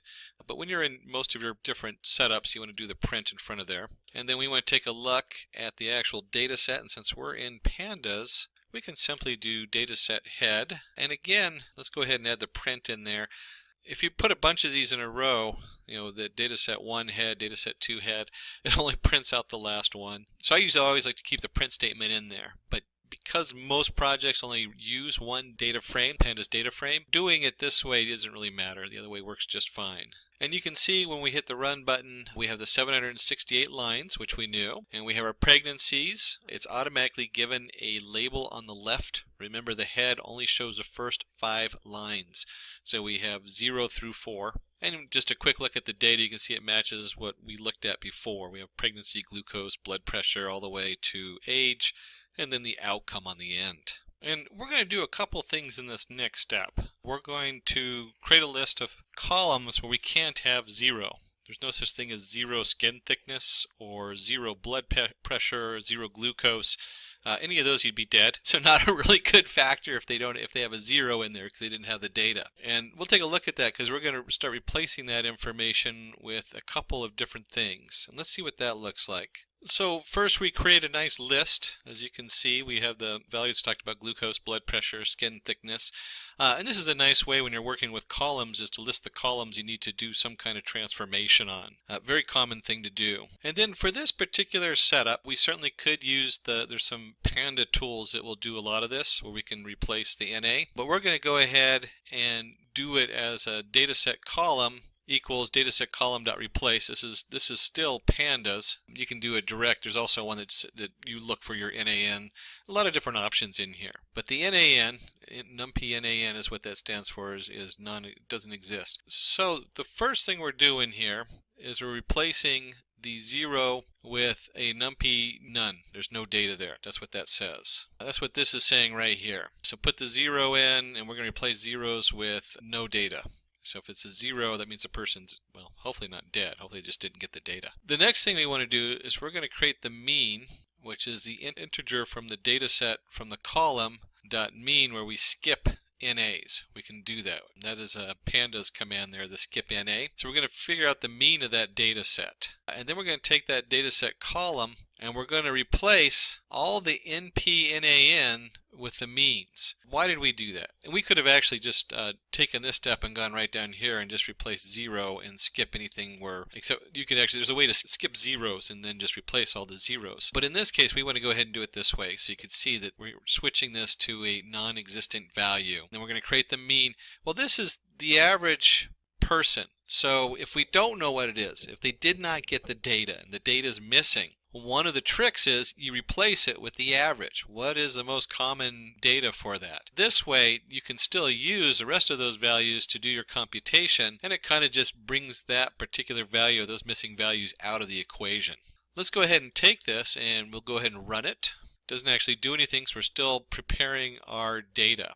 If you want to see what that looks like, we don't have anything in the first few lines, so it's not going to show up, but we certainly could look at a row. Let's do that. Let's go into our data set. Let's print a data set, and let's pick, in this case, let's just do glucose. And if I run this, this is going to print all the different glucose levels going down, and we thankfully don't see anything in here that looks like missing data, at least on the ones it shows. You can see it skipped a bunch in the middle, because that's what it does. If you have too many lines in Jupyter Notebook, it'll skip a few and go on to the next in a data set. Let me go and remove this, and we'll just zero out that. And of course, before we do any processing, before proceeding any further, we need to split the data set into our train and testing data. That way we have something to train it with and something to test it on. And you're going to notice we did a little something here with the pandas database code. There we go, my drawing tool. We've added in this right here off the data set. And what this says is that the first one in pandas, this is from the PD pandas, it's going to say within the data set, we want to look at the I location and it is all rows. That's what that says. So we're going to keep all the rows, but we're only looking at column 0 to 8. Remember column 9, here it is right up here, we printed it in here, is outcome. Well, that's not part of the training data, that's part of the answer. Yes, column 9, but it's listed as 8, number 8. So 0 to 8 is 9 columns. So 8 is the value. And when you see it in here, 0, this is actually 0 to 7. It doesn't include the last one. And then we go down here to Y, which is our answer, and we want just the last one, just column 8. And you can do it this way with this particular notation. And then if you remember, we imported the train test split. That's part of the sklearn right there. And we simply put in our X and our Y. We're going to do random state equals 0. You don't have to necessarily seed it. That's a seed number. I think the default is 1 when you seed it. I'd have to look that up. And then the test size. Test size is 0.2. That simply means we're going to take 20% of the data and put it aside so that we can test it later. That's all that is. And again, we're going to run it. Not very exciting. So far we haven't had any printout other than to look at the data. But that is, a lot of this is prepping this data. Once you prep it, the actual lines of code are quick and easy. And we're almost there with the actual running of our KNN. We need to go ahead and scale the data. If you remember correctly, we're fitting the data in a standard scaler, which means instead of the data being from 5 to 303 in one column, and the next column is 1 to 6, we're going to set that all so that all the data is between -1 and 1. That's what that standard scaler does. Keeps it standardized. And we only want to fit the scaler with the training set, but we want to make sure the testing set is, the X test going in is also transformed, so it's processing it the same. So here we go with our standard scaler. We're going to call it sc_x for the scaler, and we're going to import the standard scaler into this variable, and then our X train equals sc_x dot fit transform. So we're creating the scaler on the X train variable, and then our X test, we're also going to transform it. So we've trained and transformed the X train, and then the X test isn't part of that training. It isn't part of training the transformer. It just gets transformed. That's all it does. And again, we're going to go ahead and run this. And if you look at this, we've now gone through these steps, all 3 of them. We've taken care of replacing our zeros for key columns that shouldn't be 0, and we replaced that with the means of those columns. That way that they fit right in with our data models. We've come down here and we split the data. So now we have our test data and our training data. And then we've taken and we've scaled the data. So all of our data going in. Now, no, we don't train the Y part, the Y train and Y test. That never has to be trained. It's only the data going in. That's what we want to train in there. Then define the model using k-neighbors classifier and fit the train data in the model. So we do all that data prep. And you can see down here we're only going to have a couple lines of code where we're actually building our model and training it. That's one of the cool things about Python and how far we've come. It's such an exciting time to be in machine learning because there's so many automated tools. Let's see, before we do this, let's do a quick length of, and let's do Y. Let's just do length of Y. And we get 768. And if we import math, we do math dot square root. Let's do Y train. There we go. It's actually supposed to be X train. Before we do this, let's go ahead and do import math and do math square root length of Y test. And when I run that, we get 12.409. I wanted to show you where this number comes from we're about to use. 12 is an even number, so if you're ever voting on things, remember the neighbors all vote, don't want to have an even number of neighbors voting, so we want to do something odd. And let's just take one away and we'll make it 11. Let me delete this out of here. That's one of the reasons I love Jupyter Notebook, because you can flip around and do all kinds of things on the fly. So we'll go ahead and put in our classifier. We're creating our classifier now, and it's going to be the k-neighbors classifier. N neighbors equal 11. Remember we did 12 minus 1 for 11, so we have an odd number of neighbors. p equals 2 because we're looking for are they diabetic or not, and we're using the Euclidean metric. There are other means of measuring the distance. You could do like square means value. There's all kinds of measure this, but the Euclidean is the most common one, and it works quite well. It's important to evaluate the model. Let's use the confusion matrix to do that. And we're going to use the confusion matrix, wonderful tool, and then we'll jump into the F1 score, and finally accuracy score, which is probably the most commonly used quoted number when you go into a meeting or something like that. So let's go ahead and paste that in there, and we'll set the CM equal to confusion matrix, Y test, Y predict. So those are the two values we're going to put in there. And let me go ahead and run that and print it out. And the way you interpret this is you have the Y predicted, which would be your title up here. We could do, let's just do PRED, predicted across the top, and actual going down. Actual. It's always hard to write in here, actual. That means that this column here down the middle, that's the important column, and it means that our prediction said 94, and prediction and the actual agreed on 94 and 32. This number here, the 13 and the 15, those are what was wrong. So you could have like three different, if you're looking at this across three different variables instead of just two, you'd end up with the third row down here and the column going down the middle. So in the first case we have the and I believe the 0 is the 94 people who don't have diabetes. The prediction said that 13 of those people did have diabetes and were at high risk. And the 32 that had diabetes, it had correct. But our prediction said another 15. Out of that 15, it classified as incorrect. So you can see where that classification comes in and how that works on the confusion matrix. And then we're going to go ahead and print the F1 score. Let me just run that. And you see we get a 0.69 in our F1 score. The F1 takes into account both sides of the balance of false positives. Where if we go ahead and just do the accuracy account, and that's what most people think of, is it looks at just how many we got right out of how many we got wrong. So a lot of people, when you're a data scientist and you're talking to other data scientists, they're going to ask you what the F1 score or the F score is. If you're talking to the general public or the decision makers in the business, they're going to ask what the accuracy is. And the accuracy is always better than the F1 score. But the F1 score is more telling. It lets us know that there's more false positives than we would like on here. But 82%, not too bad for a quick flash look at people's different statistics and running an sklearn and running the KNN, the K nearest neighbor on it. So we have created a model using KNN, which can predict whether a person will have diabetes or not, or at the very least whether they should go get a checkup and have their glucose checked regularly or not.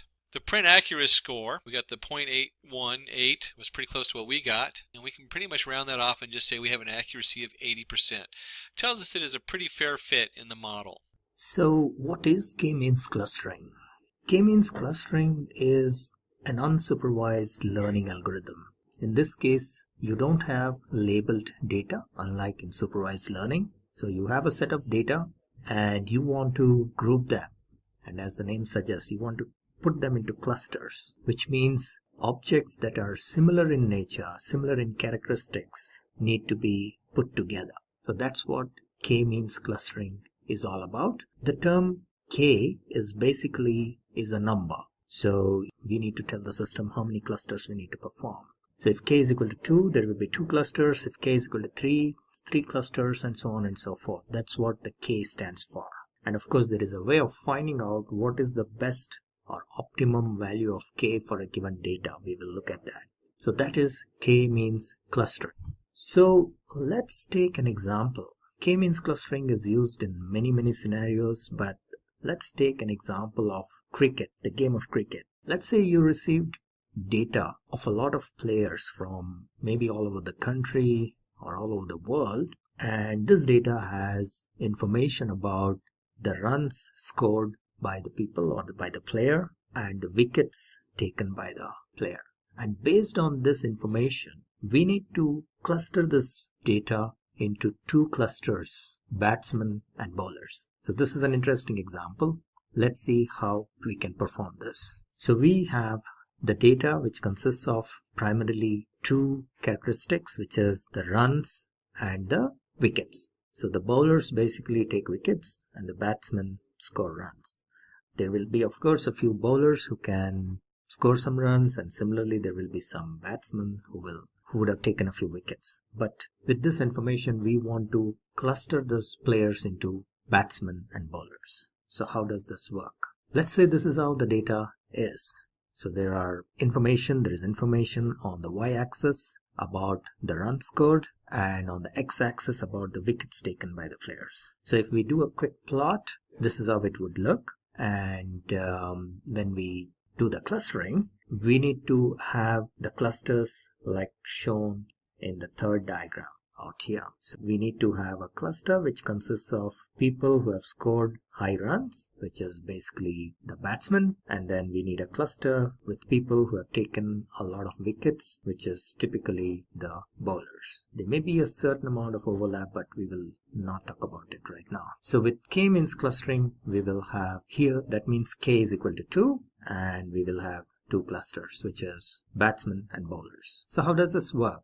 The way it works is, the first step in k-means clustering is the allocation of two centroids randomly. So 2 points are assigned as so-called centroids. So in this case, we want 2 clusters, which means k is equal to 2. So 2 points have been randomly assigned as centroids. Keep in mind, these points can be anywhere. They are random points. They are not really the centroids.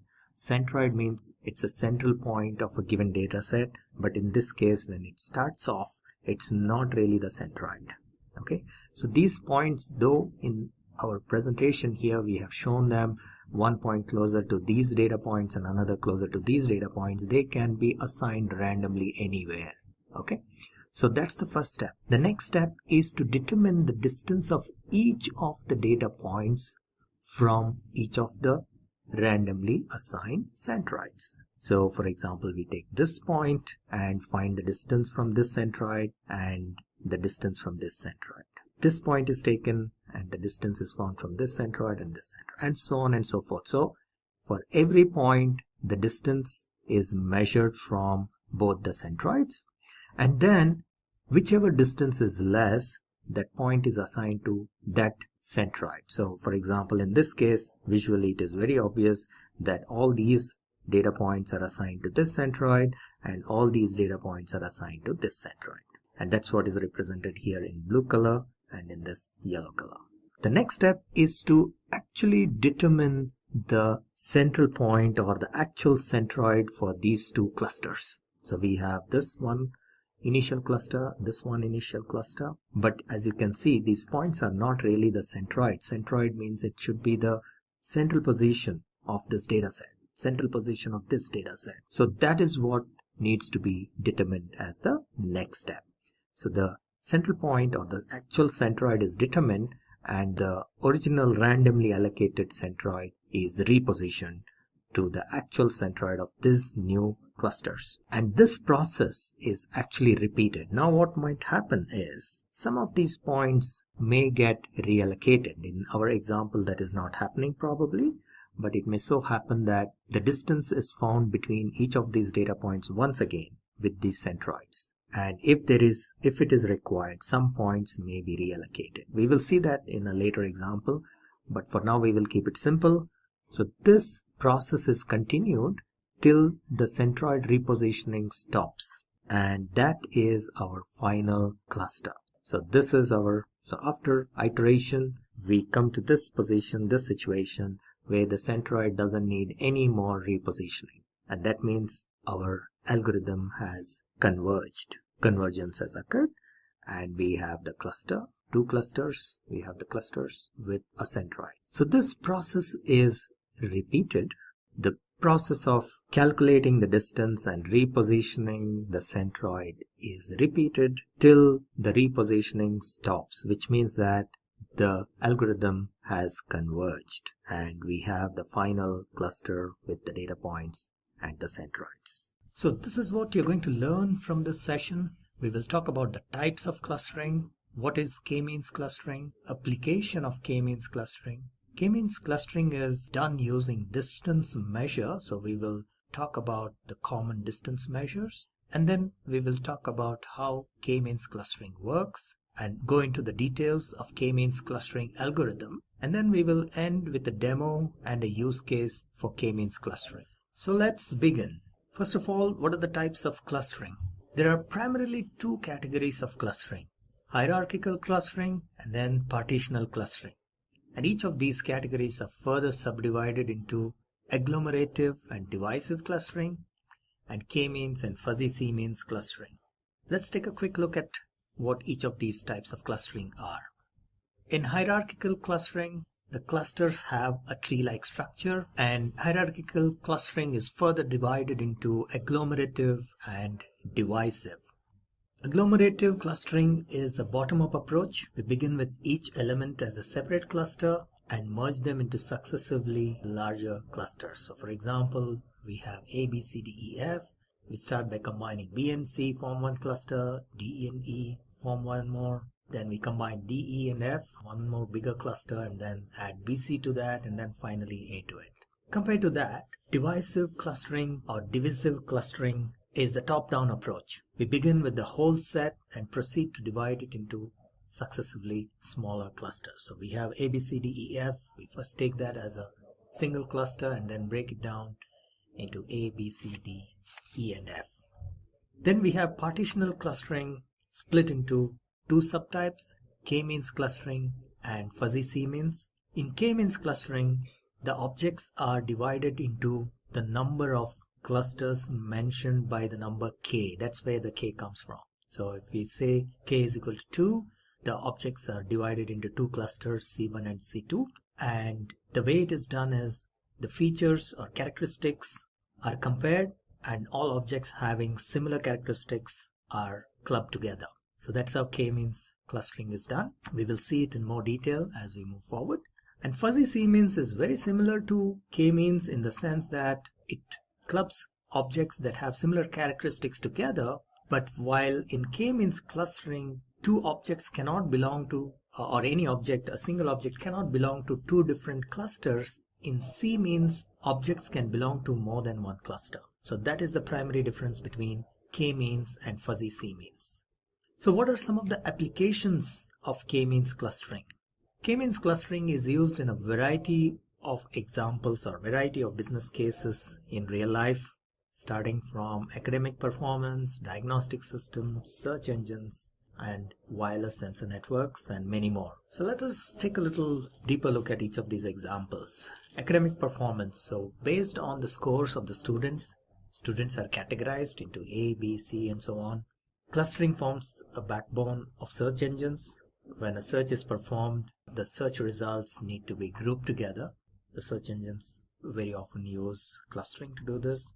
And similarly, in case of wireless sensor networks, the clustering algorithm plays the role of finding the cluster heads, which collects all the data in its respective cluster. So clustering, especially k-means clustering, uses distance measure. So let's take a look at what is distance measure. So while these are the different types of clustering, in this video we will focus on k-means clustering. So distance measure tells how similar some objects are. So the similarity is measured using what is known as distance measure. And what are the various types of distance measures?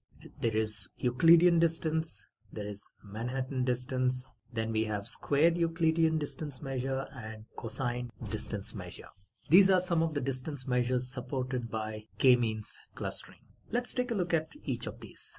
What is Euclidean distance measure? This is nothing but the distance between 2 points. So we have learnt in high school how to find the distance between 2 points.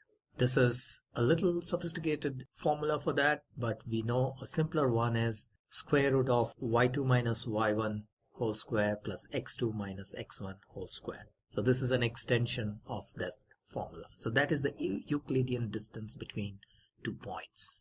What is the squared Euclidean distance measure? It's nothing but the square of the Euclidean distance, as the name suggests. So instead of taking the square root, we leave the square as it is. And then we have Manhattan distance measure. In case of Manhattan distance, it is the sum of the distances across the x-axis and the y-axis. And note that we are taking the absolute value so that the negative values don't come into play. So that is the Manhattan distance measure. Then we have cosine distance measure. In this case, we take the angle between the two vectors formed by joining the points from the origin. So that is the cosine distance measure. Okay, so that was a quick overview about the various distance measures that are supported by k-means. Now let's go and check how exactly k-means clustering works. Okay, so this is how k-means clustering works. This is like a flowchart of the whole process. There is a starting point, and then we specify the number of clusters that we want. Now there are a couple of ways of doing this. We can do by trial and error. So we specify a certain number, maybe k is equal to 3 or 4 or 5 to start with, and then as we progress we keep changing until we get the best clusters. Or there is a technique called elbow technique whereby we can determine the value of k. What should be the best value of k? How many clusters should be formed?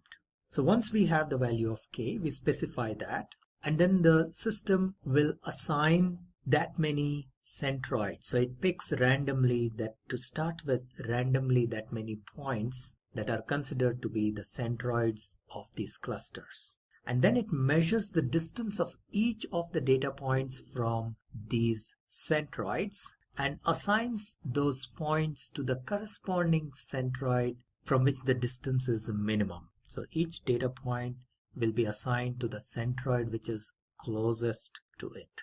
And thereby we have k number of initial clusters. However, this is not the final clusters. The next step it does is, for the new groups, for the clusters that have been formed, it calculates the mean position, thereby calculates the new centroid position. The position of the centroid moves compared to the randomly allocated one. So it's an iterative process. Once again, the distance of each point is measured from this new centroid point, and if required, the data points are reallocated to the new centroids, and the mean position or the new centroid is calculated once again. If the centroid moves, then the iteration continues, which means the convergence has not happened. The clustering has not converged. So as long as there is a movement of the centroid, this iteration keeps happening. But once the centroid stops moving, which means that the cluster has converged or the clustering process has converged, that will be the end result. So now we have the final position of the centroid, and the data points are allocated accordingly to the closest centroid. I know it's a little difficult to understand from this simple flowchart, so let's do a little bit of visualization and see if we can explain it better. Let's take an example. If we have a data set for a grocery shop. So let's say we have a data set for a grocery shop, and now we want to find out how many clusters this has to be spread across. So how do we find the optimum number of clusters? There is a technique called the elbow method. So when these clusters are formed, there is a parameter called within sum of squares, and the lower this value is, the better the cluster is. That means all these points are very close to each other. So we use this within sum of squares as a measure to find the optimum number of clusters that can be formed for a given data set. So we create clusters, or we let the system create clusters of a variety of numbers, maybe of 10 clusters, and for each value of k, the within SS is measured, and the value of k which has the least amount of within SS or WSS, that is taken as the optimum value of k. So this is the diagrammatic representation. So we have on the y-axis the within sum of squares or WSS, and on the x-axis we have the number of clusters. So as you can imagine, if you have k is equal to 1, which means all the data points are in a single cluster, the within SS value will be very high because they are probably scattered all over. The moment you split it into 2, there will be a drastic fall in the within SS value. And that's what is represented here. But then as the value of k increases, the rate of decrease will not be so high. It will continue to decrease, but probably the rate of decrease will not be high. So that gives us an idea. So from here, we get an idea, for example, the optimum value of k should be either 2 or 3 or at the most 4. But beyond that, increasing the number of clusters is not dramatically changing the value in WSS because that pretty much gets stabilized. Okay, now that we have got the value of k, and let's assume that these are our delivery points, the next step is basically to assign two centroids randomly. So let's say C1 and C2 are the centroids assigned randomly. Now the distance of each location from the centroid is measured, and each point is assigned to the centroid which is closest to it. So for example, these points are very obvious that these are closest to C1, whereas this point is far away from C2. So these points will be assigned, which are close to C1 will be assigned to C1, and these points or locations which are close to C2 will be assigned to C2. And then, so this is how the initial grouping is done. This is part of C1 and this is part of C2. Then the next step is to calculate the actual centroid of this data, because remember, C1 and C2 are not the centroids. They've been randomly assigned points, and only thing that has been done was the data points which are closest to them have been assigned to them. But now in this step, the actual centroid will be calculated, which may be for each of these data sets somewhere in the middle. So that's like the mean point that will be calculated. And the centroid will actually be positioned or repositioned there. Same with C2. So the new centroid for this group is C2 in this new position, and C1 is in this new position. Once again, the distance of each of the data points is calculated from these centroids. Now remember, it's not necessary that the distance still remains or each of these data points still remain in the same group. By recalculating the distance, it may be possible that some points get reallocated. Like so. You see this? So this point earlier was closer to C2 because C2 was here. But after recalculating, repositioning, it is observed that this is closer to C1 than C2. So this is the new grouping. So some points will be reassigned. And again, the centroid will be calculated, and if the centroid doesn't change, so that is a repetitive process, iterative process. And if the centroid doesn't change, once the centroid stops changing, that means the algorithm has converged. And this is our final cluster, with this as the centroid, C1 and C2 as the centroids, these data points as a part of each cluster. So I hope this helps in understanding the whole process, iterative process of k-means clustering. So let's take a look at the k-means clustering algorithm. Let's say we have x1, x2, x3, n number of points as our inputs, and we want to split this into k clusters, or we want to create k clusters. So the first step is to randomly pick k points and call them centroids. They are not real centroids because centroid is supposed to be a center point, but they are just called centroids. And we calculate the distance of each and every input point from each of the centroids. So the distance of x1 from C1, from C2, C3, each of the distances we calculate. And then find out which distance is the lowest and assign x1 to that particular random centroid.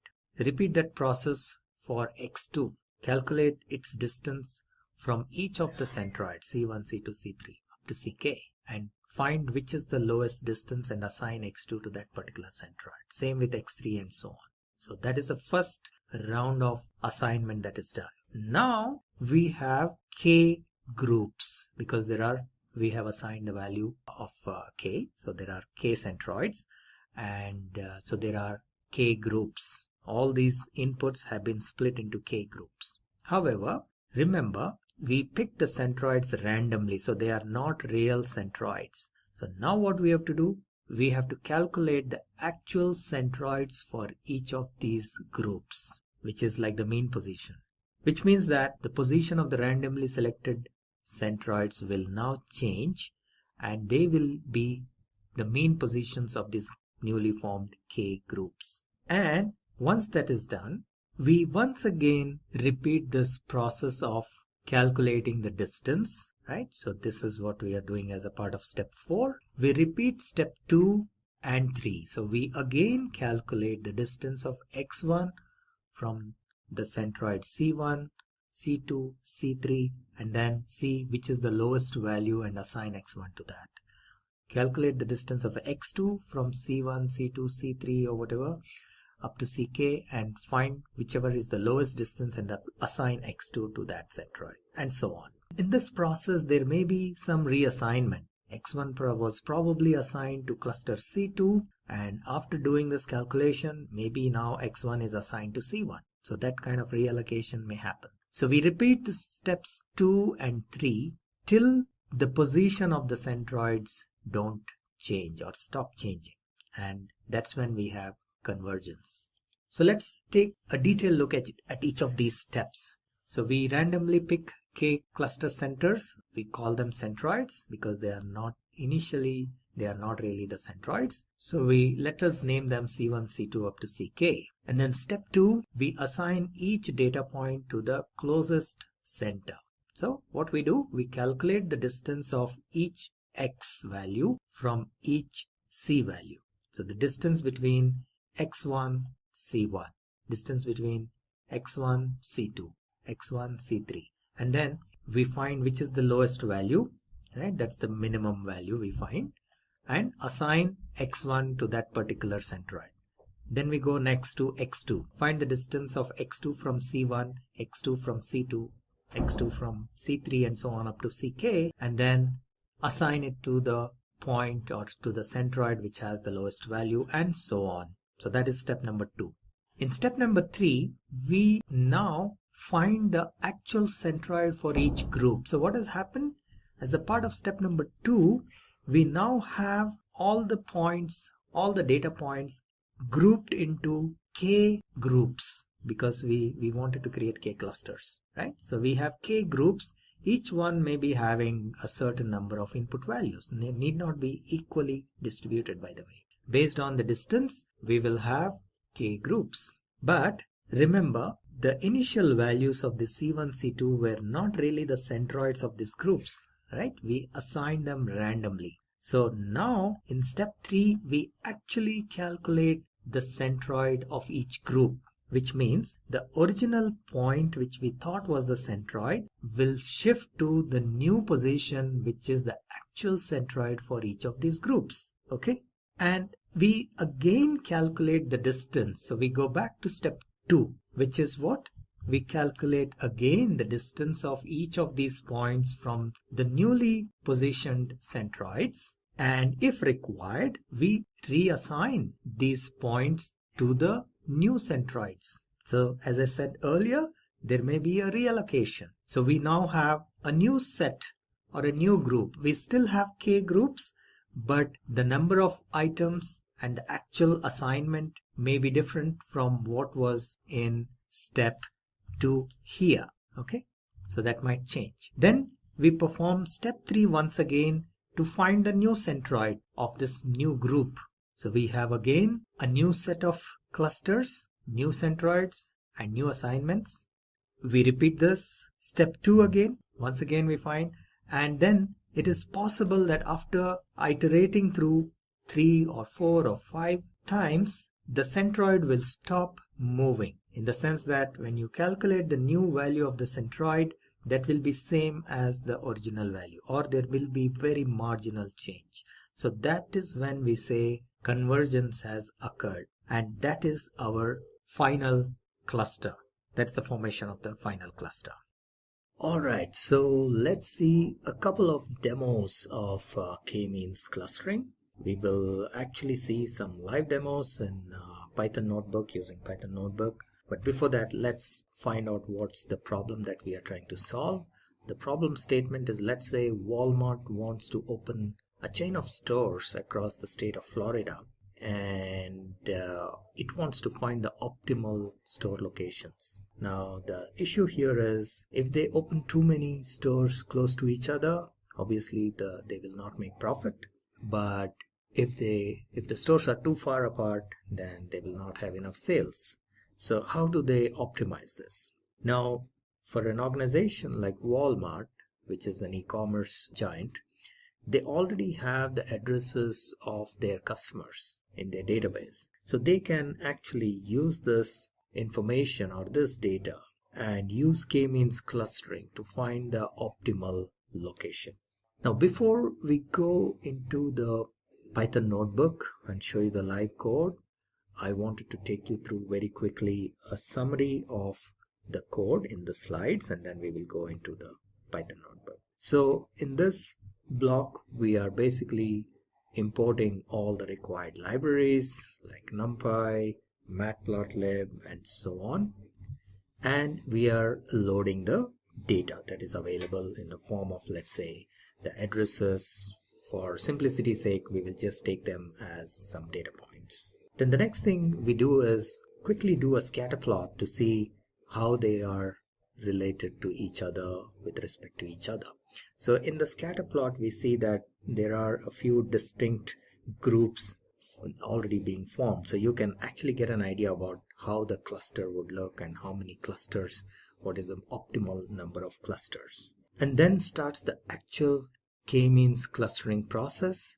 So we will assign each of these points to the centroids and then check whether they are the optimal distance, which is the shortest distance, and assign each of the points, data points, to the centroids, and then go through this iterative process till the whole process converges. And finally, we get an output like this. So we have 4 distinct clusters, and which is, we can say that this is how the population is probably distributed across Florida state, and the centroids are like the location where the store should be, the optimum location where the store should be. So that's the way we determine the best locations for the store, and that's how we can help Walmart find the best locations for their stores in Florida. So now let's take this into Python notebook. Let's see how this looks when we are running the code live. Alright, so this is the code for k-means clustering in Jupyter Notebook. We have a few examples here which we will demonstrate how k-means clustering is used, and even there is a small implementation of k-means clustering as well. Okay, so let's get started. Okay, so this block is basically importing the various libraries that are required, like Matplotlib and NumPy and so on and so forth, which would be used as a part of the code. Then we are going and creating blobs which are similar to clusters. Now this is a very neat feature which is available in scikit-learn. Make blobs is a nice feature which creates clusters of data sets. So that's a wonderful functionality that is readily available for us to create some test data kind of thing. Okay, so that's exactly what we are doing here. We are using make blobs, and we can specify how many clusters we want. So centers we are mentioning here. So it will go ahead, and so we just mentioned 4. So it will go ahead and create some test data for us. And this is how it looks. As you can see visually, also we can figure out that there are 4 distinct classes or clusters in this data set, and that is what make blobs actually provides. Now from here onwards, we will basically run the standard k-means functionality that is readily available. So we really don't have to implement k-means itself. The k-means functionality or the function is readily available. You just need to feed the data and we'll create the clusters. So this is the code for that. We import k-means, and then we create an instance of k-means, and we specify the value of k. This n underscore clusters is the value of k. Remember, k-means, in k-means, k is basically the number of clusters that you want to create, and it is a integer value. So this is where we are specifying that. So we have k is equal to 4, and so that instance is created. We take that instance, and as with any other machine learning functionality. Fit is what we use, the function or the method rather, fit is what we use to train the model. Here there is no real training kind of thing, but that's the call. Okay, so we are calling fit, and what we are doing here, we are just passing the data. So X has these values, the data that has been created, right? So that is what we are passing here. And this will go ahead and create the clusters, and then we are using, after doing fit, we run a predict, which basically assigns for each of these observations which cluster it belongs to. All right, so it will name the clusters. Maybe this is cluster 1, this is 2, 3, and so on, or I will actually start from 0, cluster 0, 1, 2, and 3 maybe, and then for each of the observations it will assign based on which cluster it belongs to, it will assign a value. So that is stored in y underscore k means. When we call predict, that is what it does. And we can take a quick look at these y underscore k means, or the cluster numbers that have been assigned for each observation. So this is the cluster number assigned for observation 1, maybe this is for observation 2, observation 3, and so on. So we have how many? About, I think, 300 samples, right? So all the 300 samples, there are 300 values here.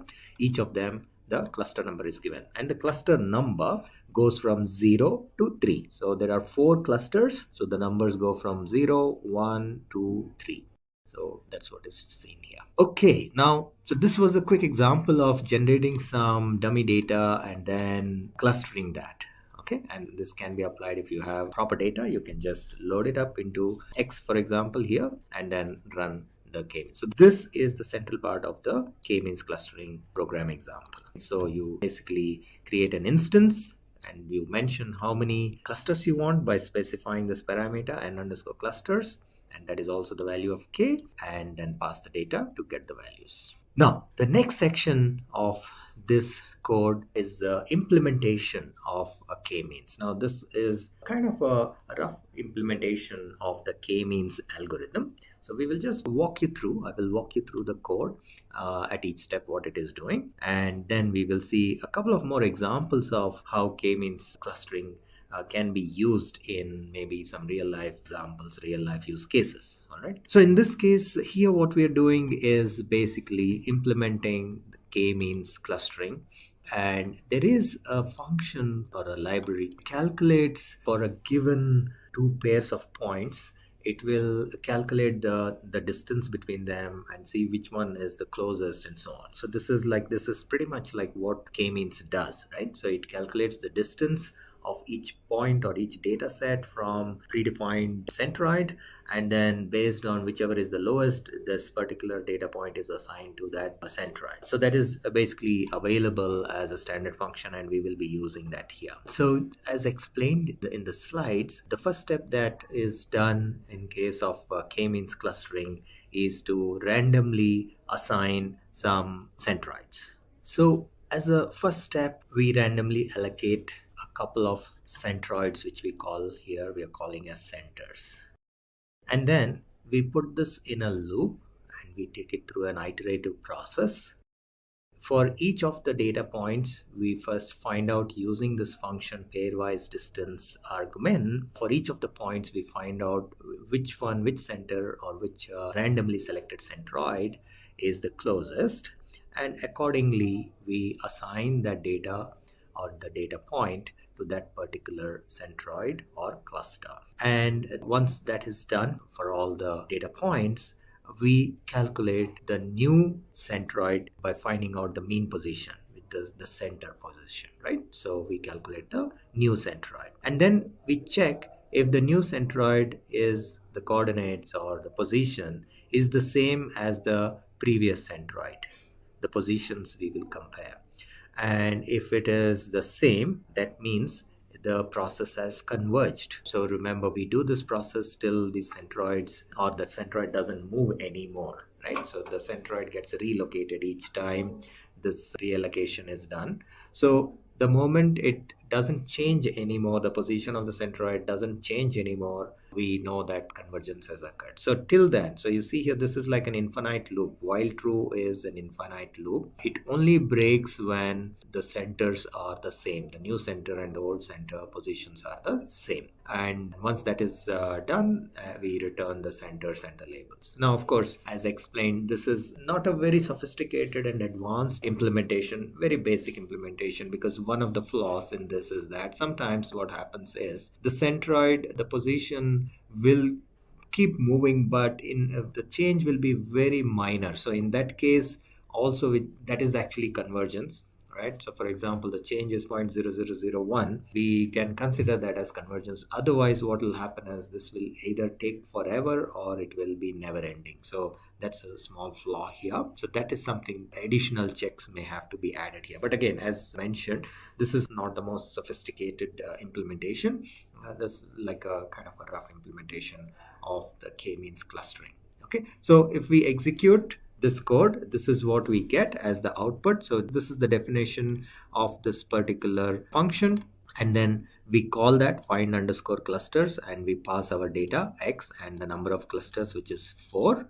And if we run that and plot it, this is the output that we get. So this is, of course, each cluster is represented by a different color. So we have a cluster in green color, yellow color, and so on and so forth. And these big points here, these are the centroids. This is the final position of the centroids. And as you can see visually also, this appears like a kind of a center of all these points here, right? Similarly, this is like the center of all these points here, and so on. So this is the example, or this is an example of an implementation of k-means clustering.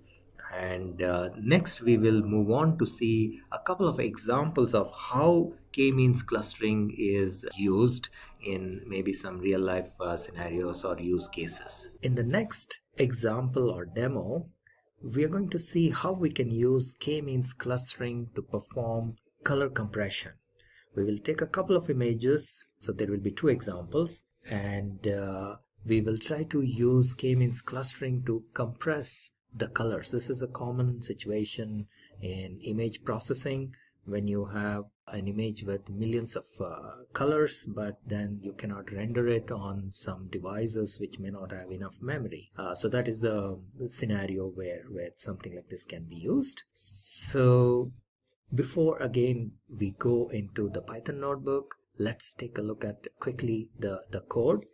As usual, we import the libraries and then we import the image, and then we will flatten it. So the reshaping is basically, we have the image information is stored in the form of pixels, and if the image is like, for example, 427 by 640 and it has 3 colors, so that's the overall dimension of the initial image.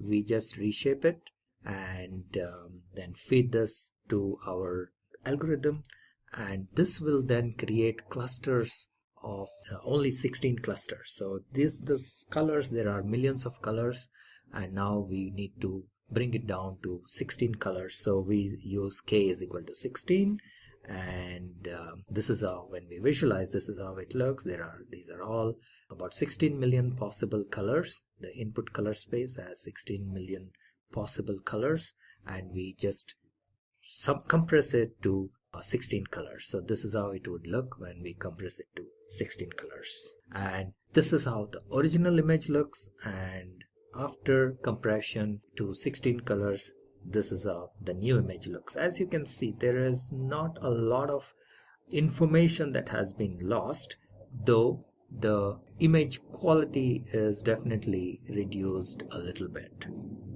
So this is an example which we are going to now see in Python notebook. Let's go into the Python notebook. And once again, as always, we will import some libraries and load this image called flower.jpg. Okay, so we'll load that, and this is how it looks. This is the original image, which has, I think, 16 million colors, and this is the shape of this image, which is basically, what is the shape is nothing but the overall size, right? So this is 427 pixel by 640 pixel, and then there are 3 layers, which is this 3 basically is for RGB, which is red, green, blue. So color image will have that, right? So that is the shape of this. Now what we need to do is data. Let's take a look at how data is looking. So let me just create a new cell and show you what is in data. Basically we have captured this information.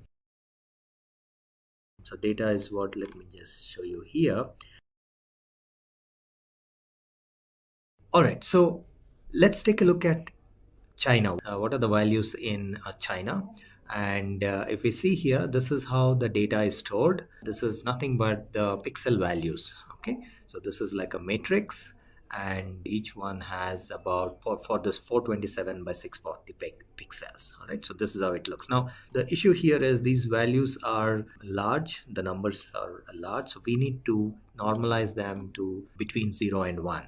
Right, so that's why we will basically create one more variable, which is data, which will contain the values between 0 and 1, and the way to do that is divide by 255. So we divide China by 255 and we get the new values in data. So let's just run this piece of code, and this is the shape. So we now have also, what we have done is we changed using reshape, we converted into the 3-dimensional into a 2-dimensional data set. And let us also take a look at how, let me just insert probably a cell here and take a look at how data is looking. All right, so this is how data is looking, and now you see this is the values are between 0 and 1. Right, so if you earlier noticed, in case of China the values were large numbers.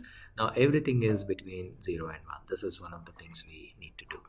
All right, so after that, the next thing that we need to do is to visualize this, and we can take random set of maybe 10,000 points and plot it and check and see how this looks. So let us just plot this.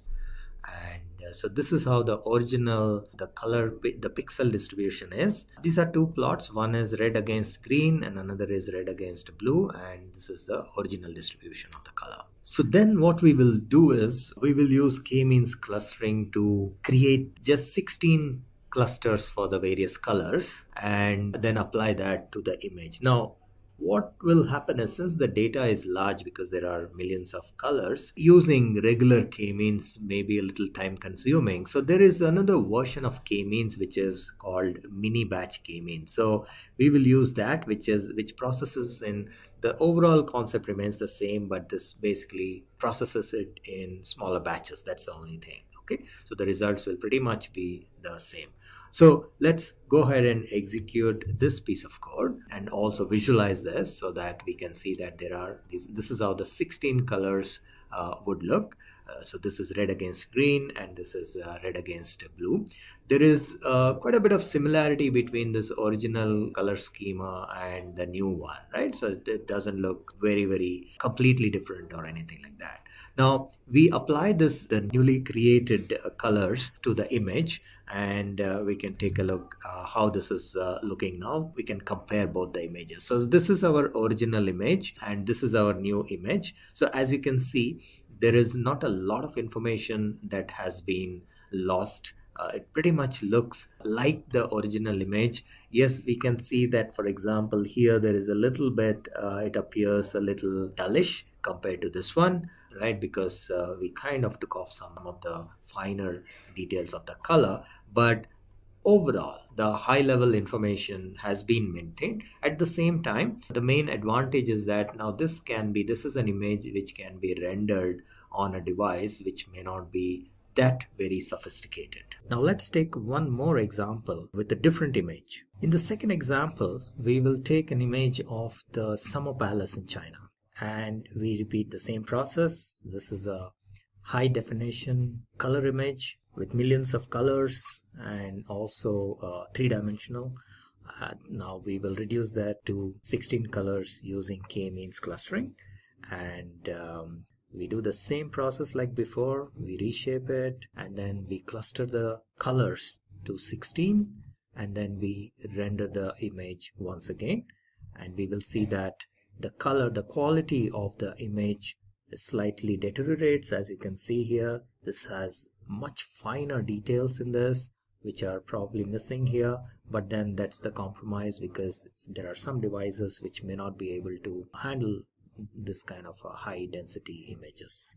So let's run this code in Python notebook. Alright, so let's apply the same technique for another picture, which is even more intricate and has probably much complicated color schema. So this is the image. Now once again, we can take a look at the shape, which is 427 by 640 by 3.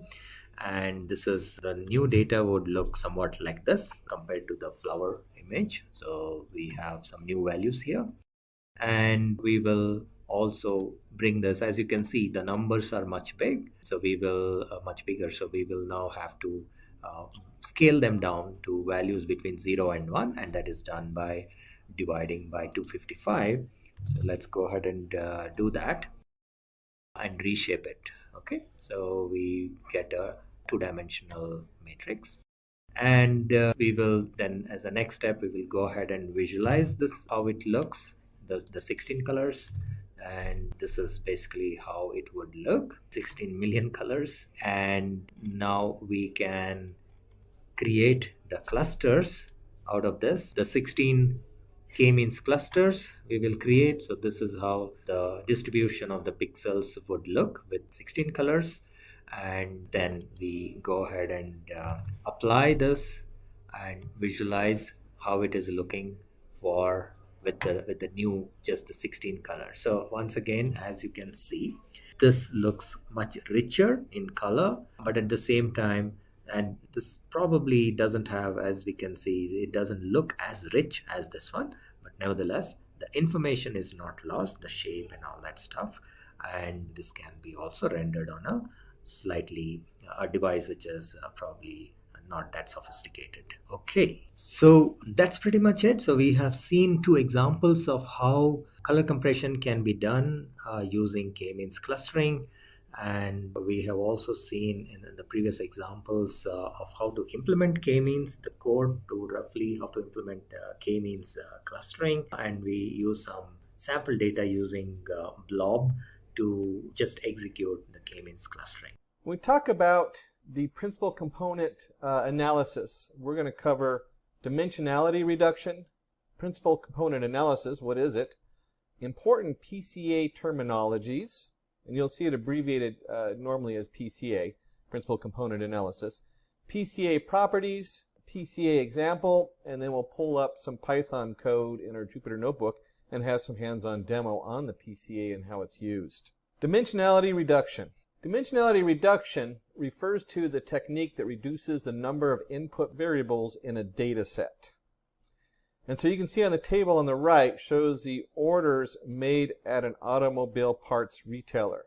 The retailer sells different automobile parts from different companies. And you can see we have company BPEX, Isomax, and they have the item, the tire, the axle, an order ID, a price number, and a quantity. In order to predict the future sales, we find out that using correlation analysis that we just need 3 attributes. Therefore, we have reduced the number of attributes from 5 to 3. And clearly we don't really care about the part number. I don't think the part number would have an effect on how many tires are bought. And even the store, who's buying them, probably does not have an effect on that. In this case, that's what they've actually done, is remove those. And we just have the item, the tire, the price, and the quantity. One of the things you should be taking away from this is, in the scheme of things, we are in the descriptive phase. We're describing the data, and we're pre-processing the data. What can we do to clean it up? Why dimensionality reduction? Well, number one, less dimensions for a given data set means less computation or training time. That can be really important if you're trying a number of different models and you're rerunning them over and over again, and even if you have 7 gigabytes of data, that can start taking days to go through all those different models. So this is huge. This is probably the hugest part as far as reducing our data set. Redundancy is removed after removing similar entries from the data set.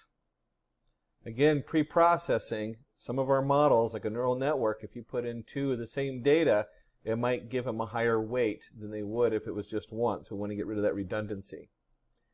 It also increases the processing time if you have multiple data coming in. Space required to store the data is reduced. So if we're committing this into a big data pool, we might not send the company that bought it. Why would we want to store 2 whole extra columns when we add it into that pool of data? Makes the data easy for plotting in 2D and 3D plots. This is my favorite part. Very important. You're in your shareholder meeting. You want to be able to give them a really good, clear, and simplified version. You want to reduce it down to something people can take in. It helps to find out the most significant features and skip the rest, which also comes in post-scribing. Leads to better human interpretation. That kind of goes with number 4, where it makes data easy for plotting. You have a better interpretation when we're looking at it. Principal component analysis. So what is it? Principal component analysis is a technique for reducing the dimensionality of data sets, increasing interpretability, but at the same time minimizing information loss. So we take some very complex data set with lots of variables, we run it through the PCA, we reduce the variables. We end up with a reduced variable setup. This is very confusing to look at because if you look at the end result, we have the different colors all lined up. So what we're going to take a look at is, let's say we have a picture here. Let's say you are asked to take a picture of some toddlers and you are deciding which angle would be the best to take the picture from. So if we come up here and we look at this, we say, okay, this is one angle. We get the back of a lot of heads, not many faces. So we'll do it from here. We might get the one person up front smiling. A lot of the people in the class are missing, so we have a huge amount off to the right of blank space. Maybe from up here, again, we have the back of someone's head. And it turns out that the best angle to click the picture from might be this bottom left angle. You look at it and you say, hey, that makes sense. It's a good configuration of all the people in the picture. Now, when we're talking about data, it's not, you really can't do it by what you think is going to be the best. We need to have some kind of mathematical formula so it's consistent and so it makes sense in the back end. One of the projects I worked on many years ago has something similar to the iris. And if you've ever done the iris data set, it's probably one of the most common ones out there where they have the flower and they're measuring the stamen in the petals, and they have width and they have length of the petal. Instead of putting through the width and the length of the petal, we could just as easily do the width to length ratio. We can divide the width by the length and you get a single number where you had 2. That's the kind of idea that's going on into this in pre-processing and looking at what we can do to bring the data down. A very simplified example on my iris petal example. When we look at the similarity in PCA, we find the best picture or projection of the data points. And so when we look down at from one angle, we've drawn a line down there, we can see these data points based on, in this case, just 2 variables. Now keep in mind, we're usually talking about 36, 40 variables. Almost all of your business models usually have about 26 to 27 different variables they're looking at. Same thing with like a bank loan model. We're talking 26 to 36 different variables they're looking at that are going in. So what we want to do is we want to find the best view. In this case, we're just looking at the XY. We look down at it and we have our second idea, PC2. And again, we're looking at the XY, this time from a different direction. Here, for our ease, we can consider that we get 2 principal components, namely PC1 and PC2. Comparing both the principal components, we find the data points are sufficiently spaced in PC1. So if you look at what we got here, we have PC1. You can see along the line how the data points are spaced versus the spacing in PC2. And that's what they're coming up with. What is going to give us the best look for these data points when we combine them? And we're looking at them from just a single angle. Whereas in PC2, they are less spaced, which makes the observation and further calculations much more difficult. Therefore, we accept the PC1 and not the PC2 as the data points are more spaced. Now, obviously, the back-end calculations are a little bit more complicated when we get into the math of how they decide what is more valuable. This gives you an idea, though, that when we're talking about this, we're talking about the perspective, which would help in understanding how PCA analysis works. What we want to go ahead and do is dive into the important terminologies under PCA. And important terminologies are views, the perspective through which data points are observed. And so you'll hear that if someone's talking about a PCA presentation and they're not taking the time to reduce it to something that the average person, shareholders, can understand, you might hear them refer to it as the different views. What view are we taking? Dimension, number of columns in a data set are called the dimensions of that data set. And we talked about, you'll hear features, dimensions. Now I was talking about features. There's usually, when you're running a business, you're talking 25, 26, 27 different features minimal. And then you have the principal component, new variables that are constructed as linear combinations or mixtures of the initial variables. Principal component is very important. It's a combination. If you remember my flower example, it would be the width over the length of the petal as opposed to putting both width and length in. You just put in the ratio instead, which is a single number versus two separate numbers. Projections, the perpendicular distance between the principal component and the data points. And that goes to that line we had earlier. It's that right angle line of where how all those points fall onto the line. Important properties. Important properties. Number of principal components is always less than or equal to the number of attributes. That just makes common sense. You're not going to do 10 principal properties with only 3 features. You're trying to reduce them, so it's just kind of goofy, but it is important to remember that. People will throw weird code out there and just randomly do stuff instead of really thinking it through. Principal components are orthogonal. And this is what we're talking about, that right angle from the line. When we do PC1, we're looking at how those points fall on to that line. Same thing with PC2. And we want to make sure that PC1 does not equal PC2. We don't want to have the same 2 principal points when we do 2 points. The priority of principal components decreases as their numbers increase. This is important to understand.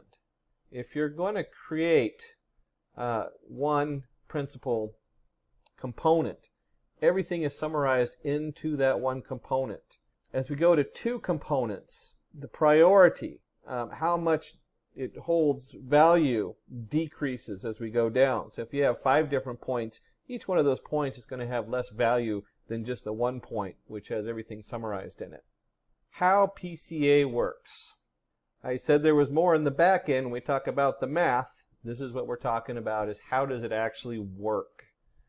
So now we have understanding that you're looking at a perspective. Now we want to see how that math side works. PCA performs the following operations in order to evaluate the principal components for a given data set. First, we start with the standardization. Then we have a covariance matrix computation. And we use that to generate our igene vectors and igene values, which is the feature vector. And if you remember, the igene vector is like a translation if we're moving the data from x equals 1 to x equals 2 or whatever, altering it. And the igene value is the final value that we generate. When we talk about standardization, the main aim of this step is to standardize the range of the attributes so that each one of them lie within similar boundaries. This process involves removal of the mean from the variable values and scaling the data with respect to the standard deviation. And you can see here we have z equals the variable values minus the mean over the standard deviation. The covariance matrix computation. Covariance matrix is used to express the correlation between any 2 or more attributes in multi-dimensional data set. The covariance matrix has the entries as the variance and the covariance of the attribute values. The variance is denoted by var and the covariance is denoted by cov. On the right, we can see the covariance matrix for 2 attributes and their values. When we do a hands-on look at the code, we'll do a display of this so you can see what we're talking about and what that looks like. For now, you can just notice that this is a matrix that we're generating with the variance and then the covariance of x to y. On the right side, we can see the covariance table for more than 2 attributes in a multi-dimensional data set. And this is what I was talking about. We usually are looking at not just 1 feature or 2 features. We're usually looking at 25, 30 features going on. And so if we do a setup like this, we should see all those different features as the different variables. Covariance matrix tells us how the two or more variables are related. Positive covariance indicate that the value of one variable is directly proportional to the other variable. Negative covariance indicate that the value of one variable is inversely proportional to the other variable.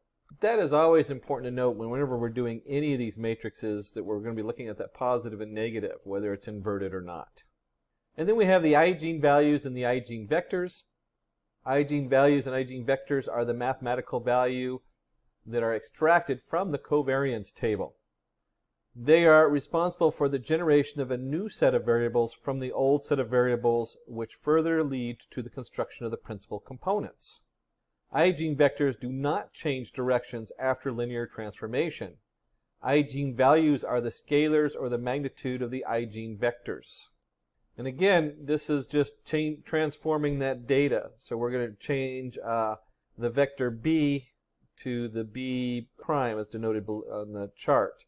And so when we have like multiple variables, how do we calculate that new variable?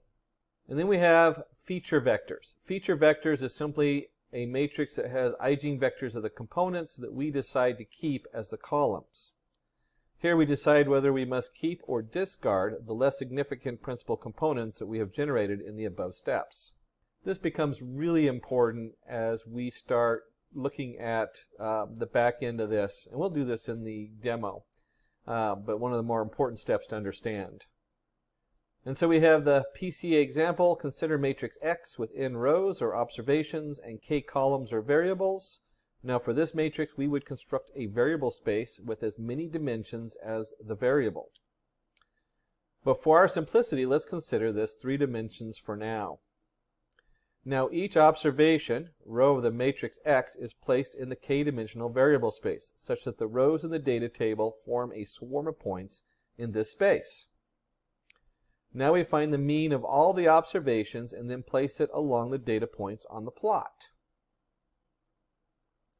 The first principal component is a line that best accounts for the shape of the point swarm.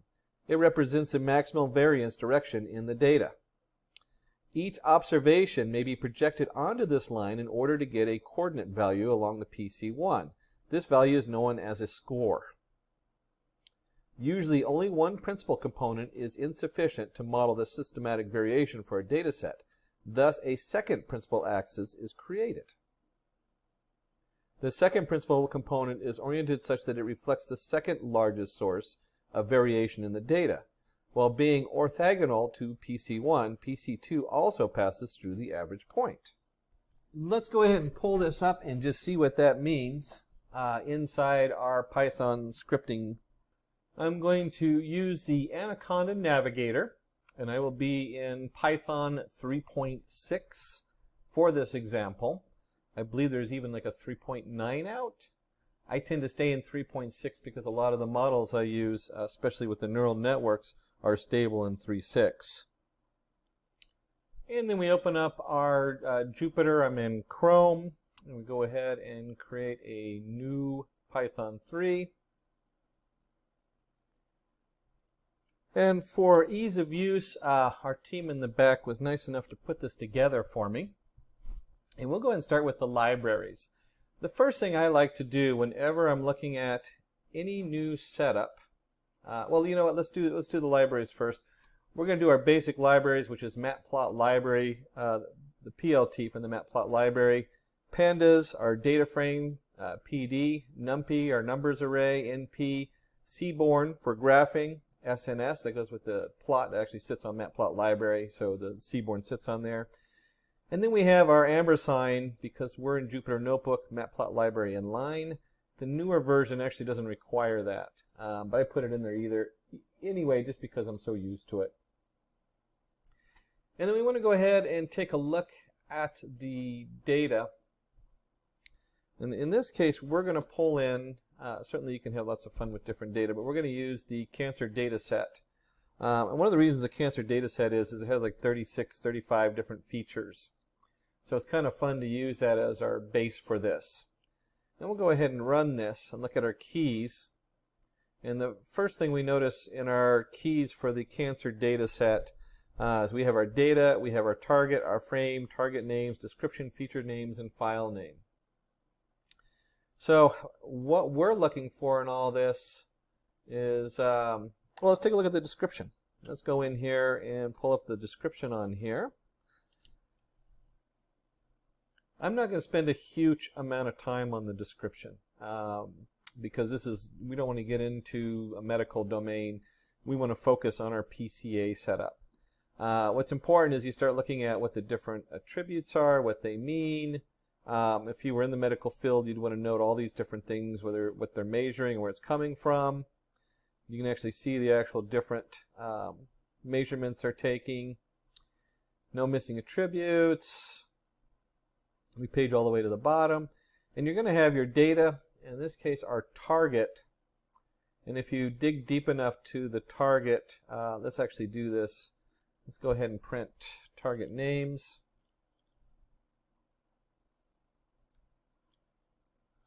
Real quick here, I always like to just take a look and see what's on the other end of this. Target names. Run that. And so the target name is it malignant or is it benign?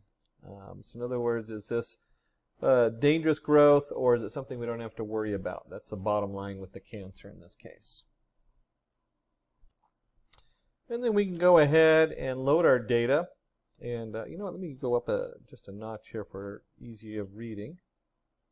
It's hard to get that just right. I guess I'll have to do. So let's go ahead and look at our data. We're going to use our pandas.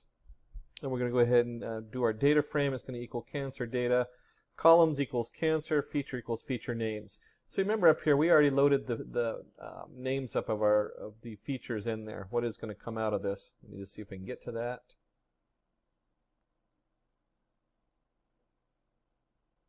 It's at the top of target names. That's just this list of names here in the setup. And we can go ahead and run this code, and it'll print the head. And you can see here we have the mean radius, the mean texture, mean perimeter. I don't know about you, this is a wonderful data set if you're playing with it, because like most of the data that comes in, half the time we don't even know what we're looking at. We're just handed a bunch of stuff as a data scientist going, what the heck is this? And so this is a good place to start because this has a number of different features in there and we have no idea what these features means or where they come from. We want to just look at the data and figure that out. And now we actually are getting into the PCA side of it. As we've noticed before, it is difficult to visualize high-dimensional data. We can use PCA to find the first two principal components and visualize the data, this new two-dimensional space, with a single scatter plot. Before we do this, we need to go ahead and scale our data. Now, I haven't run this to see if you really have to scale the data on this, but as just a general runtime, I almost do that as the first step of any modeling, even if it's pre-modeling as we're doing here. In neural networks, that is so important. With PCA visualization, it's already going to scale it when we do the means and deviation inside the PCA. But just in case, it's always good to scale it. And then we're going to take our PCA with the scikit-learn uses very similar process to other pre-processing functions that come with scikit-learn. We instantiate a PCA object, find the principal components using the fit method, then apply the rotation and dimensionality reduction by calling transform. We can also specify how many components we want to keep when creating the PCA object. And so the code for this, oops, getting a little bit ahead. Let me go ahead and run this code. So the code for this is from sklearn decomposition import PCA. PCA equals PCA and components equals 2. And that's really important to note that because we're only going to want to look at 2 components. I would never go over 4 components, especially if you're going to demo this with somebody else. If you're showing this to the shareholders, the whole idea is to reduce it to something people can see.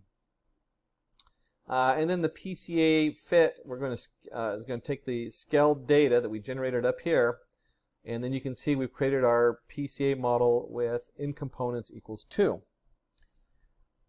Now, whenever I use a new tool, I like to go in there and actually see what I'm using. So let's go to the Scikit webpage for the PCA. And you can see in here, here's our call statement. It describes what all the different setups you have on there. Probably the biggest one to look at would be, well, the biggest one is your components. How many components do you want, which you have to put in there pretty much. And then you also might look at the SVD solver. It's on auto right now, but you can override that and do different things with it. It does a pretty good job as it is. And if we go down, all the way down to, here we go, to our methods, if you notice we have fit, and we have fit transform. Nowhere in here is predict, because this is not used for prediction. It's used to look at the data. Again, we're in the describe setup. We're fitting the data. We're taking a look at it. We've already looked at our minimum maximum. We've already looked at what's in each quarter. We've done a full description of the data. This is part of describing the data. That's the biggest thing I take away when I come zooming in here. And of course, they have examples of it down here if you forget. And the biggest one, of course, is the number of components. And then, I mean, the rest you can play with. The actual solver, whether you're doing a full or randomized, there's different things. It does pretty good on the auto. And now we can transform this data to its first two principal components. And so we have our XPCA. We're going to set that equal to PCA transform scaled data. So there we go. There's our first transformation. And let's just go ahead and print the scaled data shape and the XPCA data shape. And the reason we want to do this is just to show us what's going on here. We've taken 30 features. I think I said 36 or something like that, but it's 30. And we've compressed it down to 2 features. And we decided we wanted 2 features, and that's where this comes from. We still have 569 data sets. I mean data rows, not data sets. We still have 569 rows of data, but instead of computing 30 features, we're now only doing our model on 2 features. So let's go ahead and plot these and take a look and see what's going on. And we're just going to use our PLT figure. We're going to set the figure size on here. Here's our scatter plot, XPCA, X underscore PCA of 1. These are our 2 different perceptions we're using. And then you'll see right here, C for color, cancer equals target. And so remember we have 0, we have 1. And if I remember correctly, 0 was malignant, 1 was benign. So everything in the 0 column is going to be one color, and the other color is going to be 1. And then we're going to use the plasma map, just kind of telling you what color it is. Add some labels, first principal component, second principal component. And we'll go ahead and run this. And you can see here, instead of having a chart, one of those heat maps with 30 different columns in it, we can look at this and say, hey, this one actually did a pretty good job of separating the data. And a couple things when I'm looking at this that I notice is, first, we have a very clear area where it's clumped together, where it's going to be benign. And we have a huge area, it's still clumped together, more spread out, where it's going to be malignant. Or I think I had that backwards. And then in the middle, because we're dealing with something, in this particular case, cancer, we would try to separate, I would be exploring how to separate this middle group out. In other words, there's an area where everything overlaps, and we're not going to have a clear result on it. Just because those are the people you want to go in there and have extra tests, or treat it differently, versus going in and saying just cutting into the cancer so that the body absorbs it and it dissipates, versus actively going in there, removing it, testing it, going through chemo and all the different things. That's a big difference, you know, as far as what's going to happen here. And that middle line where they overlap is going to be huge. That's domain specific. Going back to the data, we can see here, clearly by using these two components, we can easily separate these two classes. So the next step is, what does that mean? Interpreting the components. Unfortunately, with this great power of dimensionality reduction comes the cost of not being able to easily understand what these components represent. I don't know what principal component 1 represents, or second principal. The components correspond to combinations of original features. The components themselves are stored as an attribute of the filtered PCA object. And so when we look at that, we can go ahead and look at the PCA components. This is in our model we built. We've trained it. We can run that, and you can see here's the actual components. It's the two components each have their own array. And within the array, you can see what the scores they're using. And these actually give weight to what features are doing what. So in this NumPy matrix array, each row represents a principal component, and each column relates back to the original features. What's really neat about this is we can now go in reverse and drop this onto a heat map and start seeing what this means. And so let me go ahead and just put this down. Oops, I already got it down here. We'll go ahead and put this in here. We're going to use our dfcomp data frame, and we do our PCA components. And I want you to notice how easy this is. We're going to set our columns equal to cancer feature names. That just makes it really easy. And we're dumping it into a data frame. What's neat about a data frame is when we get to Seaborn, it will pull that data frame apart and set it up for us the way we want. And so we're just going to do the Seaborn heat map of our data frame composition, and we'll use the plasma coloring. And it creates a nice little color graph here. You can see we have the mean radius and all the different features along the bottom. On the right, we have a scale, so we can see we have the dark colors all the way to the really light colors, which are what's really shining there. This is like the primary stuff we want to look at. So this heat map and the color bar basically represent the correlation between the various features and the principal component itself. So, you know, very powerful map to look at, and then you can go in here, and we might notice that the mean radius, look how on the bottom of the map it is on some of this. So you have some interesting correlations here that change the variations on that and what means what. This is more when you get to PostScribe, you can also use this to try to guess as what these things mean and what you want to change to get a better result. Regularization in machine learning. So our agenda on this one is fitting the data, understanding linear regression, bias and variance, what is overfitting, what is underfitting, and those are like the biggest things right now in data science is overfitting and underfitting. What does that mean? And what is regularization? And then we'll do a quick hands-on demo to take a look at this. So fitting the data. Let's start with fitting the data. And we talk about what is data fitting. It's a process of plotting a series of data points and drawing the best fit line to understand the relationship between the variables. And this is what we called data fitting. And you can see here we have a couple of lines we've drawn on this graph. We're going to go in a little deeper on there. So we might have, in this case, just a 2 dimensions. We have an efficiency of the car, and we have the distance traveled in 1,000 kilometers. And so what is data fitting? Well, it's a linear relationship. And a linear relationship, very specifically, linear means line.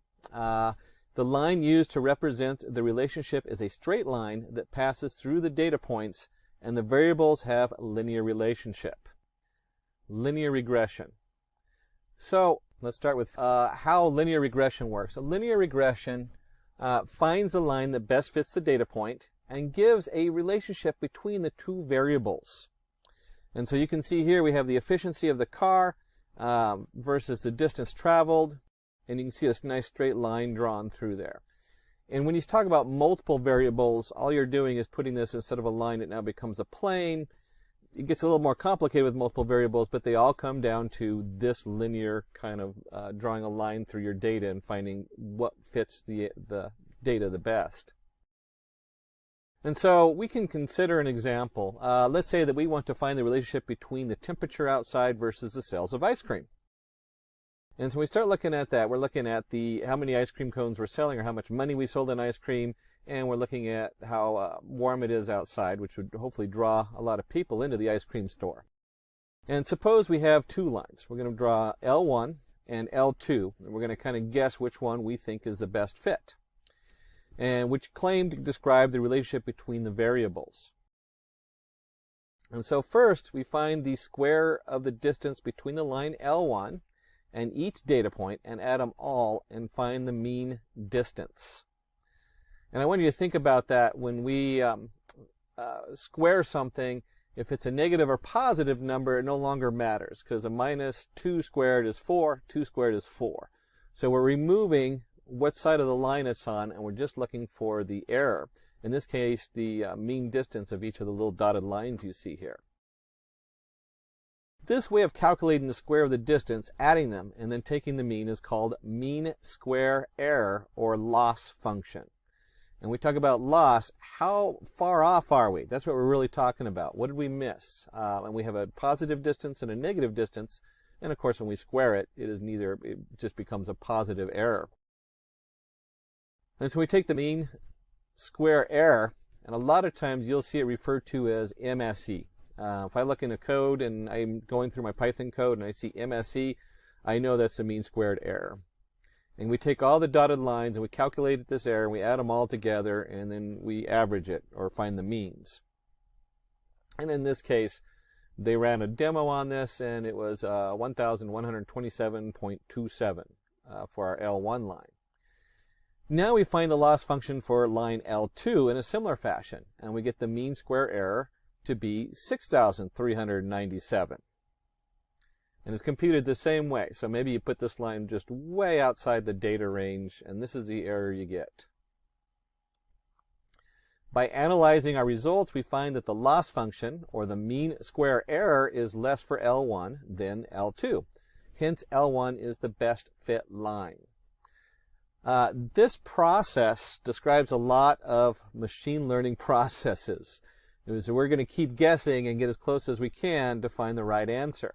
We have to have some way to calculate this and figure out which one's the best, and the mean square error is one of the better fits for doing this and most commonly used. We really want to talk about bias and variance. Very important terms to know in machine learning and with linear regression. So bias. Bias occurs when an algorithm has limited flexibility to learn from data. Variance defines the algorithm's sensitivity to specific sets of data. Let's start with bias and variance. You can see here we have the two different setups. Bias, you can think, is very generalized, where variance is very specific. And so when we talk about bias, such models pay very little attention to the training data and oversimplify the model. Therefore, the validation error or prediction error and training error follow similar trends. And with bias, if you oversimplify it so much, you're going to miss your local, if you have like a really good fit, you're going to miss it. You're going to just kind of guess what the average is, and that's what your answer is going to be. With variance, a model with a high variance pays a lot of attention to training data and does not generalize. Therefore, the validation error or prediction error are far apart from each other. Such models always lead to a high error on training and test data, as a bias does. Where a variance, such models usually perform very well on training data but have high error rates on test data. And I want you to think about this. When we're talking about a bias, the error is going to be high both when you're training it and you're testing it. Why? Because we're just kind of getting an average. We're not really fitting it close. With variance, we're fitting it so close that the test data does really good. It's going to nail it every time. If you're doing categorical testing, that's a car, that's a truck, that's a bicycle. But with variance, suddenly a truck has to have certain features, and it might have to be red because you had so many red pictures. So if it's an 18-wheeler, it has to be red. If it's blue, then it has to be a bicycle. That's the kind of variance we're talking about, where it picks up on something and it cannot get the right answer unless it gets a very specific data.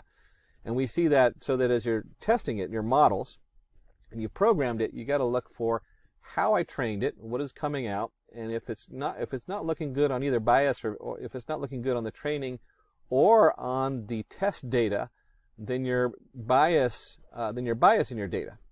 If it really looks good on the training data, then that's going to be your variance. You've overfitted the data. And those are very important things to know when you are building your models in regression of any kind or any kind of setup for predicting. So in dart games, if all the data fall on a particular pointer, this can be considered as a biased throw, and the player aims for the particular score. For variance, if all the darts fall on different pointers and no two darts fall on the same pointer, then this can be considered as a varied throw, and the player aims for various scores. Again, the bias sums everything up in one point, kind of averages it together, where the variance really looks for the individual predictions coming out. So let's go ahead and talk about overfitting. When we talk about overfitting, it's a scenario where the machine learning model tries to learn from the details along with the noise, and the data tries to fit each data point on the curve. You can see that if you plug in your coordinates, you're just going to get whatever is fitted every point on the data stream. There's no average. There's no 2 points that might have Y might have two different answers, because if the wind blows a certain way, and your efficiency of your car, maybe you have a headwind, so your car might alter how efficient it is as it goes, and so there's going to be this variance on here, and this says no, you can't have any variance with it's going to be exactly this. So it can't be you can't be the same speed or the same car and have a slightly different efficiency. So as the model has very less flexibility, it fails to predict new data points, and thus the model rejects every new data point during the prediction. So you'll get like a really high error on here. And so reasons for overfitting.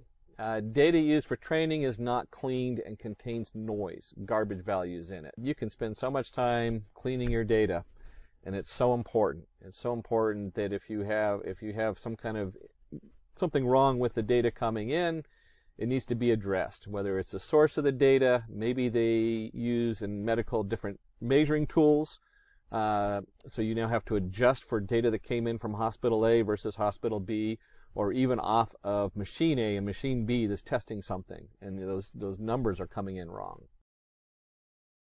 The model has a high variance. Again, wind is a good example. I was talking about that with the car. You may have 100 tests, but because the wind's blowing, it's all over the place.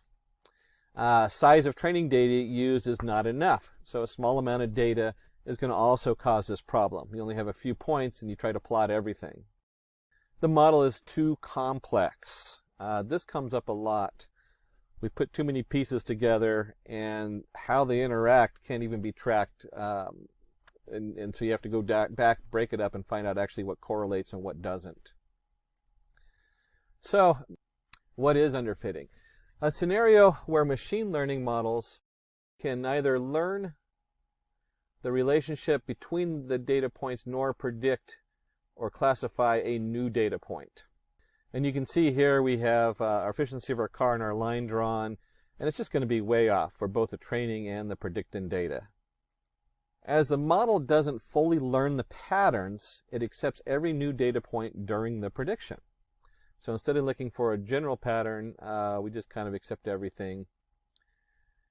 Data used for training is not cleaned and contains noise, garbage, and values. Again, underfitting and overfitting, same issue.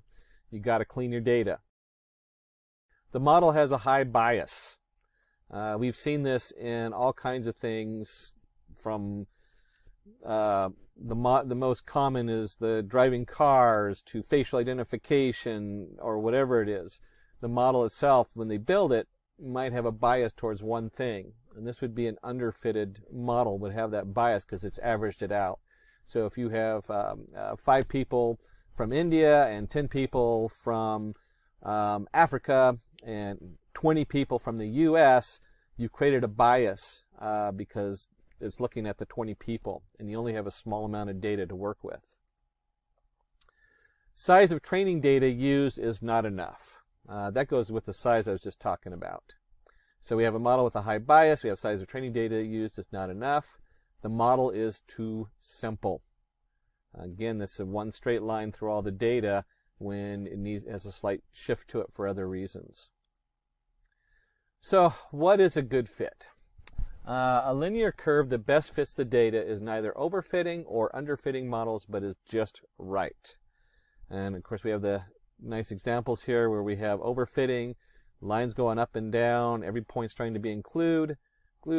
Underfitting, the line really is off from where the data is, and then a good fit is got to get rid of that, minimize that error coming through. Regularization is taking the guesswork out. You're looking at this graph and you're going, oh, which one is that really overfit or is that underfit? That's pretty hard to tell. So we talk about regularization. Regularization techniques are used to calibrate the linear regression models and to minimize the adjusted loss function and prevent overfitting or underfitting. So what that means, in this case, we're going to go ahead and take a look at a couple different things. We're going to look at regularization, which we'll start with a linear model. We'll look at the ridge regularization and the lasso regularization. And these models are just like we did the MLP, the multi-layered positron in the sklearn module. You could bring in the ridge module and you can bring in the lasso module. So when we talk about ridge regression, it modifies the overfitted or underfitted models by adding the penalty equivalent to the sum of the squares of the magnitude of the coefficients. And so we have a cost function equals loss equals lambda times the sum of w squared, or the absolute value of w, depending on how you're doing it. Now remember, we talked about error, whether we either square it or we absolute value it, because that removes the plus or minus sign on there. And there's reasons to do it either way, but it is more common to square the value. And then we have our, in this case, the lambda is going to be the penalty for the errors. We've thrown in a Greek character for you just to confuse everybody. And w is the slope of the curve of the line. So we're going to look at this, and we're going to draw a line. This is going to be like a linear regression model. So if you had in sklearn, you could import just a standard linear regression model. It would plot this line across whatever data we're working on. And we look at this, and of course we're just extrapolating this. I know they use some specific data, but don't want to get into the actual domain. And so for a linear regression line, let's consider 2 points that are on the line. And we'll go ahead and have a loss equals 0, considering the 2 points on the line. We'll go ahead and do lambda equals 1. We'll set our w is going to be 1.4. Then the cost function equals 0 plus 1 times 1.4 squared, which equals 1.96. So really don't get caught up too much in the math on this, other than understanding that this is something that's very easy for a computer to calculate. And if you ever see the loss plus the lambda times w, the sum is w squared. And then let's say we have a ridge regression line, and it does this. We go ahead and plot it, and we do the calculations on the data.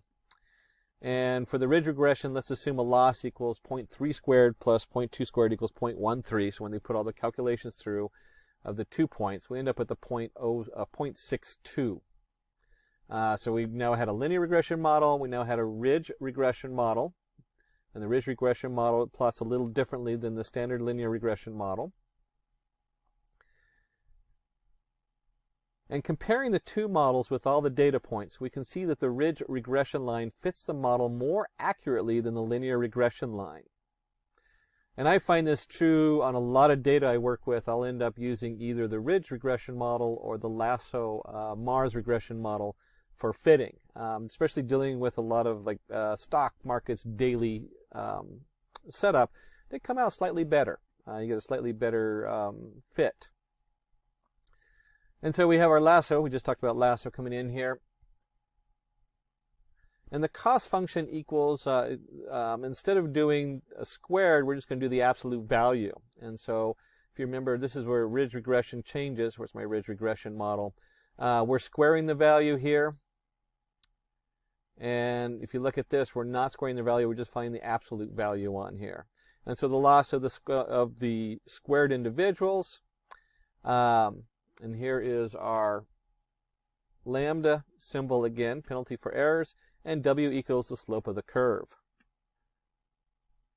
And comparing the two models with all the data points, we can see that the lasso regression line fits the model more accurately than the linear regression line. And this is, like I said, I use these two models a lot. The ridge, and this is important, this is kind of the meat of the matter. How do you know which one to use? Some of it is you just do it a bunch of times and then you figure it out. Ridge regularization is useful when we have many variables with relatively smaller data samples. The model does not encourage convergence towards zero, but is likely to make them closer to zero and prevent overfitting. The Lasser regularization model is preferred when we are fitting a linear model with fewer variables. So in the iris thing, we had 4 or 5 variables as we measured the different leaf pieces. You might be doing the measurements on the cancer project, which has 36 different variables. So as we get down to the iris with 4 variables, Lasso-LAR will probably work pretty good, where you might use the ridge regularization with more if you have something significantly larger. And it encourages the coefficients of the variables to go towards zero because of the shape of the constraint, which is an absolute value. And with any of this, we want to go ahead and do a demo in Lasso and Ridge Regression. So let's take a look and see what that looks like in our code and bring up our Jupyter Notebook. We'll start with our imports. Pandas is PD, import NumPy is NP, import Matplotlib library as PLT. sklearn, we're going to import our data sets. This is kind of more generic. We usually just import one data set instead of all of them, but you know, quick and dirty when you're putting some of these together. We have our sklearn model selection. We're going to import our train test split for splitting our data up. And then we'll bring in our linear regression model. And we'll go ahead and run these just to load them up. And then load our data set. We were just talking about that. You could just have imported the load Boston and Boston data set in there instead of loading all the data sets. And then once we've loaded our data set, we want to go ahead and take a look at that data and see what we got here. Let me just go ahead and pop that down there and go ahead and run it. And so we've gone ahead and taken our Boston data. We're going to we put it into our pandas data frame, the Boston data set, and then the Boston columns. So we want to see what's going on with them. We have our target, we have the house price, etc. And so our x equals Boston I location. Now remember, in pandas, the new updates to pandas, they want I location if you're going to pull data. We used to be able to leave this off, but it does something different. It creates a slice versus a direct setup. So make sure you're using that I location and the output. So this is all just bringing our data together. And we can see here, if we do, we print the Boston pandas head, we can see here all of our different aspects we're looking for. And if you're following the X and the Y, the X is everything except for the last column, where Y is that's what this means, all the rows except for the last column, and then Y is all the rows but just the last column. So Y is our house price, and the X is the Crim, Zian, Industry, Chas, Knox, and all these other different statistics they've collected for house sales in Boston. There we go. Whoops, control. So we'll go ahead and split our data. X train and our X test, Y train, Y test equals the train test split, which we imported. And we have our Boston. You could have easily used the X and Y on here as opposed to Boston I location. And we'll create our test size. We're going to take 25% of the data and put it in as a test. And then we'll go ahead and run this.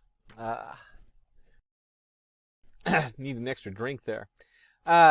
So we have our train and test, and then of course the print the train data shape. I love doing this kind of thing whenever I'm working with this data. Print out the shape, make sure everything looks correct, so that we have 127 by 13 and 127 by 1, 379 by 13. They should match. And if the data sets are not quite matching, then you know something's wrong and you're going to get all those errors. I don't know how many times I've gone through here and it's dropped a row on one of them and not on the other, or something weird has happened when I'm cleaning the data. This is pretty straightforward and simple because the data comes in a nice pre-package and is all clean for you. So let's go ahead and apply the multiple linear regression model. And we'll call this LREG, linear regression. And we're going to go ahead and fit that linear regression model to X train and Y train. Then we'll generate the prediction on the test set. So here's our LREG Y predict with our X test going into the prediction. And let's calculate that mean square error, MSE. I told you you'll see MSE used a lot. People use it in variables and things like that. It's pretty common. And we get our mean squared error equals, this is just the basic formula we've already been talking about. What's the difference squared? And then we look for the average of that. And we'll go ahead and just run this. And you can see when we get through the end of this, we have our mean square error on test, we have our total, and then we have each column coming down. And at this point, unless you really know the data you're working with, it's not going to mean a whole lot. So if it's in your domain, you might know what you're looking at when you see these kinds of numbers coming up. But if it's not, it's just a bunch of numbers, and that's okay. At least that's okay for this demo. And then we're going to go ahead and plot these so we can see what's going on. And this is always kind of fun. It's always nice to have a nice visual of what you're looking at. And you can see here, when we plot the coefficient scores on here, and the guys in the back did a great job putting some pretty colors together, making it look nice, and setting up the columns.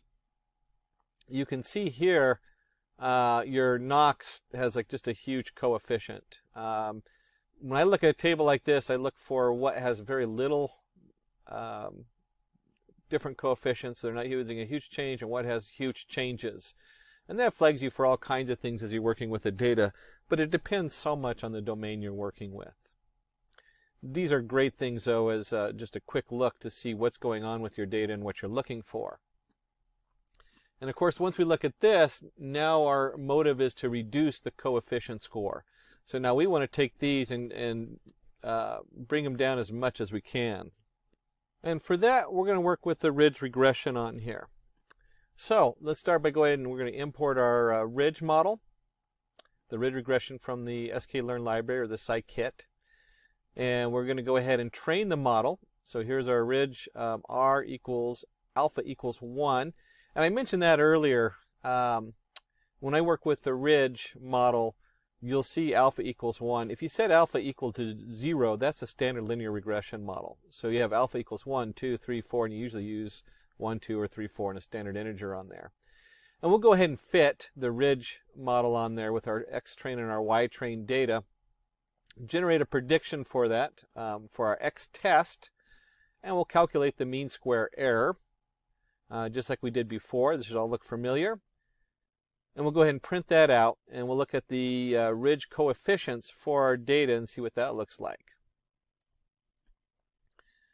Now, if I jump up and down between these two, you'll get a headache. You'll still see the Knox value. Let's just look at the Knox, because that was the biggest value. It's a -9 here. And if we go back up here, the Knox value is a -18. So right off the bat, I'm seeing a huge change in the biggest coefficient there. So if we're going to do that nice setup, we want to go ahead and just print it and see what that looks like.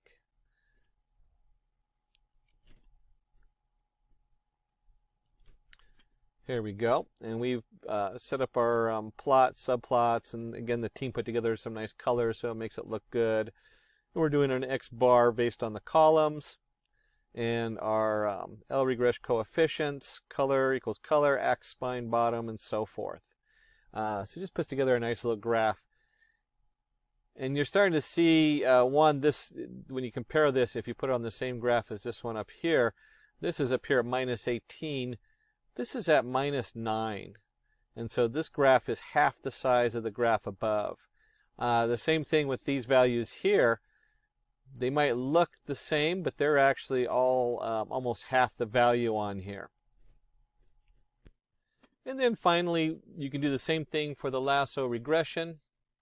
This would all look very similar as far as what we worked on before. And I'm just going to go ahead and print that on here and run it. And again, let's go up to Knox. Look where Knox is. It's all the way down to 0. And if we look at our next biggest coefficient, it's minus 0.8. And really, here's our 22.73. We go up here, 16.7. And we go up here and we look at the same number, 16.69. And so we look at this, if I was running this and working on a project with this, I would look at these numbers. I start with the 16.69, come down here and compare it to 16.78. 6.9 is better than 7.8. So from the very beginning, we might start looking at this first model for overall predicting. But there's other factors involved. We might know that the Knox value is central and the other ones aren't quite as good. And so we might start looking at just certain setups, like what is this particular coefficient, because it might have a certain meaning to us and so forth. And so you got to look at all those different items in there. Again, but the bottom dollar is our first model did better than our other two models. Our mean square error on the test set continues to come down on this. Choose from over 300 in-demand skills and get access to 1,000 plus hours of video content for free. Visit SkillUp by Simplilearn. Click on the link in the description to know more. In this video, you will learn about an interesting machine learning topic, that is supervised versus unsupervised versus reinforcement learning. Let's discuss each of them in detail and understand when to use these algorithms along with their applications. Now, there are a number of algorithms used in the field of machine learning to solve complex problems. Each of these algorithms can be classified into a certain category. So the different types of machine learning algorithms are supervised learning, unsupervised learning, and reinforcement learning. Now, let's look at the definition of each of these learning techniques. Supervised learning uses labeled data to train machine learning models. Labeled data means that the output is already known to you. The model just needs to map the inputs to the outputs. An example of supervised learning can be to train a machine that identifies the image of an animal. Below you can see we have our trained model that identifies the picture of a cat. Unsupervised learning uses unlabeled data to train machines. Unlabeled data means there is no fixed output variable. The model learns from the data, discovers patterns and features in the data, and returns the output. Here is an example of an unsupervised learning technique that uses the images of vehicles to classify if it's a bus or a truck. So the model learns by identifying the parts of a vehicle, such as the length and width of the vehicle, the front and rear end covers, roof hoods, the types of wheels used, etc. Based on these features, the model classifies if the vehicle is a bus or a truck. Reinforcement learning trains a machine to take suitable actions and maximize reward in a particular situation. It uses an agent and an environment to produce actions and rewards. The agent has a start and an end state, but there might be different paths for reaching the end state, like a maze. In this learning technique, there is no predefined target variable. An example of reinforcement learning is to train a machine that can identify the shape of an object given a list of different objects such as square, triangle, rectangle, or a circle. In the example shown, the model tries to predict the shape of the object, which is a square here. Now, let's look at the different machine learning algorithms that come under these learning techniques. Some of the commonly used supervised learning algorithms are linear regression, logistic regression, support vector machines, k-nearest neighbors, decision tree, random forest, and naive Bayes. Examples of unsupervised learning algorithms are k-means clustering, hierarchical clustering, db-scan, principal component analysis, and others. Choosing the right algorithm depends on the type of problem you are trying to solve. Some of the important reinforcement learning algorithms are Q-learning, Monte Carlo, SARSA, and Deep Q network. Now let's look at the approach in which these machine learning techniques work. So supervised learning takes labeled inputs and maps it to known outputs, which means you already know the target variable. Unsupervised learning finds patterns and understands the trends in the data to discover the output. So the model tries to label the data based on the features of the input data. While reinforcement learning follows trial and error method to get the desired solution. After accomplishing a task, the agent receives an award. An example could be to train a dog to catch the ball. If the dog learns to catch a ball, you give it a reward such as a biscuit. Now, let's discuss the training process for each of these learning methods. So supervised learning methods need external supervision to train machine learning models, and hence the name supervised. They need guidance and additional information to return the result. Unsupervised learning techniques do not need any supervision to train models. They learn on their own and predict the output. Similarly, reinforcement learning methods do not need any supervision to train machine learning models. And with that, let's focus on the types of problems that can be solved using these three types of machine learning techniques. So supervised learning is generally used for classification and regression problems. We'll see the examples in the next slide. And unsupervised learning is used for clustering and association problems. While reinforcement learning is reward based, so for every task or for every step completed, there will be a reward received by the agent. And if the task is not achieved correctly, there will be some penalty used. Now, let's look at a few applications of supervised, unsupervised, and reinforcement learning. As we saw earlier, supervised learning are used to solve classification and regression problems. For example, you can predict the weather for a particular day based on humidity, precipitation, wind speed, and pressure values. You can use supervised learning algorithms to forecast sales for the next month or the next quarter for different products. Similarly, you can use it for stock price analysis or identifying if a cancer cell is malignant or benign. Now, talking about the applications of unsupervised learning, we have customer segmentation. So based on customer behavior, likes, dislikes, and interests, you can segment and cluster similar customers into a group. Another example where unsupervised learning algorithms are used is customer churn analysis. Now, let's see what applications we have in reinforcement learning. So reinforcement learning algorithms are widely used in the gaming industries to build games. It is also used to train robots to perform human tasks. If getting your learning started is half the battle, what if you could do that for free? Visit SkillUp by Simplilearn. Click on the link in the description to know more. Reinforcement Learning by Simplilearn. My name is Richard Kirshner with the Simplilearn team. That's www.simplilearn.com. Get certified, get ahead. We're going to cover reinforcement learning today. And what's in it for you? We'll start with why reinforcement learning. We'll look at what is reinforcement learning. We'll see what the different kinds of learning strategies are that are being used today in computer models under supervised versus unsupervised versus reinforcement. We'll cover important terms specific to reinforcement learning. We'll talk about Markov's decision process, and we'll take a look at a reinforcement learning example. Well, we'll teach a tic-tac-toe how to play. Why reinforcement learning? Training a machine learning model requires a lot of data, which might not always be available to us. Further, the data provided might not be reliable. Learning from a small subset of actions will not help expand the vast realm of solutions that may work for a particular problem. You can see here we have the robot learning to walk. Very complicated setup when you're learning how to walk, and you'll start asking questions like, if I'm taking one step forward and left, well, what happens if I pick up a 50-pound object? How does that change how a robot would walk? These things are very difficult to program because there's no actual information on it until it's actually tried out. Learning from a small subset of actions will not help expand the vast realm of solutions that may work for a particular problem. And we'll see here it learned how to walk. This is going to slow the growth that technology is capable of. Machines need to learn to perform actions by themselves and not just learn off humans. And you see the objective climb a mountain. A real interesting point here is that as human beings we can go into a very unknown environment and we can adjust for it and kind of explore and play with it. Most of the models, the non-reinforcement models in computer machine learning, aren't able to do that very well. There's a couple of them that can be used or integrated. To see how it goes is what we're talking about with reinforcement learning.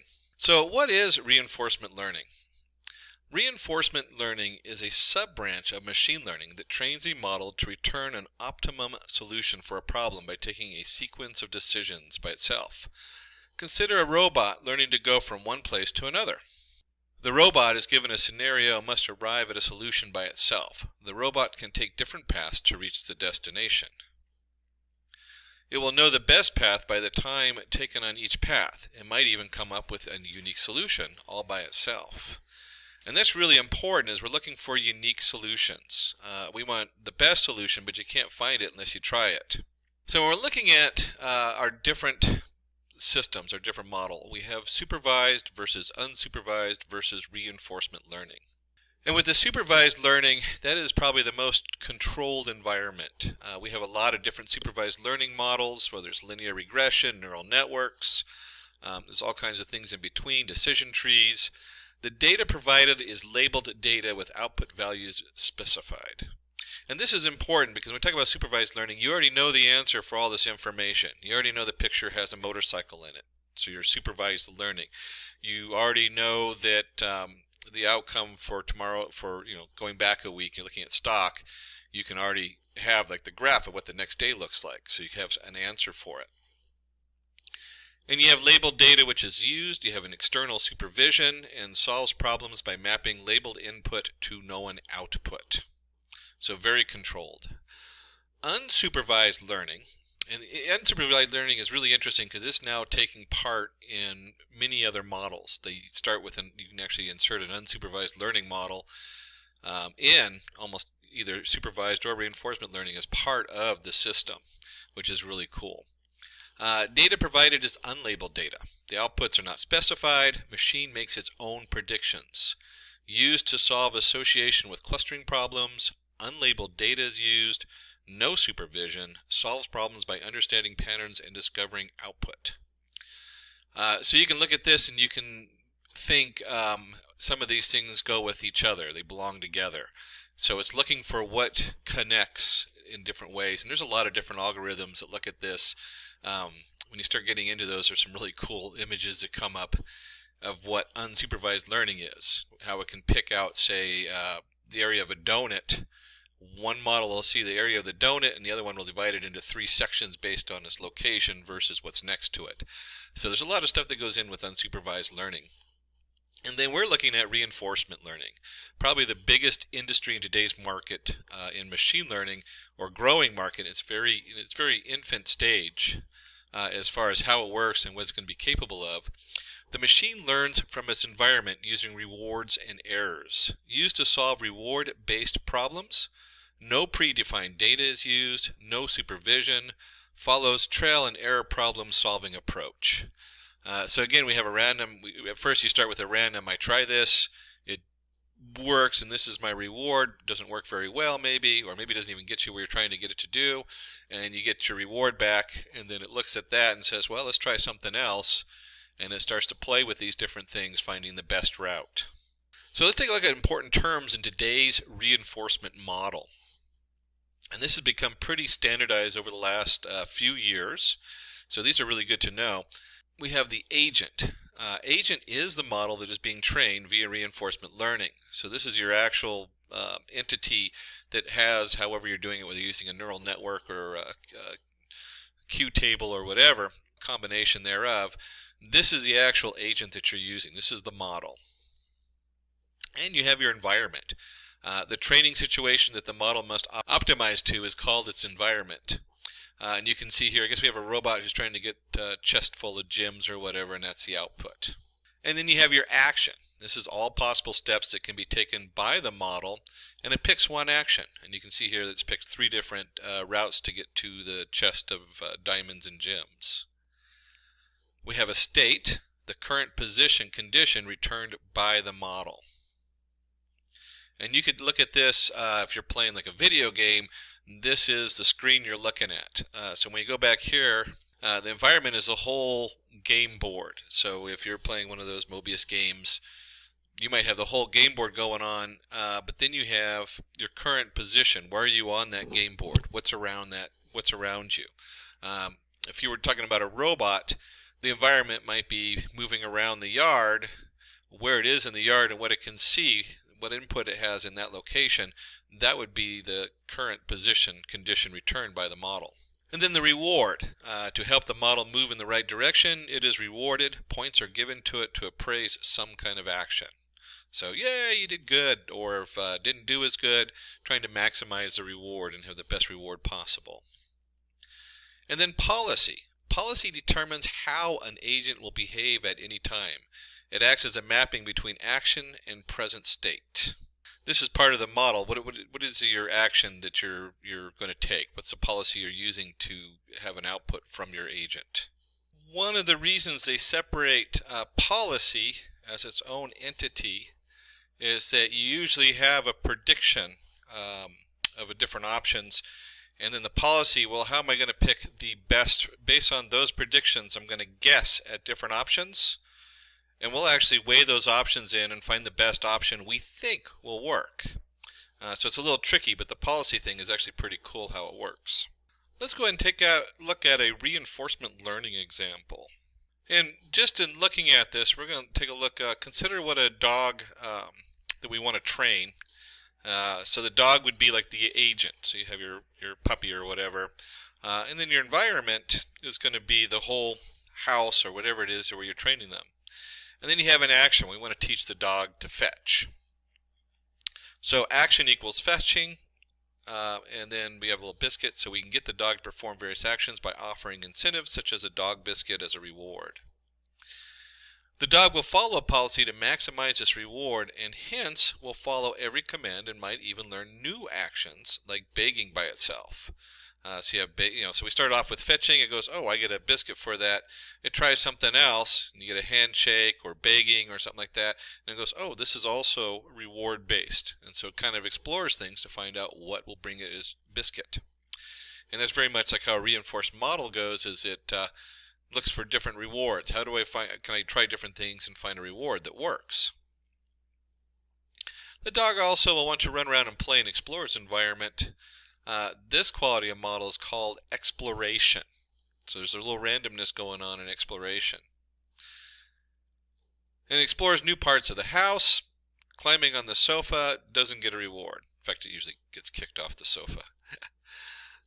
So let's talk a little bit about Markov's decision process. Markov's decision process is a reinforcement learning policy used to map a current state to an action where the agent continuously interacts with the environment to produce new solutions and receive rewards. And you'll see here's all of our different vocabulary we just went over. We have a reward, our state, our agent, our environment, and our action. And so even though the environment kind of contains everything, that you really, when you're actually writing the program, your environment's going to put out a reward and state that goes into the agent. The agent then looks at this state, or it looks at the reward usually first, and it says, okay, I got rewarded for whatever I just did, or I didn't get rewarded. And then it looks at the state, and then it comes back, and if you remember from policy, the policy comes in, and then we have a reward. The policy is that part that's connected at the bottom. And so it looks at that policy and it says, hey, what's a good action that will probably be similar to what I did, or sometimes they're completely random, but what's a good action that's going to bring me a different reward? So taking the time to just understand these different pieces as they go is pretty important in most of the models today. And so a lot of them actually have templates based on this you can pull in and start using. Pretty straightforward as far as once you start seeing how it works, you can see your environment says, hey, this is the agent did this. If you're a character in a game, this happened, and it shoots out a reward in a state. The agent looks at the reward, looks at the new state, and then takes a little guess and says, I'm going to try this action, and then that action goes back into the environment. It affects the environment.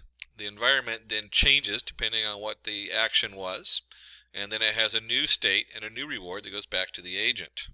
So in the diagram shown, we need to find the shortest path between node A and D. Each path has a reward associated with it, and the path with the maximum reward is what we want to choose. The nodes A, B, C, D denote the nodes to travel from node A to B is an action. Reward is the cost of each path, and policy is each path taken. And you can see here A can go to B, or A can go to C right off the bat, or it can go right to D. And if you explored all three of these, you would find that A going to D was a 0 reward, A going to C and D would generate a different reward, or you could go A, C, B, D.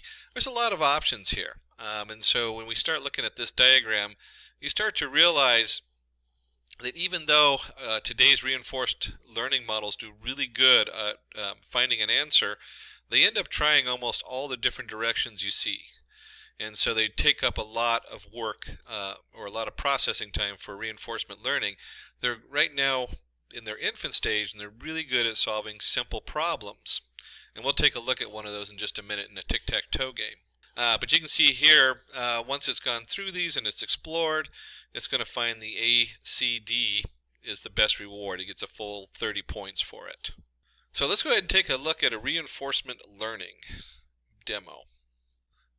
In this demo, we're going to use reinforcement learning to make a tic-tac-toe game. You will be playing this game against the machine learning model. And we'll go ahead, we're doing it in Python. So let's go ahead and go through, not always, I actually have a lot of Python tools. Let's go through Anaconda, which will open up a Jupyter notebook. Seems like a lot of steps, but it's worth it to keep all my stuff separate, and it also has a nice display when you're in the Jupyter notebook for doing Python. So here's our Anaconda navigator. I open up the notebook, which is going to take me to a web page, and I've gone in here and created a new Python folder. In this case, I've already done it and enabled it to change the name to tic-tac-toe.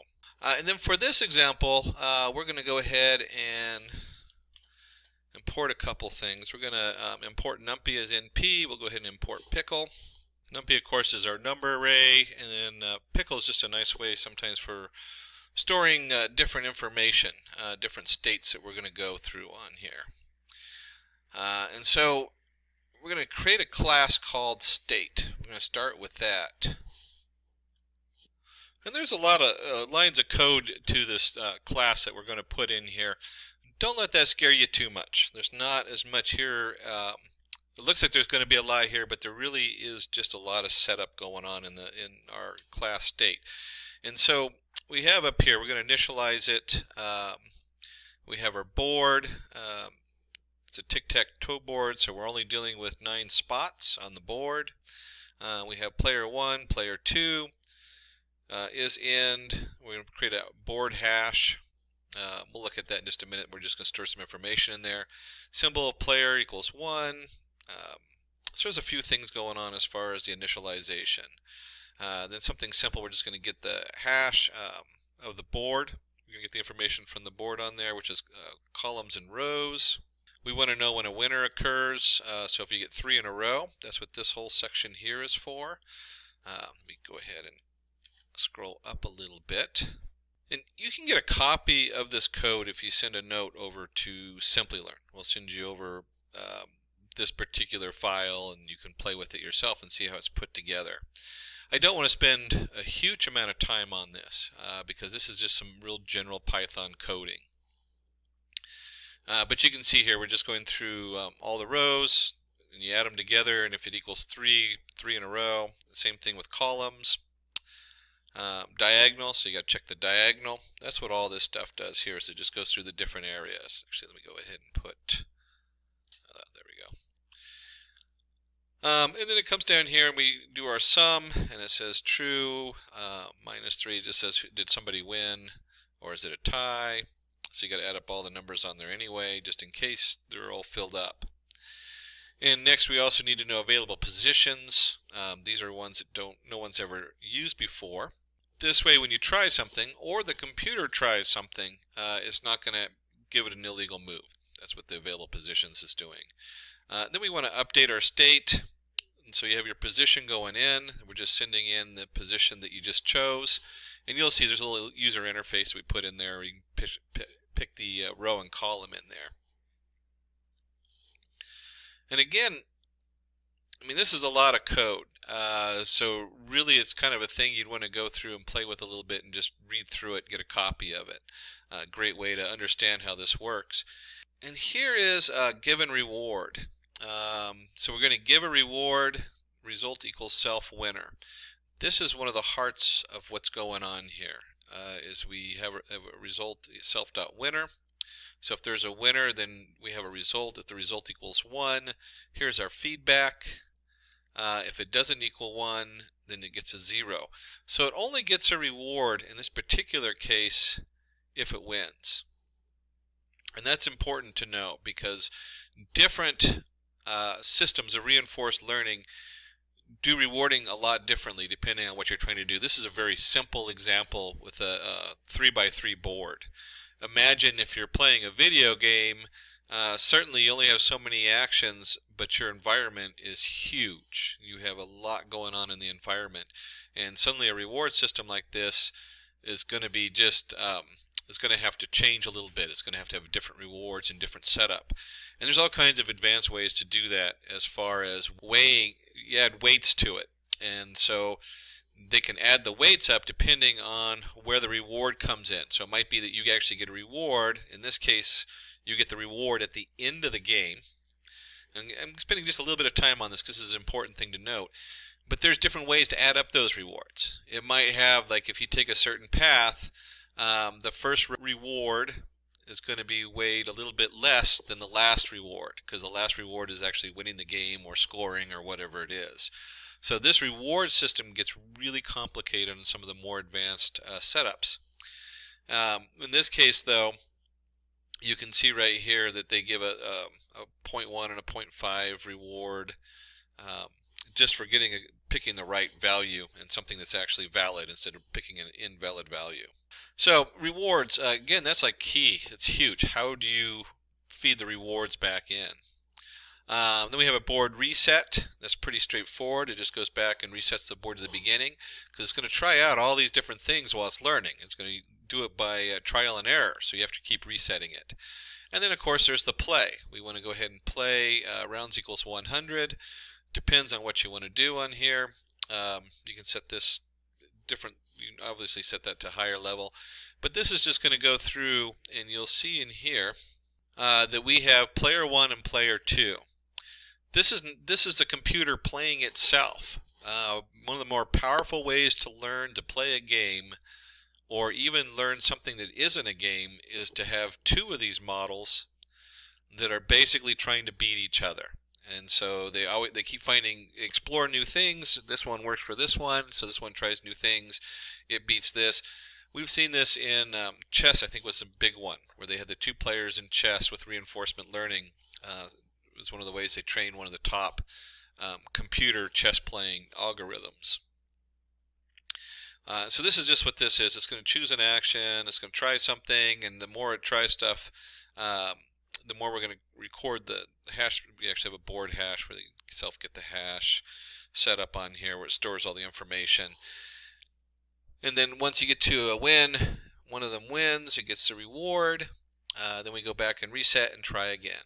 And then kind of the fun part we actually get down here is we're going to play with a human. So we'll get a chance to come in here and see what that looks like when you put your own information in. And then it just comes in here and does the same thing it did above. It gives it a reward for its things, or sees if it wins or ties, looks at available positions, all that kind of fun stuff. And then finally we want to show the board. So it's going to print the board out each time. Really, as an integration, is not that exciting. What's exciting in here is one, looking at this reward system. Whoops, play one more up. The reward system is really the heart of this. How do you reward the different setup? And the other one is when it's playing, it's got to take an action. And so what it chooses for an action is also the heart of reinforcement learning. How do we choose that action? And those are really key to right now where reinforcement learning is in today's technology, is figuring this out. How do we reward it, and how do we guess the next best action? So we have our environment, and you can see the environment is or the state, which is kind of like what's going on. We're going to return the state depending on what happens. And we want to go ahead and create our agent, in this case our player. So each one is, let me go and grab that. And so we look at a class player. This is where a lot of the magic is really going on, is how is this player figuring out how to maneuver around the board, and then the board of course returns a state that it can look at and a reward. So we want to take a look at this. We have name, self-state. This is class player. And when you say class player, we're not talking about a human player. We're talking about just the computer players. And this is kind of interesting. So remember I told you, depending on what you're doing, there's going to be a decay gamma, explore rate. These are what I'm talking about, is how do we train it? As you try different moves, it gets to the end. The first move is important, but it's not as important as the last one. And so you could say that the last one has the heaviest weight, and then as you get there, the first one, let's see, the first move gives you a 5 reward, the second gives you a 2 reward, and the third one gives you a 10 reward, because that's the final ending. You got it. The 10's going to count more than the first step. And here's our, we're going to get the board information coming in, and then choose an action. This was the second part that I was talking about that was so important. So once you have your training going on, we have to do a little randomness, and you can see right here is our NP random uniform. So it's picking out a random number. Take a random action. This is going to just pick which row and which column it is.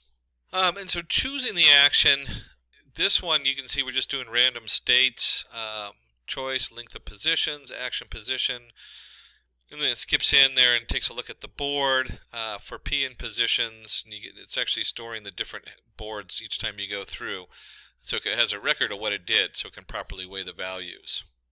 And this simply just appends a hash state. What's the last state? Append it to the to our states on here. Here's our feedback reward. So the reward comes in, and it's going to take a look at this and say, is it none? What is the reward? And here is that formula. Remember I was telling you about up here that was important because it has decay gamma times the reward. This is where, as it goes through each step, and this is really important. This is kind of the heart of this, of what I was talking about earlier. You have step 1, and this might have a reward of 2. You have step 2. I probably should have done ABC. This has a step 3, step 4, and so on until you get to step N. And this might have a reward of 10. So reward of 10. We're going to add that, but we're not adding, let's say this one right here, let's say this reward here right before 10 was, let's say it's also 10. That just makes the math easy. So we had 10 and 10. We had 10, this is 10 and 10n, whatever it is, but it's 0.9. So instead of putting a full 10 here, we only do 9. That's 0.9 times 10. And so this formula, as far as the decay times the reward minus the cell state value, it basically adds in, it says here's 1, or here's 2, I'm sorry, I should have done this ABC, it would have been easier. So the first move goes in here and it puts 2 in here. Then we have our self set up on here. You can see how this gets pretty complicated in the math, but this is really the key, is how do we train our states? And we want the final state, the win, to get the most points. If you win, you get most points. And the first step gets the least amount of points. So you're really training this almost in reverse. You're training it from the last place where you have, like it says, okay, this is now where I need to sum up my rewards, and I want to sum them up going in reverse, and I want to find the answer in reverse. Kind of an interesting play on the mind when you're trying to figure this stuff out. And of course we want to go ahead and reset the board down here and save the policy, load policy. These are the different things that are going in between the agent and the state to figure out what's going on. Let's go ahead and load that up. And then finally we want to go ahead and create a human player. And the human player is going to be a little different in that you choose an action, row and column. Here's your action. If action in positions, meaning positions that are available, you return the action. If not, it just keeps asking you until you get the action that actually works. And then we're going to go ahead and append to the hash state, which we don't need to worry about because it returns the action up here. And feed forward. Again, this is because it's a human. At the end of the game, backpropagate and update state values. This part isn't being done because it's not programming the model. The model is getting its own rewards. So we've gone ahead and loaded this in here. So here's all our pieces, and the first thing we want to do is set up P1 player 1, P2 player 2, and then we're going to send our players to our state. So now it has P1, P2, and it's going to play, 50,000 rounds. Now we can probably do a lot less than this, and it's not going to get the full results. In fact, you know what? Let's go ahead and just do 5. Just to play with it, because I want to show you something here. Oops, somewhere in there I forgot to load something. There we go. I must have forgot to run this. Run. Oops, forgot a reference there for the board, rows and columns, 3 by 3. There's actually in the state, it references that. We can just tack it on the end. It was supposed to be at the beginning. So now I've only set this up with, let's see, where are we going here? I've only set this up to train 5 times. And the reason I did that is we're going to come in and actually play it, and then I'm going to change that, and we can see how it differs on there. There we go. And it didn't even make it through a run, and we're going to go ahead and save the policy. So now we have our player 1 and our player 2 policy. The way we set it up, it has 2 separate policies loaded up in there. And then we're going to come in here and we're going to do player 1 is going to be the computer, experience rate 0, load policy 1, human player human, and we're going to go ahead and play this. Now remember, I only went through it just 1 round of training, in fact minimal training. And so it puts an X there, and I'm going to go ahead and do row 0, column 1. You can see this is very basic on here. And so I put in my 0, and then I'm going to go 0, block it, 0, 0. And you can see right here, it let me win. Just like that, I was able to win. 0,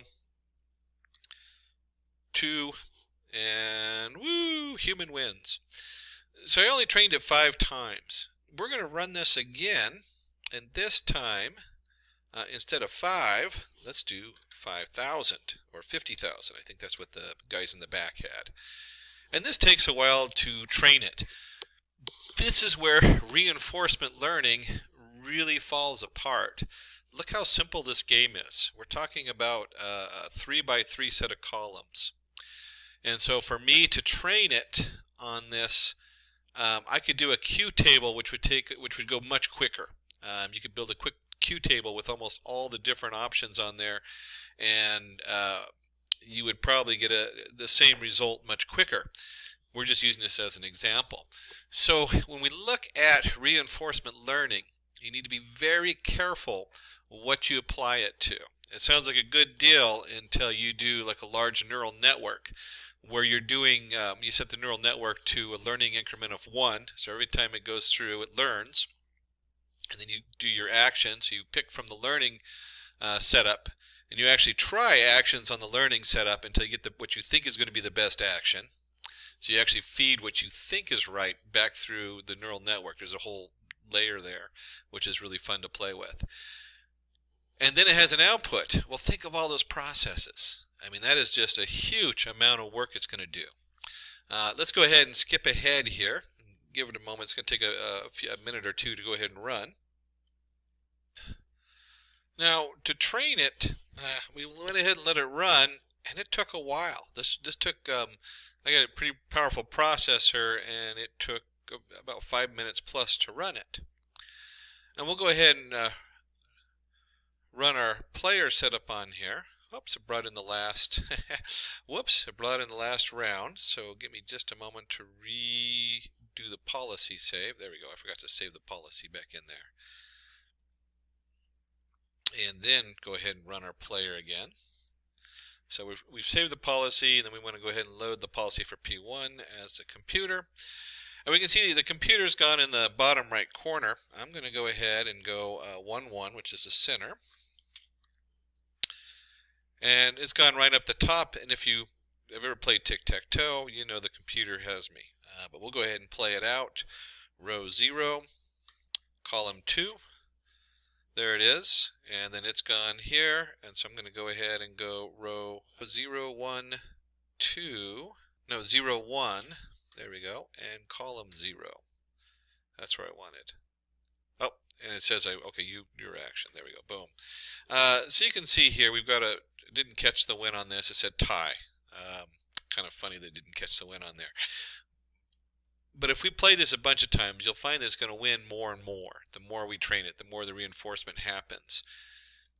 This lengthy training process is really the stopper on reinforcement learning.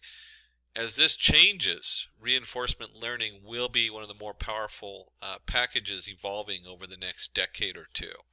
In fact, I would even go as far as to say it is the most important machine learning tool and artificial intelligence tool out there, as it learns not only a simple tic-tac-toe board, but we start learning environments. And the environment would be like in language.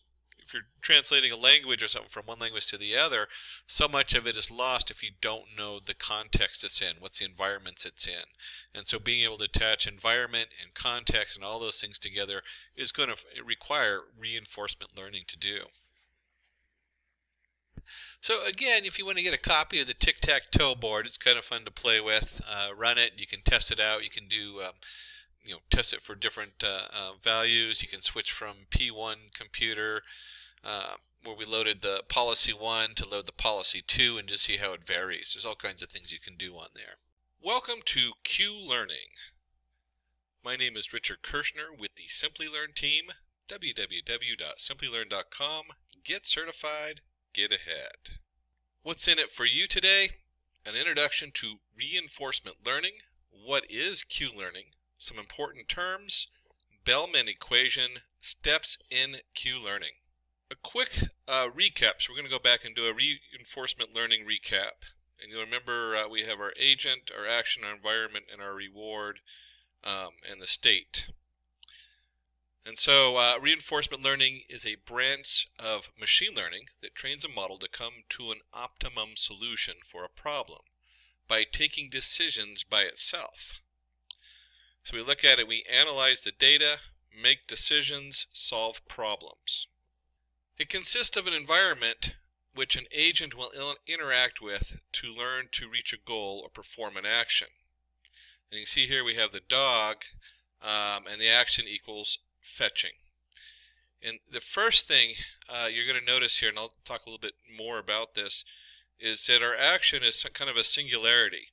The action isn't a regression type model where we're looking at float numbers, or we're trying to predict something, or doing a reinforcement learning where we're trying to guess the value of the stock market, where you have 5.33, $5.33. This is a little bit different, and you'll see why Q Learning is so powerful, but also where it falls short. The agent is also given a reward if the action performed by it is bringing it closer to the goal, is leading to the goal. This is done to train the model in the right direction. You have a reward of hopefully a doggy cookie, and action equals fetching. So it gets a reward, it gets to go fetch the ball. Reinforcement learning can be divided based on whether the machine uses a model to learn or learns by itself. So reinforcement learning, it's model-based, learn the model, given model. And you can think of neural networks, I think, are the most common right now used for reinforcement learning. There certainly are a lot of other options out there. But you have this black box and you go back and you send the error back up and it trains it based on how much of an error. The error could be computed based on maybe a maximum reward subtraction or something like that. So the closer you get to the maximum reward, the better. And so we talk about a model free. You have your policy optimization and your Q learning. And this is kind of the cool thing about Q learning is it's very powerful on certain things, making it very quick and easy to do a reinforcement learning.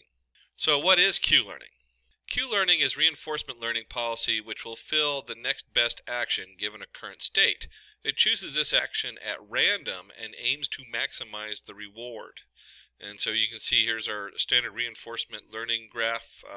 By now, if you're doing any reinforcement learning, you should be familiar with this, where you have your agent takes an action, the action affects the environment, and then the environment sends back the reward or the feedback, and the state, it's the new state the agent's in. Where is it at on the chessboard? Where is it at in the video game?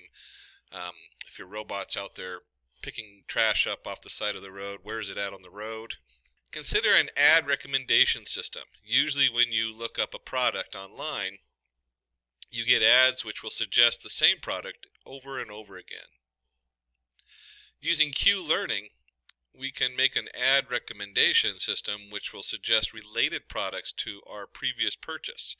The reward will be if user clicks on the suggested product. And again, you can see you might have a lot of products on your web advertisement or your pages, but it's still not a float number. It's still a set number, and that's something to be aware of when you're using Q learning. And you can see here that if you have 100 people clicking on ads and you click on one of the ads, it might go in there and say, okay, this person clicked on this ad. What is the best set of ads based on clicking on this ad or these two ads afterwards based on where they are browsing? So let's go ahead and take a look at some important terms when we talk about Q learning. We have states. The state S represents the current position of an agent in an environment. The action A is the step taken by the agent when it is particular state. Rewards. For every action, the agent will get a positive or negative reward. And again, when we talk about states, we're usually not, when you're using a Q table, you're not usually talking about float variables. You're talking about true, false. And we'll take a closer look at that in a second. And episodes, when an agent ends up in a terminating state and can't take a new action. This might be if you're playing a video game, your character stepped in and is now dead or whatever. Q values used to determine how good an action A taken at a particular state S is Q A of S. And temporal difference, a formula used to find the Q value by using the value of the current state and action and previous state and action. And there's Bellman's equation, which basically is the equation that kind of covers what we just looked at in all those different terms. The Bellman equation is used to determine the values of a particular state and deduce how good it is to be in take that state. The optimal state will give us the highest optimal value. Factor influencing Q values, the current state and action, that's your SA, so your current state and your action. Then you have your previous state and action, which is your S, I guess prime, I'm not sure how they reference that, S prime, A prime.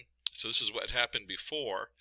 Then you have a reward for action, so you have your R reward, and you have your maximum expected future reward. And you can see there's also a learning rate put in there and a discount rate. So when we're looking at these, just like any other model, we don't want to have an absolute final value on here. We don't want it to, if you do absolute values instead of taking smaller steps, you don't really have that approach to the solution. You just have a jump, and then pretty soon if you jump one solution out, And that's what's going to be the new solution, whichever one jumps up really high first. Kind of ruining the whole idea of doing a random selection. I'll go into the random selection in just a second. Steps in Q learning. Step 1. Create an initial Q table with all values initialized to 0. Again, we're looking at 0, 1. So here's our action. We start, we're in idle, we took a wrong action, we took a correct action, and end. And then we have our actions, fetching, sitting, and running. And of course, we're just using the dog example. And choose an action and perform it. Update values in the table. And of course, when we're choosing an action, we're going to kind of do something random and just randomly pick one. So you start out and you sit, and you have then depending on that action you took, you can now update the value for sitting after you start, from start to sitting. Get the value of the reward and calculate the value Q value using the Bellman equation. And so now we attach a reward to sitting. And when we attach all those rewards, we continue the same until the table is filled with or an episode ends. And I mentioned I was going to come back to the random side of this. And there's a few different formulas I use for the random setup to pick it. I usually let whatever Q model I'm using do their standard one, because someone's usually gone in and done the math for the optimal spread. But you can look at this. If I have running has a reward of 10, sitting has a reward of 7, fetching has a reward of 5, just kind of without doing like a means, using the bell curve for the means value, and like I said, there's some math you can put in there to pick so that you're more like, so that running has even a higher chance. But even if you were just going to do an average on this, you could do an average, a random number, by adding them all together. So you get 10 plus 7 plus 5 is 22. You could do 0 to 22, or 0 to 21, but 1 to 22. 1 to 5 would be fetching, and so forth, the last 10. So you can just look at this as what percentage are you going to go for that particular option. And then that gets your random setup in there, and then as you slowly increment these up, you see that if you're idle, where's one? Here we go. Sitting at the end. If you're at the end of wherever you're at, sitting gets a reward of 1. Where's a good one on here? Oh, wrong action. Running for a wrong action gets almost no reward. So that becomes very, very less likely to happen, but it still might happen. It still might have a percentage of coming up. And that's where the random programming and Q learning comes in. The below table gives us an idea of how many times an action has been taken and how positively correct action or negatively wrong action it is going to affect the next state. So let's go ahead and dive in and pull up a little piece of code and see what this looks like in Python. In this demo, we'll use Q-learning to find the shortest path between two given points. If getting your learning started is half the battle, what if you could do that for free? Visit SkillUp by Simplilearn. Click on the link in the description to know more. If you've seen my videos before, I like to do it in the Anaconda Jupyter Notebook setup, just because it's really easy to see and it's a nice demo. And so here's my Anaconda. This one I'm actually using Python 3.6 environment that I set up in here. And we'll go ahead and launch the Jupyter Notebook on this. And once we're in our Jupyter Notebook, which has the kernel loaded with Python 3, we'll go ahead and create a new Python 3 folder in here. And we'll call this Q Learning. And to start this demo, let's go ahead and import our NumPy array. We'll just run that so it's imported. And like a lot of these model programs, when you're building them, you spend a lot of time putting it all together, and then you end up with this really short answer at the end. And we'll take a look at that as we come into it. So we go ahead and start with our location to state.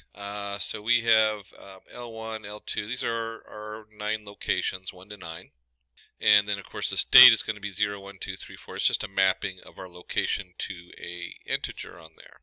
And then we have our actions. Our actions are simply moving from one location to another. So I can go to location 0, I can go to location 1, 2, 3, 4, 5, 6, 7, 8. So these are my actions I can choose. These are the locations of our state. And if you remember earlier, I'd mentioned that the limitation is that you don't want to put in a continually growing table, because you can actually create a dynamic queue table where you continually add in new values as they arise. Because if you have float values, it just becomes infinite, and then your memory in your computer's gone, or it's not going to work. At the same time, you might think, well, that kind of really limits the queue learning setup. But there are ways to use it in conjunction with other systems. And so you might look at, well, I've been doing some work in stock. And one of the questions that comes out is to buy or sell the stock.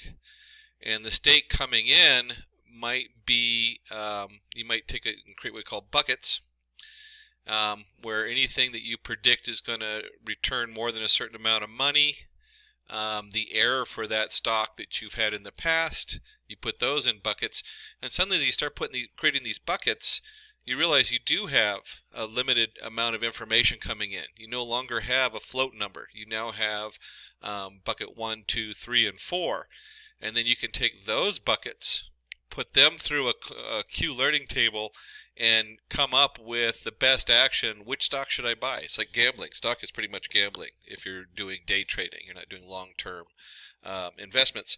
And so you can start looking at it like that. A lot of the current feeds say that the best algorithms used for day traders, where you're doing it on your own, is really to ask the question, do I want to trade the stock? Yes or no?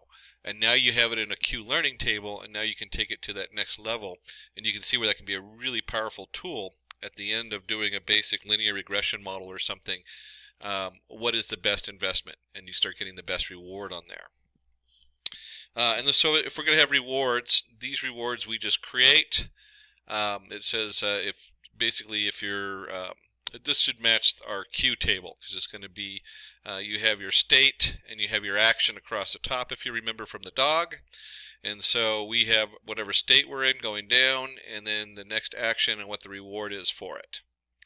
And of course, if you were actually doing something more connected, your reward would be based on the actual environment it's in. And then we want to go ahead and create a state to location so we can map the indexes. So just like we defined our rewards, we're going to go ahead and do state to location. And you can see here it's a dictionary setup for location state and location to state with items. And we also need to define what we want for learning rates. You remember we had our two different rates as far as like learning from the past and learning from the current. So we'll go ahead and set those to 0.75 and the alpha set to 0.9. And we'll see that when we do the formula. And of course, any of this code, send a note to our Simplilearn team. They'll get you a copy of this code on here. And let's go ahead and pull. There we go. Well, the next two sections. Since we're going to keep it short and sweet. Here we go. So let's go ahead and create our agent. So our agent is going to have our initialization where we send it all the information. We'll define our self gamma equals gamma. We could have just set the gamma rate down here instead of submitting it. It's kind of nice to keep them separate because you can play with these numbers. Our self alpha. Then we have our location state. We'll set that in here. We have our choice of actions. We're going to go ahead and just embed the rewards right into the agent. So obviously this would be coming from somewhere else instead of from self-generated. And then a self state to location equals our state to location dictionary. And we go ahead and create a queue learning table. And I went ahead and just set the queue learning table up to 0 to 0, what the setup is, location to state, how many of them are there.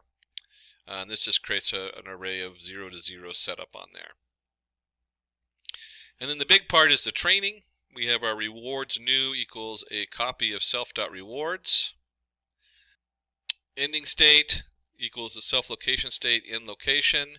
So this is whatever we end up at. Rewards new equals ending state plus ending state equals 999. Just kind of goes to a dead end. And we start going through iterations. And we'll go ahead, let's do this. So this, we're going to come back and we're going to call it on here. Let me just erase that. Switch it to an arrow. There we go. So what we're doing is we're going to send in here to train it. We're going to say, hey, I want to iterate through this 1,000 times and see what happens. Now this part would actually be, instead of iterating, you might have your external environment and they're going back and forth and you iterate through outside of here. But just for ease of use, our agent's going to come in here and iterate through this. Sometimes I'll put this iteration in here and I'll have it call the environment and say, hey, this is what I did, what's the next state? And the environment does its thing right in here as I iterate through it. And then we want to go ahead and pick a random state to start with. That's what's going on here. You have to start somewhere.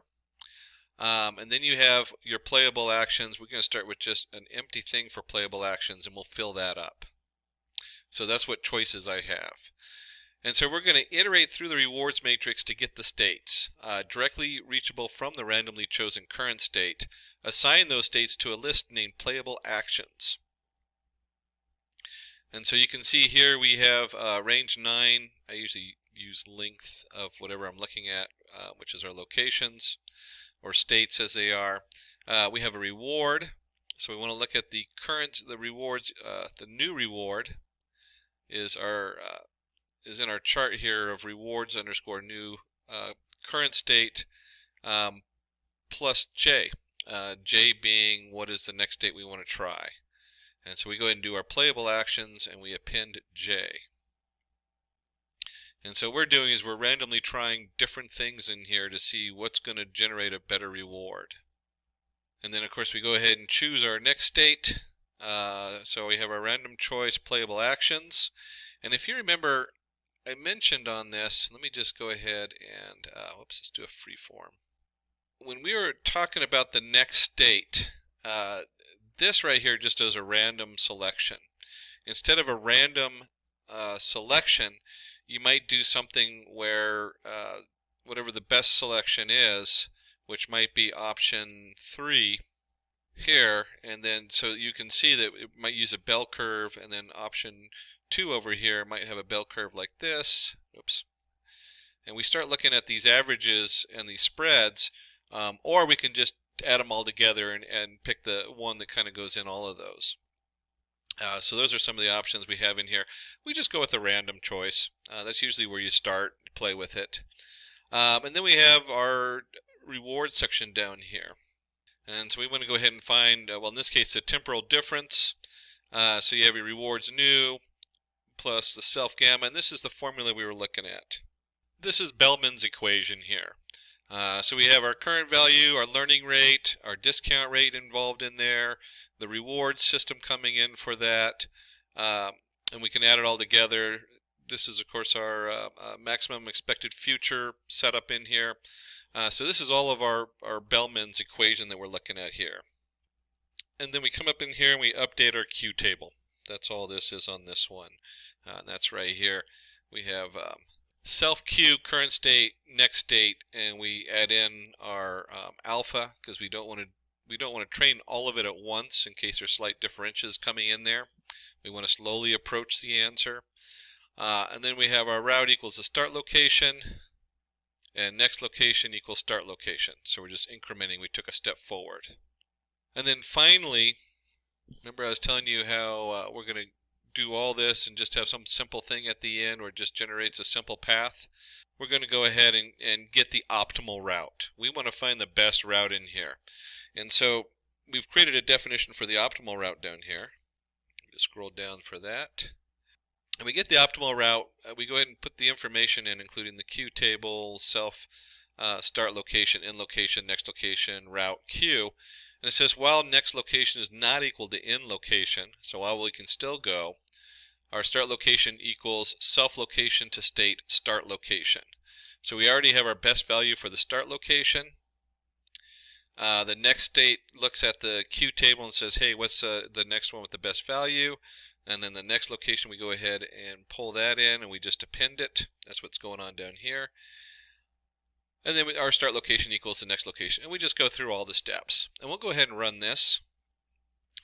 And now that we have our Q table, our Q agent loaded, we're going to go ahead and take our Q agent, load them up with our alpha, gamma that we set up above, along with the location step, action, reward, state to location. And our goal is to plot a course between L9 and L1. And we're going to go through 1,000 iterations on here. And so when I run that, it runs pretty quick. Why is this so fast? If you've been running neural networks and you've been doing all these other models, you sit here and wait a long time. Well, we're a very small amount of data. These are all integers. These aren't float values. The math is not heavy on the processing end, and this is where Q tables are so powerful. If you have a small amount of information coming in, you very quickly get an answer off of this, even though we went through it 1,000 times to train it. And you'll see here we have L9, 8, 5, 2, and 1, and that's based on our reward table we had set up on there. And this is the shortest path going between these different setups in here. And if you remember on our reward table, you can see that if you start here, you can go to here. There's places you can't go. That's how this reward table was set up. So I can only go to certain places. So kind of a little maze set up in there. And you can play with it. This is really fun setup to play with. And you can see how you can take this whole code and you can, like I was saying earlier, you can embed it into another setup and model and predictions where you put things into buckets and you're trying to guess the best investment, the best course of action. Long as you can take that course of action and reduce it down to a yes, no. Or if you're using text, you can use a one-hot encoder, which word is next. There's all kinds of things you can do with a Q table, depending on just how much information you're putting in there. So that wraps up our demo. In this demo, we've found the shortest distance between two paths based on whatever rules or state rewards we have to get from point A to point B and what available actions there are. If getting your learning started is half the battle, what if you could do that for free? Visit SkillUp by Simplilearn. Click on the link in the description to know more. This video will probably help you when you're attending interviews for machine learning positions, and the attempt here is to probably consolidate 30 most commonly asked questions and to help you in answering these questions. We tried our best to give you the best possible answers, but of course what is more important here is, rather than the theoretical knowledge, you need to kind of add to the answers or supplement your answers with your own experience. So the responses that we put here are a bit more generic in nature, so that if there are some concepts that you are not clear, this video will help you in kind of getting those concepts cleared up as well. But what is more important is that you need to supplement these responses with your own practical experience. Okay, so with that, let's get started. So one of the first questions that you may face is, what are the different types of machine learning? Now, what is the best way to respond to this? There are three types of machine learning. If you read any material, you will always be told there are three types of machine learning. But what is important is you would probably be better off emphasizing that there are actually two main types of machine learning, which is supervised and unsupervised. And then there is a third type, which is reinforcement learning. So supervised learning is where you have some historical data and then you feed that data to your model to learn. Now, you need to be aware of a keyword that they will be looking for, which is labeled data. Right? So if you just say past data or historical data, the impact may not be so much. You need to emphasize on labeled data. So what is labeled data? Basically, let's say if you're trying to train your model for classification, you need to be aware of for your existing data which class each of the observations belong to, right? So that is what is labeling. So it is nothing but a fancy name, you must be already aware, but just make it a point to throw in that keyword labeled, so that will have the right impact. Okay, so that is what is supervised learning, when you have existing labeled data which you then use to train your model. That is known as supervised learning. And unsupervised learning is when you don't have this labeled data. So you have data, it is not labeled. So the system has to figure out a way to do some analysis on this. Okay, so that is unsupervised learning. And you can then add a few things like what are the ways of performing supervised learning and unsupervised learning, or what are some of the techniques. So supervised learning, we perform, or we do regression and classification, and unsupervised learning we do clustering. Okay? And clustering can be of different types. Similarly, regression can be of different types, but you don't have to probably elaborate so much. If they are asking for just the different types, you can just mention these, and just at a very high level you can. But if they want you to elaborate, give examples, then of course I think there is a different question for that. We will see that later.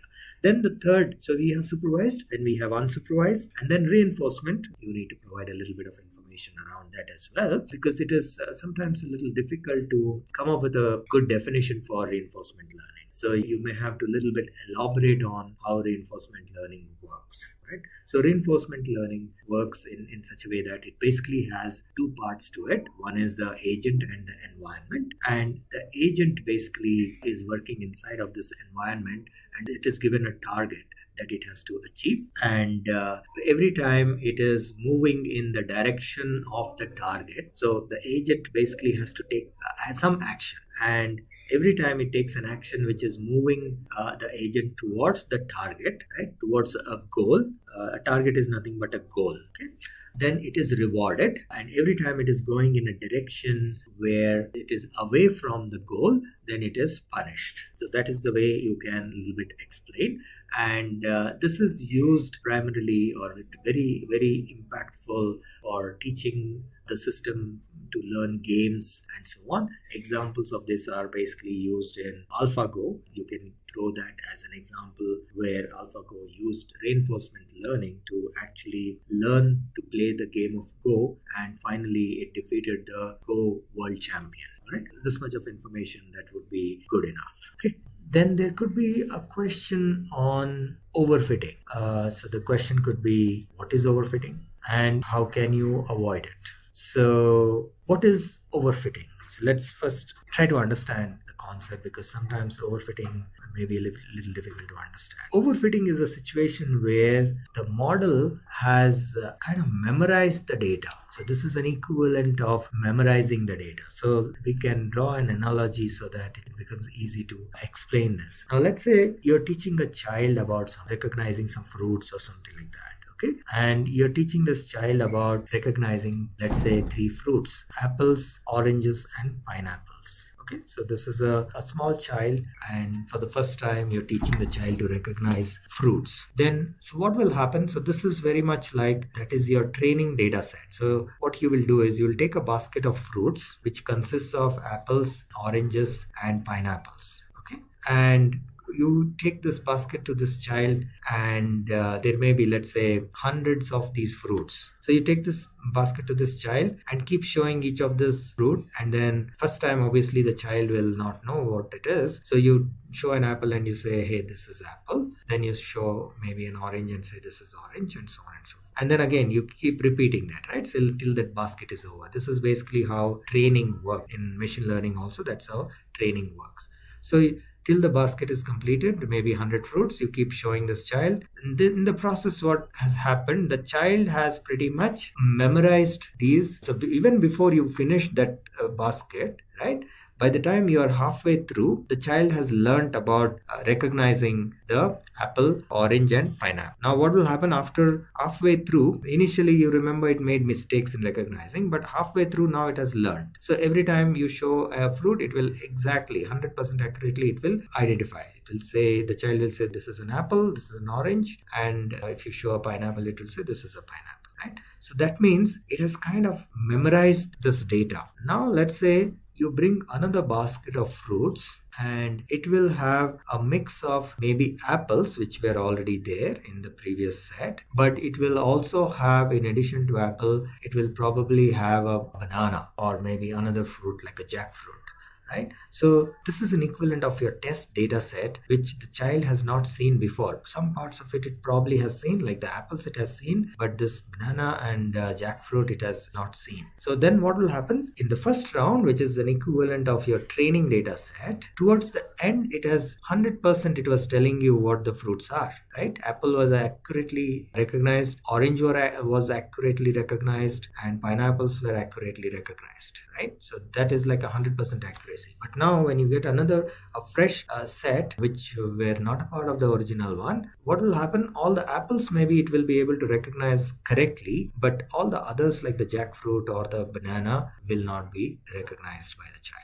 Right? So this is an analogy, this is an equivalent of overfitting. So what has happened during the training process, it is able to recognize or reach 100% accuracy, maybe very high accuracy. Okay, and we call that as very low loss. Right? So that is the technical term. So the loss is pretty much 0 and accuracy is pretty much 100%. Whereas when you use testing, there will be a huge error, which means the loss will be pretty high and therefore the accuracy will be also low. Okay, this is known as overfitting. This is basically a process where training is done. Training process it goes very well, almost reaching 100% accuracy, but while testing, it really drops down. Now, how can you avoid it? So that is the extension of this question. There are multiple ways of avoiding overfitting. There are techniques like what you call regularization. That is the most common technique that is used for avoiding overfitting. And within regularization, there can be a few other subtypes like dropout in case of neural networks and a few other examples. But I think if you give example or if you give regularization as the technique, probably that should be sufficient. So there will be some questions where the interviewer will try to test your fundamentals and your knowledge and depth of knowledge and so on and so forth. And then there will be some questions which are more like trick questions that will be more to stump you. Okay, then the next question is around the methodology. So when we are performing machine learning training, we split the data into training and test, right? So this question is around that. So the question is, what is training set and test set in machine learning model, and how is the split done? So the question can be like that. So in machine learning, when we are trying to train the model, so we have a 3-step process. We train the model and then we test the model, and then once we are satisfied with the test, only then we deploy the model. So what happens in the train and test is that you remember the labeled data. So let's say you have 1,000 records with labeling information. Now, one way of doing it is you use all the 1,000 records for training, and then maybe, right, which means that you have exposed all these 1,000 records during the training process, and then you take a small set of the same data and then you say, okay, I will test it with this. Okay, and then you probably, what will happen, you may get some good results. Right? But there is a flaw there. What is the flaw? This is very similar to human beings. It is like you are showing this model the entire data as a part of training. Okay, so obviously it has become familiar with the entire data. So when you're taking a part of that again and you're saying that I want to test it, obviously you will get good results. So that is not a very accurate way of testing. So that is the reason what we do is we have the labeled data of this 1,000 records or whatever.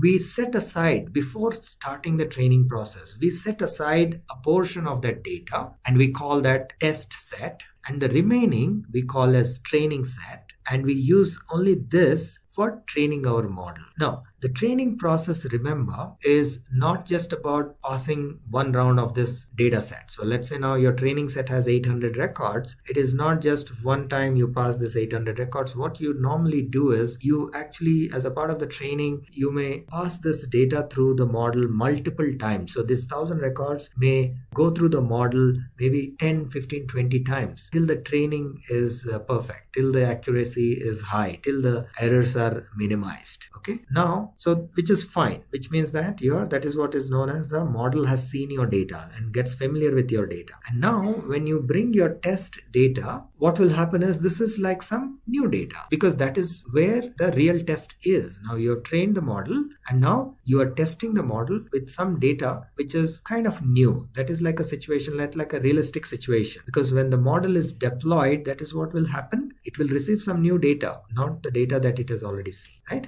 So this is a realistic test. So you put some new data. So this data which you have set aside is for the model, it is new. And if it is able to accurately predict the values, that means your training has worked. Okay, the model got trained properly. But let's say while you're testing this with this test data, you're getting a lot of errors. That means you need to probably either change your model or retrain with more data and things like that. Now, coming back to the question of how do you split this, what should be the ratio? There is no fixed number. Again, this is like individual preferences. Some people split it into 50-50, 50% test and 50% training. Some people prefer to have a larger amount for training and a smaller amount for test. So they can go by either 60-40 or 70-30, or some people even go with some odd numbers like 65-35 or 63.33 and 33, which is like 1/3 and 2/3. So there is no fixed rule that it has to be something, the ratio has to be this. You can go by your individual preferences. All right, then you may have questions around data handling, data manipulation, or what do you call data management or preparation. So these are all some questions around that area. There is again no one answer, one single good answer to this. It really varies from situation to situation, and depending on what exactly is the problem, what kind of data it is, how critical it is, what kind of data is missing, and what is the type of corruption. So there are a whole lot of things. This is a very generic question, and therefore you need to be a little careful about responding to this as well. So probably have to illustrate this again. If you have experience in doing this kind of work in handling data, you can illustrate with examples saying that I was on one project where I received this kind of data. These were the columns where data was not filled, or these were this many rows where the data was missing. That would be, in fact, a perfect way to respond to this question. But if you don't have that, obviously, you have to provide some good answer. I think it really depends on what exactly the situation is. And there are multiple ways of handling the missing data or corrupt data. Now, let's take a few examples. Now, let's say you have data where some values in some of the columns are missing, and you have pretty much half of your data having these missing values in terms of number of rows. Okay, that could be one situation. Another situation could be that you have records or data missing, but when you do some initial calculation, how many records are corrupt, or how many rows or observations, as we call it, has this missing data. Let's assume it is very minimal, like 10%. Okay. Now, between these two cases, how do we? So let's assume that this is not a mission critical situation, and in order to fix this 10% of the data, the effort that is required is much higher, and obviously effort means also time and money, right? So it is not so mission critical, and it is okay to, let's say, get rid of these records. So obviously one of the easiest ways of handling the data part or missing data is remove those records or remove those observations from your analysis. So that is the easiest way to do. But then the downside is, as I said, as in the first case, if let's say 50% of your data is like that, because some column or the other is missing. So it is not like in every place, in every row, the same column is missing, but you have in maybe 10% of the records, column 1 is missing, and another 10% column 2 is missing, another 10% column 3 is missing, and so on and so forth. So it adds up to maybe half of your data set. So you cannot completely remove half of your data set, then the whole purpose is lost. Okay. So then how do you handle? Then you need to come up with ways of filling up this data with some meaningful value, right? That is one way of handling. So when we say meaningful value, what is that meaningful value? Let's say for a particular column, you might want to take a mean value for that column and fill wherever the data is missing, fill up with that mean value, so that when you're doing the calculations, your analysis is not completely way off. So you have values which are not missing, first of all, so your system will work. Number two, these values are not so completely out of whack that your whole analysis goes for a toss, right? There may be situations where if the missing values, instead of putting mean, maybe a good idea to fill it up with the minimum value or with a 0. So, or with a maximum value. Again, as I said, there are so many possibilities. So there is no like one correct answer for this. You need to basically talk around this and illustrate with your experience. As I said, that would be the best. Otherwise, this is how you need to handle this question. Okay, so then the next question can be, how can you choose a classifier based on a training set data size? So again, this is one of those questions where you probably do not have like a one size fits all answer. First of all, you may not, let's say, decide your classifier based on the training set size. Maybe not the best way to decide the type of the classifier. And even if you have to, there are probably some thumb rules which we can use. But then again, every time, so in my opinion, the best way to respond to this question is you need to try out few classifiers irrespective of the size of the data, and you need to then decide on your particular situation which of these classifiers are the right ones. This is a very generic issue, so you will never be able to, just by if somebody defines a problem to you and somebody, even if they show the data to you or tell you what is the data or even the size of the data, I don't think there is a way to really say that yes, this is the classifier that will work here.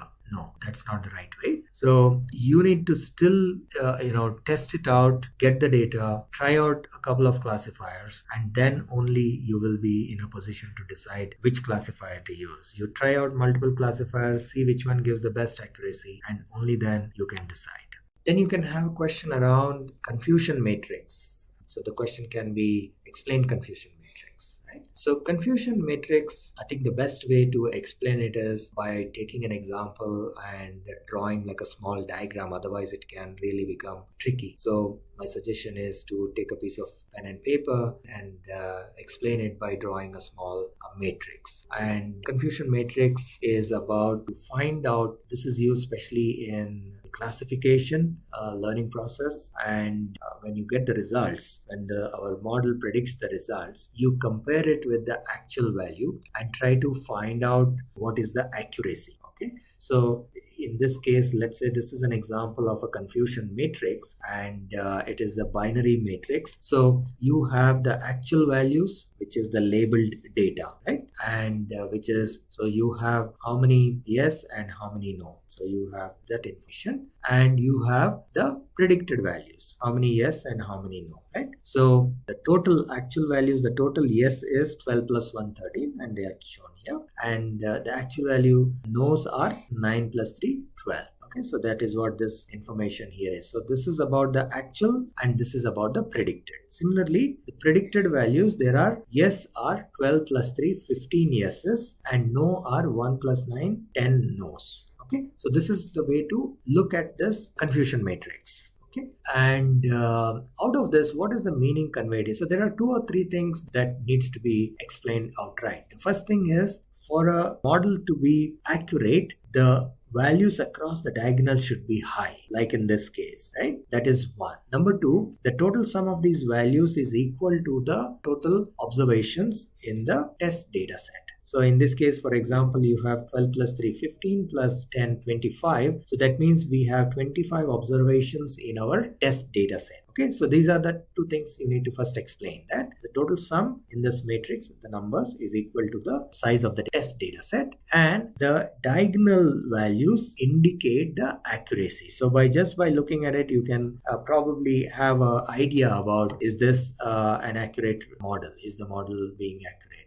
If they're all spread out equally in all these 4 boxes, that means probably the accuracy is not very good. Okay.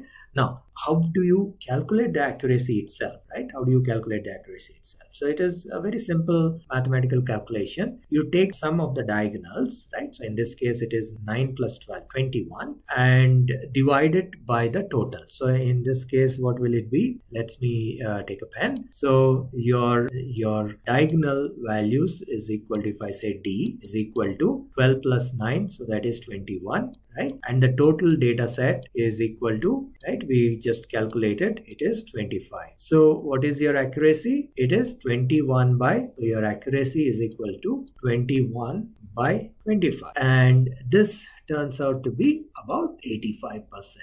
Right, so this is 85%, so that is our accuracy. Okay, so this is the way you need to explain, draw a diagram, give an example, and maybe it may be a good idea to be prepared with an example so that it becomes easy for you. You don't have to calculate those numbers on the fly, right? So a couple of hints are that you take some numbers which add up to 100. That is always a good idea, so you don't have to really do this complex calculations. So the total value will be 100, and then diagonal values you divide. Once you find the diagonal values, that is equal to your percentage. Okay.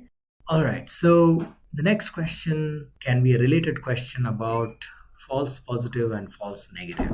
So what is false positive and what is false negative? Now, once again, the best way to explain this is using a piece of paper and pen. Otherwise, it will be pretty difficult to explain this. So we use the same example of the confusion matrix, and we can explain that. So a confusion matrix looks somewhat like this, and when we just take it looks somewhat like this, and we continue with the previous example where this is the actual value, this is the predicted value, and in the actual value we have 12 plus 1 13 yeses and 3 plus 9 12 no's, and the predicted values, there are 12 plus 3 15 yeses and 1 plus 9 10 no's. Okay, now in this particular case, which is the false positive, what is a false positive? First of all, the second word, which is positive, okay, is referring to the predicted value. So that means the system has predicted it as a positive, but the real value, so this is what the false comes from, but the real value is not positive. Okay, that is the way you should understand this term, false positive or even false negative. So false positive, so positive is what your system has predicted. So where is that system predicted? This is the one. Positive is what? Yes. So you basically consider this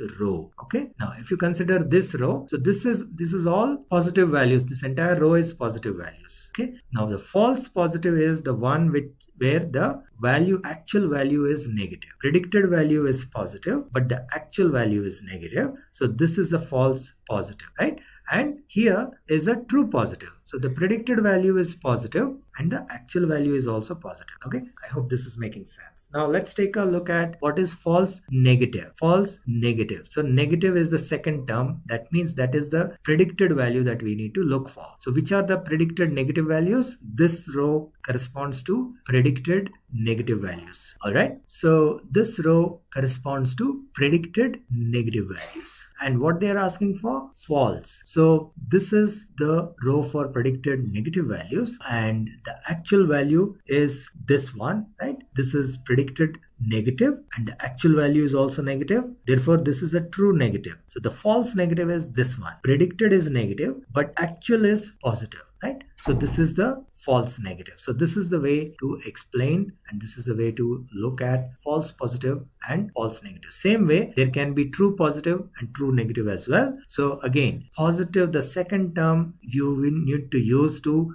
identify the predicted row, right? So if we say true positive, we need to take for the predicted part. So predicted positive is here. Okay, and then the first term is for the actual. So true positive. So true in case of actual is yes, right? So true positive is this one. Okay, and then in case of actual, the negative. Now we are talking about, let's say, true negative. True negative. Negative is this one, and the true comes from here. So this is true negative, right? 9 is true negative. The actual value is also negative and the predicted value is also negative. Okay, so that is the way you need to explain this, the terms false positive, false negative, and true positive, true negative. Then you might have a question like, what are the steps involved in the machine learning process, or what are the 3 steps in the process of developing a machine learning model, right? So it is around the methodology that is applied. So basically, the way, you can probably answer in your own words, but the way the model development of the machine learning model happens is like this. So first of all, you try to understand the problem and try to figure out whether it is a classification problem or a regression problem. Based on that, you select a few algorithms and then you start the process of training these models.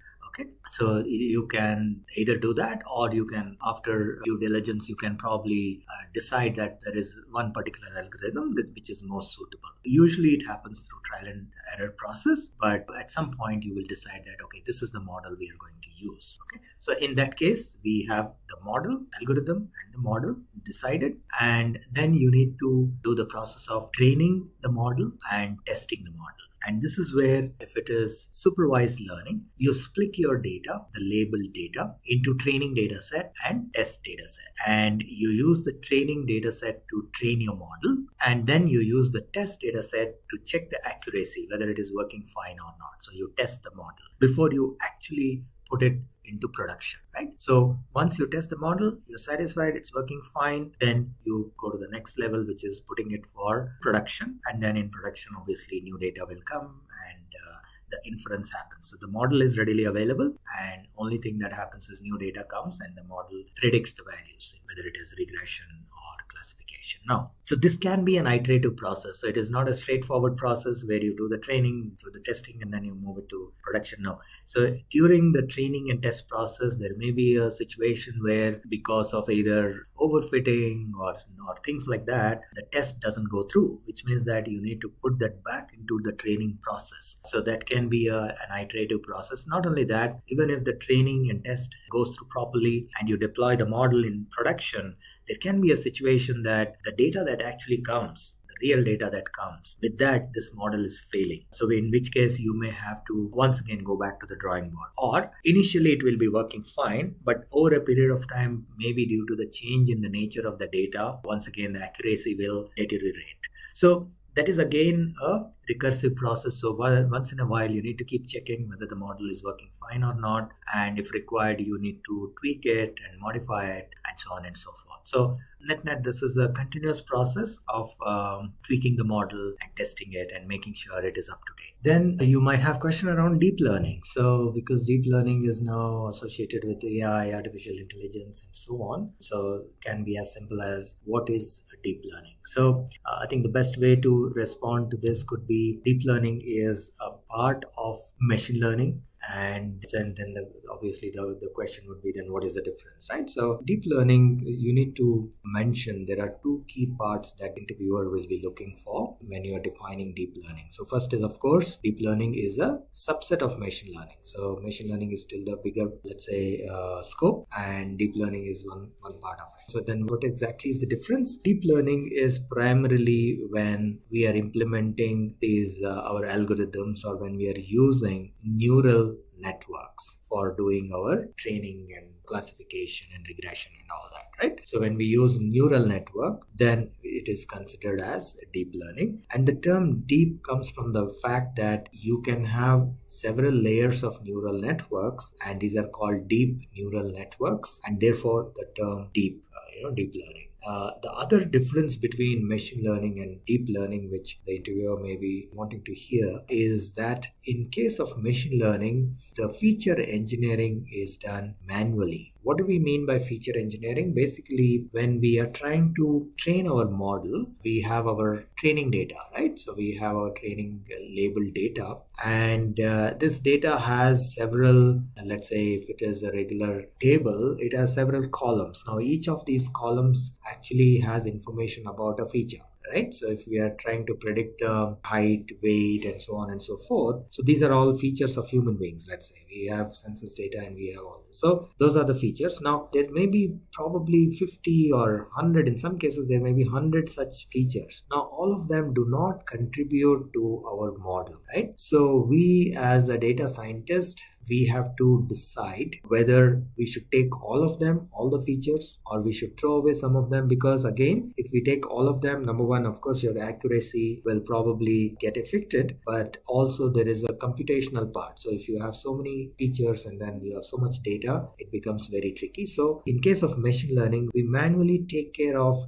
identifying the features that do not contribute to the learning process, and thereby we eliminate those features and so on. Right? So this is known as feature engineering, and in machine learning we do that manually. Whereas in deep learning, where we use neural networks, works. The model will automatically determine which features to use and which to not use, and therefore feature engineering is also done automatically. So this is an explanation. These are two key things probably will add value to your response. All right, so the next question is, what is the difference between, or what are the differences between machine learning and deep learning? So here, this is a quick comparison table between machine learning and deep learning. And in machine learning enables machines to take decisions on their own based on past data. So here we are talking primarily of supervised learning. And it needs only a small amount of data for training, and then works well on low-end systems, so you don't need large machines. And most features need to be identified in advance and manually coded. So basically the feature engineering part is done manually, and the problem is divided into parts and solved individually and then combined. So that is about the machine learning part. In deep learning basically enables machines to take decisions with the help of artificial neural networks. So here in deep learning we use neural nets. So that is the key differentiator between machine learning and deep learning. And usually deep learning involves a large amount of data, and therefore the training also requires, usually the training process requires high-end machines because it needs a lot of computing power. And the machine learning features the feature engineering is done automatically. So the neural networks takes care of doing the feature engineering as well. And in case of deep learning, therefore, it is said that the problem is handled end to end.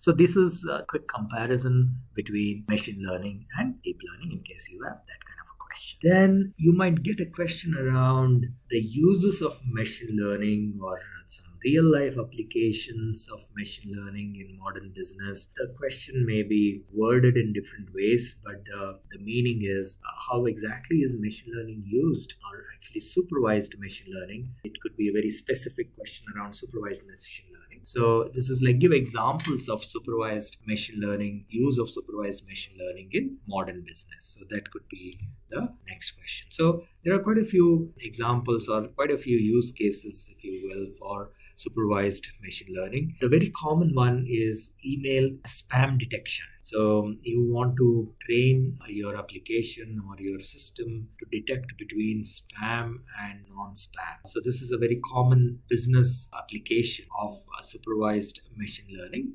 So how does this work? The way it works is that you obviously have historical data of your emails, and they are categorized as spam and not spam. So that is what is the labeled information. And then you feed this information or all these emails as an input to your model, right? And the model will then get trained to detect which of the emails are to detect which is spam and which is not spam. So that is the training process. And this is supervised machine learning because you have labeled data. You already have emails which are tagged as spam or not spam. And then you use that to train your model, right? So this is one example. Now, there are a few industry-specific applications for supervised machine learning. One of the very common ones is in healthcare diagnostics. In healthcare diagnostics, you have these images and you want to train models to detect whether from a particular image, whether it can find out if the person is sick or not, whether a person has cancer or not.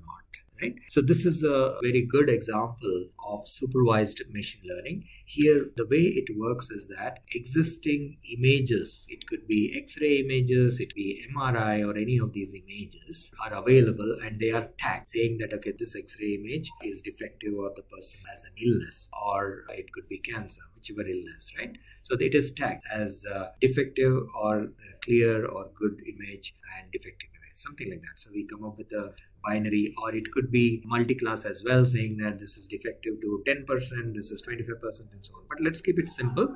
You can give an example of just a binary classification, that would be good enough. So you can say that in healthcare diagnostics, using image, we need to detect whether a person is ill or whether a person is having cancer or not. So here, the way it works is you feed labeled images and you allow the model to learn from that, so that when new image is fed, it will be able to predict whether this person is having that illness or not, having cancer or not, right? So I think this would be a very good example for supervised machine learning in modern business. All right, then we can have a question like, so we've been talking about supervised and unsupervised, and so there can be a question around semi-supervised machine learning. So what is semi-supervised machine learning? Now, semi-supervised learning, as the name suggests, it falls between supervised learning and unsupervised learning, but for all practical purposes it is considered as a part of supervised learning.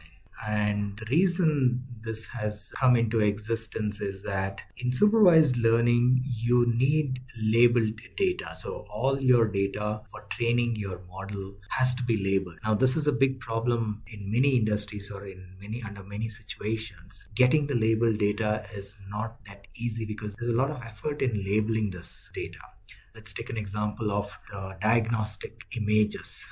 We can just, let's say, take X-ray images. Now, there are actually millions of X-ray images available all over the world. But the problem is they are not labeled. So the images are there, but whether it is effective or whether it is good, that information is not available along with it, right, in a form that it can be used by a machine, which means that somebody has to take a look at these images, and usually it should be like a doctor, and then say that, okay, yes, this image is clean and this image is cancerous and so on and so forth. Now, that is a huge effort by itself. So this is where semi-supervised learning comes into play. So what happens is there is a large amount of data. Maybe a part of it is labeled. Then we try some techniques to label the remaining part of the data so that we get completely labeled data, and then we train our model. So I know this is a little long winding explanation, but unfortunately there is no quick and easy definition for semi-supervised machine learning. This is the only way probably to explain this concept. We may have another question as what are unsupervised machine learning techniques? Or what are some of the techniques used for performing unsupervised machine learning? So it can be worded in different ways. So how do we answer this question? So unsupervised learning, you can say that there are two types, clustering and association. And clustering is a technique where similar objects are put together. There are different ways of finding similar objects. So their characteristics can be measured, and if they have, in most of the characteristics, if they are similar, then they can be put together. This is clustering. Then association, I think the best way to explain association is with an example. In case of association, you try to find out how the items are linked to each other. So for example, if somebody bought maybe a laptop, the person has also purchased a mouse. So this is more in an e-commerce scenario, for example. So you can give this as an example. So people who are buying laptops are also buying a mouse. So that means there is an association between laptops and mouse. Or maybe people who are buying bread are also buying butter. So that is a association that can be created. So this is unsupervised learning, one of the techniques. Okay. All right, then we have very fundamental question. What is the difference between supervised and unsupervised machine learning? So machine learning, these are the two main types of machine learning, supervised and unsupervised. And in case of supervised, and again here, probably the keyword that the person may be wanting to hear is labeled data. Now, very often people say, we have historical data, and if we run it, it is supervised, and if we don't have historical data, yes, but you may have historical data, but if it is not labeled, then you cannot use it for supervised learning. So it's very key to understand that we put in that keyword labeled. Okay. So when we have labeled data for training our model, then we can use supervised learning. And if we do not have labeled data, then we use unsupervised learning. And there are different algorithms available to perform both of these types of trainings. So there can be another question, a little bit more theoretical and conceptual in nature. This is about inductive machine learning and deductive machine learning. So the question can be, what is the difference between inductive machine learning and deductive machine learning, or somewhat in that manner, so that the exact phrase or exact question can vary. They can ask for examples and things like that, but that could be the question. So let's first understand what is inductive and deductive training. Inductive training is induced by somebody.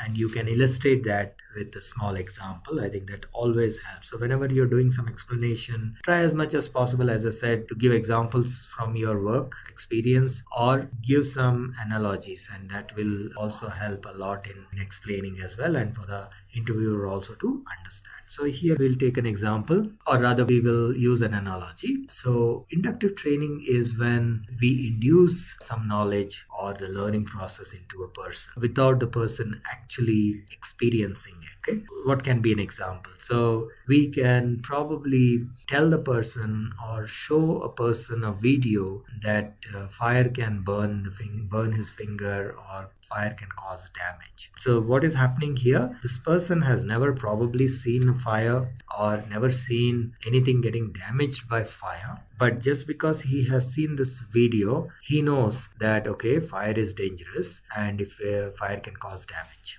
right? So this is inductive learning. Compared to that, what is deductive learning? So here you draw conclusion, or the person draws conclusion out of experience. So we will stick to the analogy. So compared to the showing a video, let's assume a person is allowed to play with fire. Right? And then he figures out that if he puts his finger, it's burning, or if he throws something into the fire, it burns. So he is learning through experience. So this is known as deductive learning. Okay, so you can have applications or models that can be trained using inductive learning or deductive learning.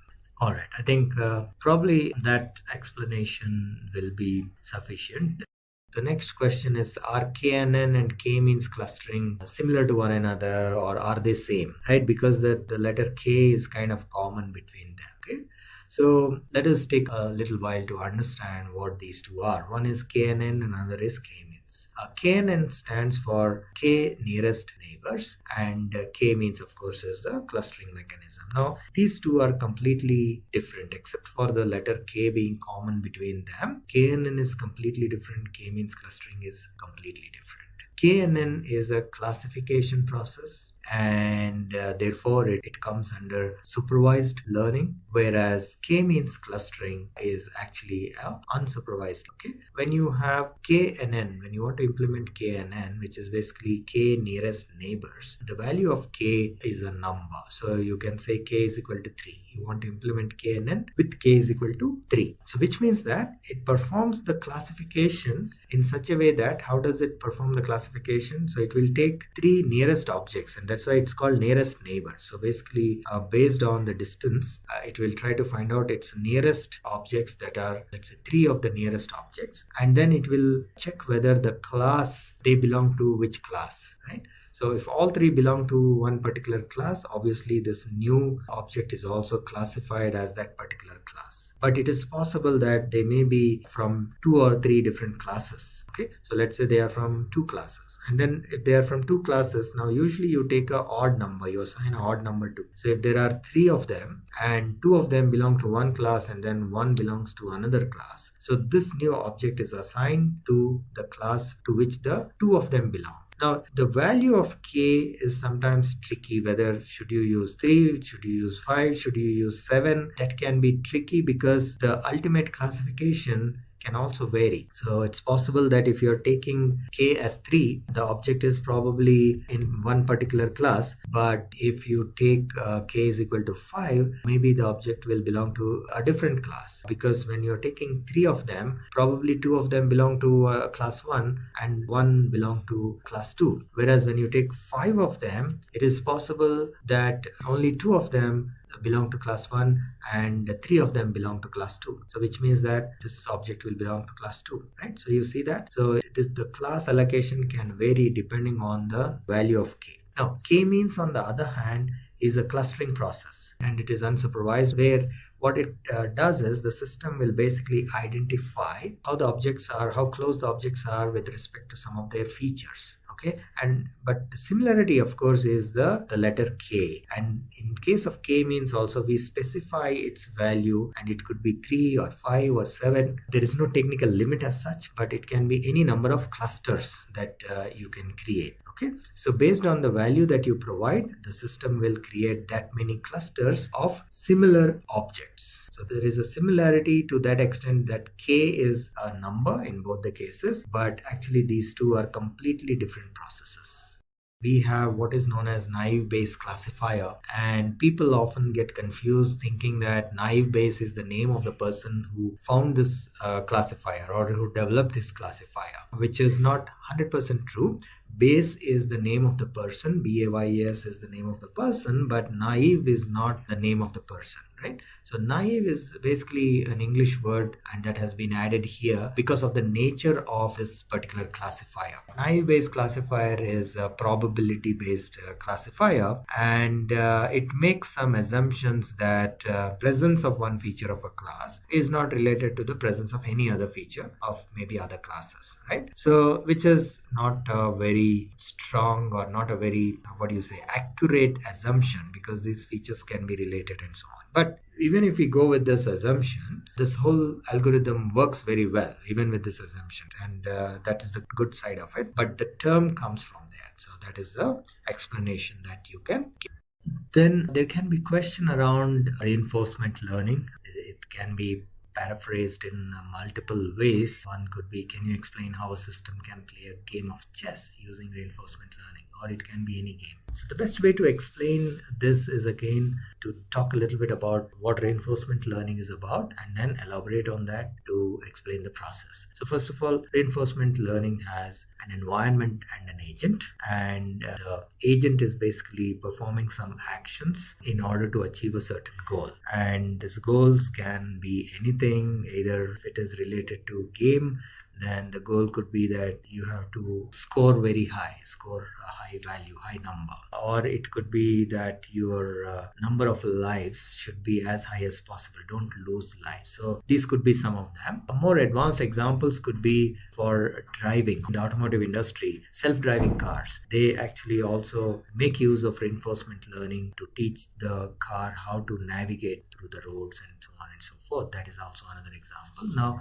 how does it work? So if the system is basically there is an agent and environment, and every time the agent takes a step or performs a task which is taking it towards the goal, the final goal, let's say to maximize the score or to minimize the number of lives and so on, or minimize the deaths, for example, it is rewarded. And every time it takes a step which goes against that goal, right, contrary or in the reverse direction, it is penalized. Okay, so it is like a carrot and stick system. Now, how do you use this to create a game of chess, or to create a system to play a game of chess? Now, the way this works is, and this could probably go back to this AlphaGo example where AlphaGo defeated a human champion. So the way it works is, in reinforcement learning, the system is allowed, for example, if in this case we are talking about chess, so we allow the system to first of all watch playing a game of chess. So it could be with a human being, or it could be the system itself. There are computer games of chess, right? So either this new learning system has to watch that game or watch a human being play the game, because this is reinforcement learning is pretty much all visual. So when you're teaching the system to play a game, the system will not actually go behind the scenes to understand the logic of your software, of this game or anything like that. It is just visually watching the screen and then it learns. Okay, so reinforcement learning to a large extent works on that. So you need to create a mechanism whereby your model will be able to watch somebody playing the game, and then you allow the system also to start playing the game. So it pretty much starts from scratch. Okay, and as it moves forward, it's right at the beginning, the system really knows nothing about the game of chess. Okay, so initially it is a clean slate. It just starts by observing how you're playing. So it will make some random moves and keep losing badly. But then what happens is, over a period of time, so you need to now allow the system, or you need to play with the system, not just 1, 2, 3, 4 or 5 times, but hundreds of times, thousands of times, maybe even hundreds of thousands of times. And that's exactly how AlphaGo has done. It played millions of games between itself and the system, right? So for the game of chess also, you need to do something like that. You need to allow the system to play chess and then learn on its own over a period of repetition. So I think you can probably explain it to this extent, and it should be sufficient. Now, this is another question which is again somewhat similar, but here the size is not coming into picture. So the question is, how will you know which machine learning algorithm to choose for your classification problem?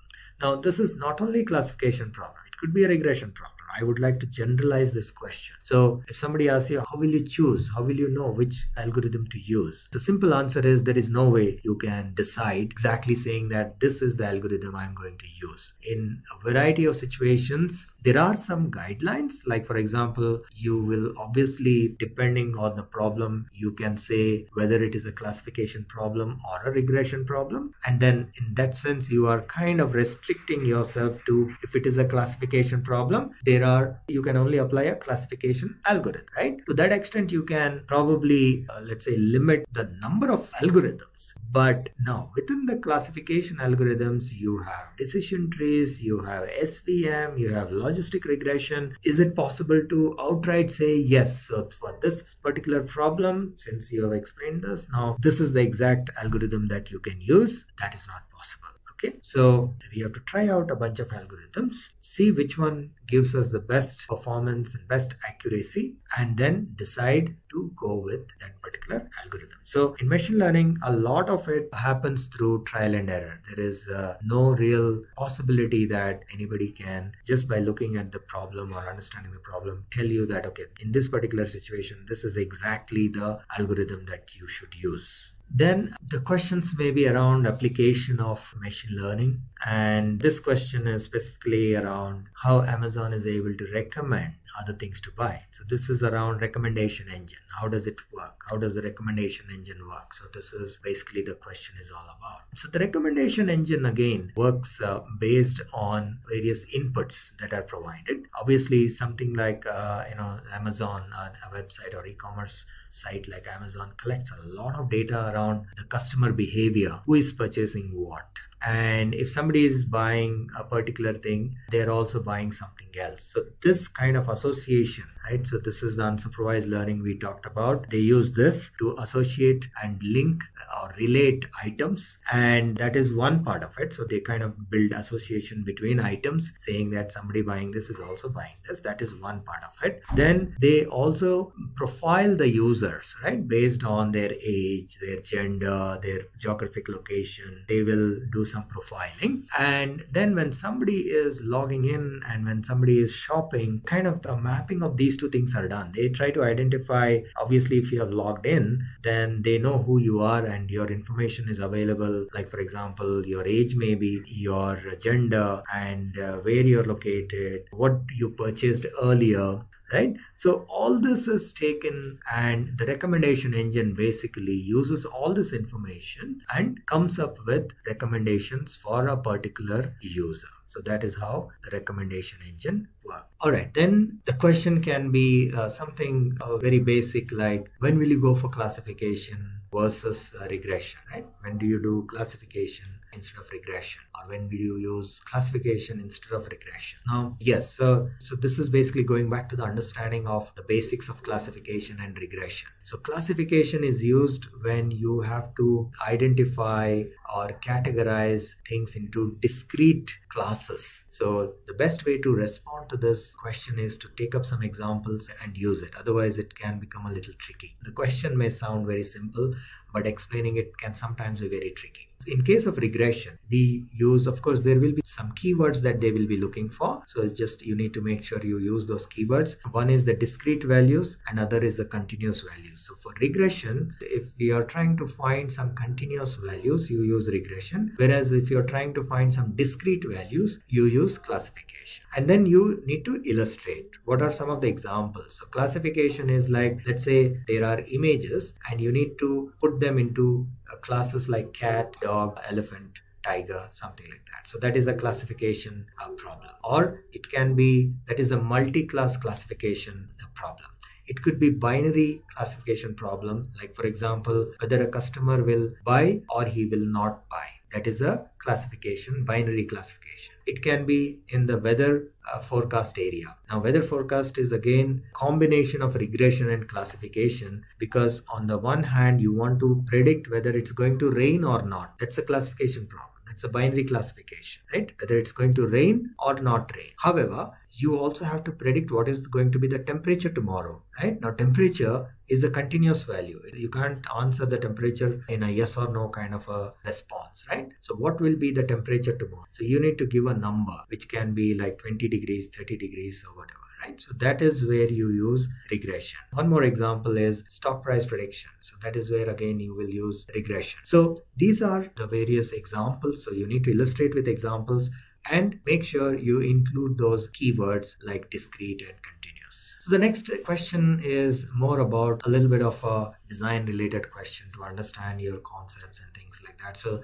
it is, how will you design a spam filter? So how do you basically design or develop a spam filter? So I think the main thing here is he is looking at probably understanding your concepts in terms of what is the algorithm you will use, or what is your understanding about difference between classification and regression and things like that, right? And the process, of course, the methodology and the process. So the best way to go about responding to this is we say that, okay, this is a classification problem, because we want to find out whether an email is a spam or not spam, so that we can apply the filter accordingly. So first thing is to identify what type of a problem it is. So we have identified that it is a classification. Then the second step may be to find out what kind of algorithm to use. Now, since this is a binary classification problem, logistic regression is a very common algorithm. But however, right, as I said earlier also, we can never say that, okay, for this particular problem, this is exactly the algorithm that we can use. So we can also probably try decision trees or even support vector machines, for example, SVM. So we will kind of list down a few of these algorithms, and we will say, okay, we would like to try out these algorithms. And then we go about taking your historical data, which is the labeled data, which are marked. So you will have a bunch of emails, and then you split that into training and test data sets. You use your training data set to train your model or your algorithm that you have used, or rather the model actually.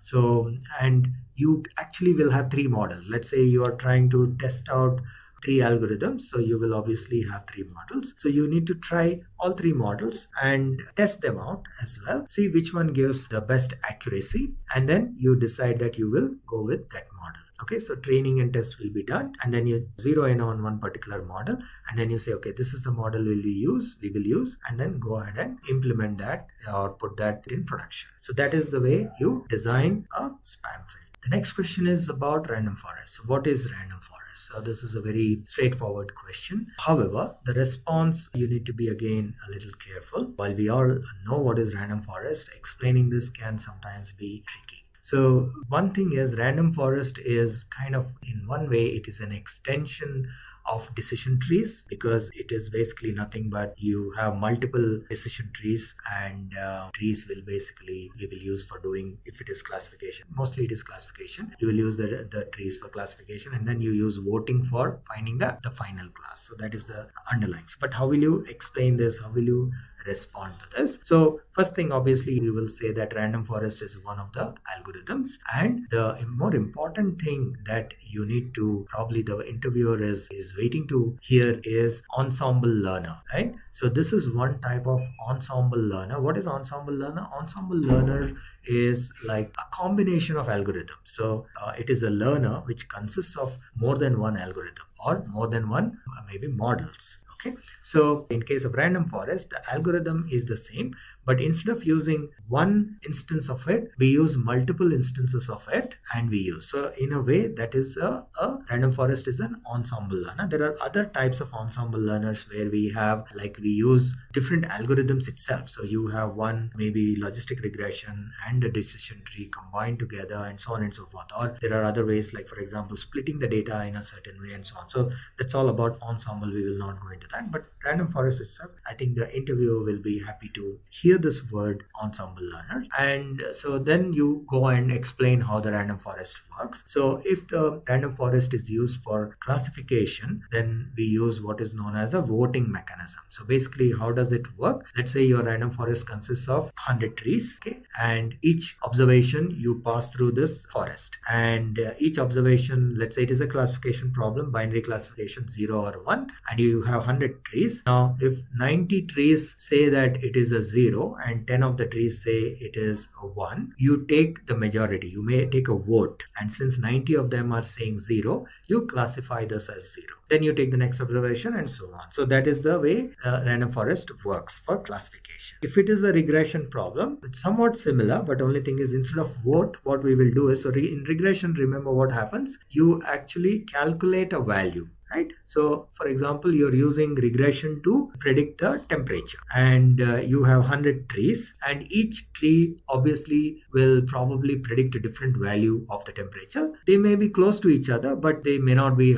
exactly the same value. So these 100 trees. So how do you now find the actual value, the output for the entire forest, right? So you have outputs of individual trees which are a part of this forest, but then you need to find the final output of the forest itself. So how do you do that? So in case of regression, you take like an average or the mean of all the 100 trees, right? So this is also a way of reducing the error. So maybe if you have only one tree, and if that one tree makes an error, it is basically 100% wrong or 100% right? But if you have, on the other hand, if you have a bunch of trees, you are basically mitigating that error, reducing that error. Okay, so that is the way random forest works. So the next question is, considering the long list of machine learning algorithms, how will you decide on which one to use? So once again, here there is no way to outright say that this is the algorithm that we will use for a given data set. This is a very good question, but then the response has to be like, again, there will not be a one size fits all. So we need to, first of all, you can probably shorten the list in terms of by saying, okay, whether it is a classification problem or it is a regression problem. To that extent, you can probably shorten the list, because you don't have to use all of them. If it is a classification problem, you only can pick from the classification algorithms, right? So for example, if it is a classification, you cannot use linear regression algorithm there. Or if it is a regression problem, you cannot use SVM, or maybe, no, you can use SVM, but maybe a logistic regression, right? So to that extent, you can probably shorten the list, but still you will not be able to 100% decide on saying that this is the exact algorithm that I'm going to use. So the way to go about is, you choose a few algorithms based on what the problem is. You try out your data, you train some models of these algorithms, check which one gives you the lowest error or the highest accuracy, and based on that, you choose that particular algorithm. Okay. All right. Then there can be questions around bias and variance. So the question can be, what is bias and variance in machine learning? So you just need to give out a definition for each of these. For example, bias in machine learning, it occurs when the predicted values are far away from the actual value. So that is a bias. Okay. And whereas they are all the values are probably, they are far off, but they are very near to each other though. The predicted values are close to each other, right? While they are far off from the actual value, but they are close to each other. You see the difference? So that is bias. And then the other part is your variance. Now variance is when the predicted values are all over the place, right? So if the variance is high, that means it may be close to the target, but it is kind of very scattered. So the predicted values are not close to each other, right? In case of bias, the predicted values are close to each other, but they are not close to the target. But here they may be close to the target, but they may not be close to each other. So they are a little bit more scattered. So that is what in case of a variance. Okay, then the next question is about, again, related to bias and variance. What is the trade-off between bias and variance? Yes, I think this is an interesting question, because these two are heading in different directions. So for example, if you try to minimize the bias, variance will keep going high. And if you try to minimize the variance, bias will keep going high. And there is no way you can minimize both of them. So you need to have a trade-off saying that, okay, this is the level at which I will have my bias, and this is the level at which I will have variance. So the trade-off is that pretty much that you decide what is the level you will tolerate for your bias and what is the level you will tolerate for variance, and a combination of these two in such a way that your final results are not way off. And having a trade-off will ensure that the results are consistent, right? So that is basically the output is consistent, and which means that they are close to each other, and they are also accurate, which that means they are as close to the target as possible, right? So if either of these is high, then one of them will go off the track. Define precision and recall. Now again here I think it would be best to draw a diagram and take the confusion matrix, and it is very simple. The definition is like a formula. Your precision is true positive by true positive plus false positive, and your recall is true positive by true positive plus false negative. Okay, so that's, you can just show it in a mathematical way. That's pretty much that can be shown. That's the easiest way to define. So the next question can be about decision tree. What is decision tree pruning and why is it? So basically decision trees are really simple to implement and understand, but one of the drawbacks of decision trees is that it can become highly complicated as it grows, right? And the rules and the conditions can become very complicated, and this can also lead to overfitting, which is basically that during training you will get 100% accuracy, but when you're doing testing you will get a lot of errors. So that is the reason pruning needs to be done. So the purpose or the reason for doing decision tree pruning is to reduce overfitting or to cut down on overfitting. And what is decision tree pruning? It is basically that you reduce the number of branches, because as you may be aware, a tree consists of the root node, and then there are several internal nodes, and then you have the leaf nodes. Now if there are too many of these internal nodes, that is when you face the problem of overfitting, and pruning is the process of reducing those internal nodes. Alright, so the next question can be, what is logistic regression?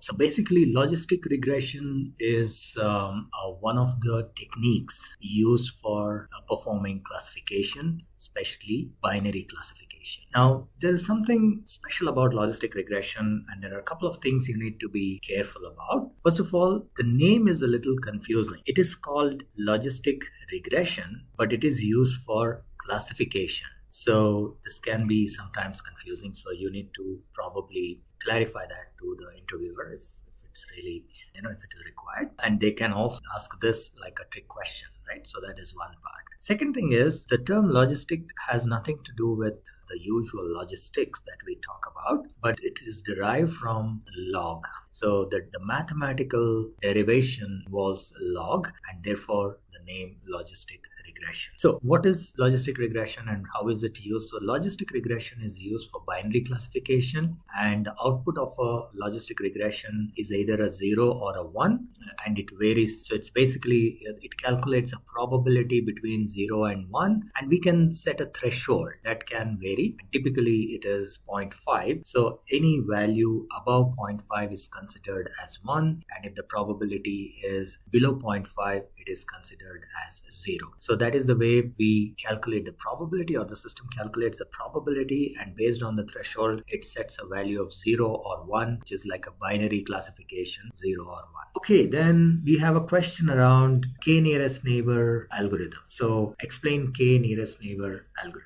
So first of all, what is a k nearest neighbor algorithm? This is a classification algorithm. So that is the first thing we need to mention. And we also need to mention that the k is a number. It is an integer. And this is variable, and we can define what the value of k should be. It can be 2, 3, 5, 7, and usually it is an odd number. So that is something we need to mention. Technically it can be even number also, but then typically it would be odd number, and we will see why that is. Okay. So based on that, we need to classify objects. Okay, we need to classify objects. So again, it will be very helpful to draw a diagram. If you're explaining, I think that will be the best way. So draw some diagram like this, and let's say we have 3 clusters or 3 classes existing, and now you want to find for a new item that has come, you want to find out which class this belongs to, right? So you go about, as the name suggests, you go about finding the nearest neighbors, right? The points which are closest to this. And how many of them you will find? That is what is defined by k. Now let's say our initial value of k was 5. Okay?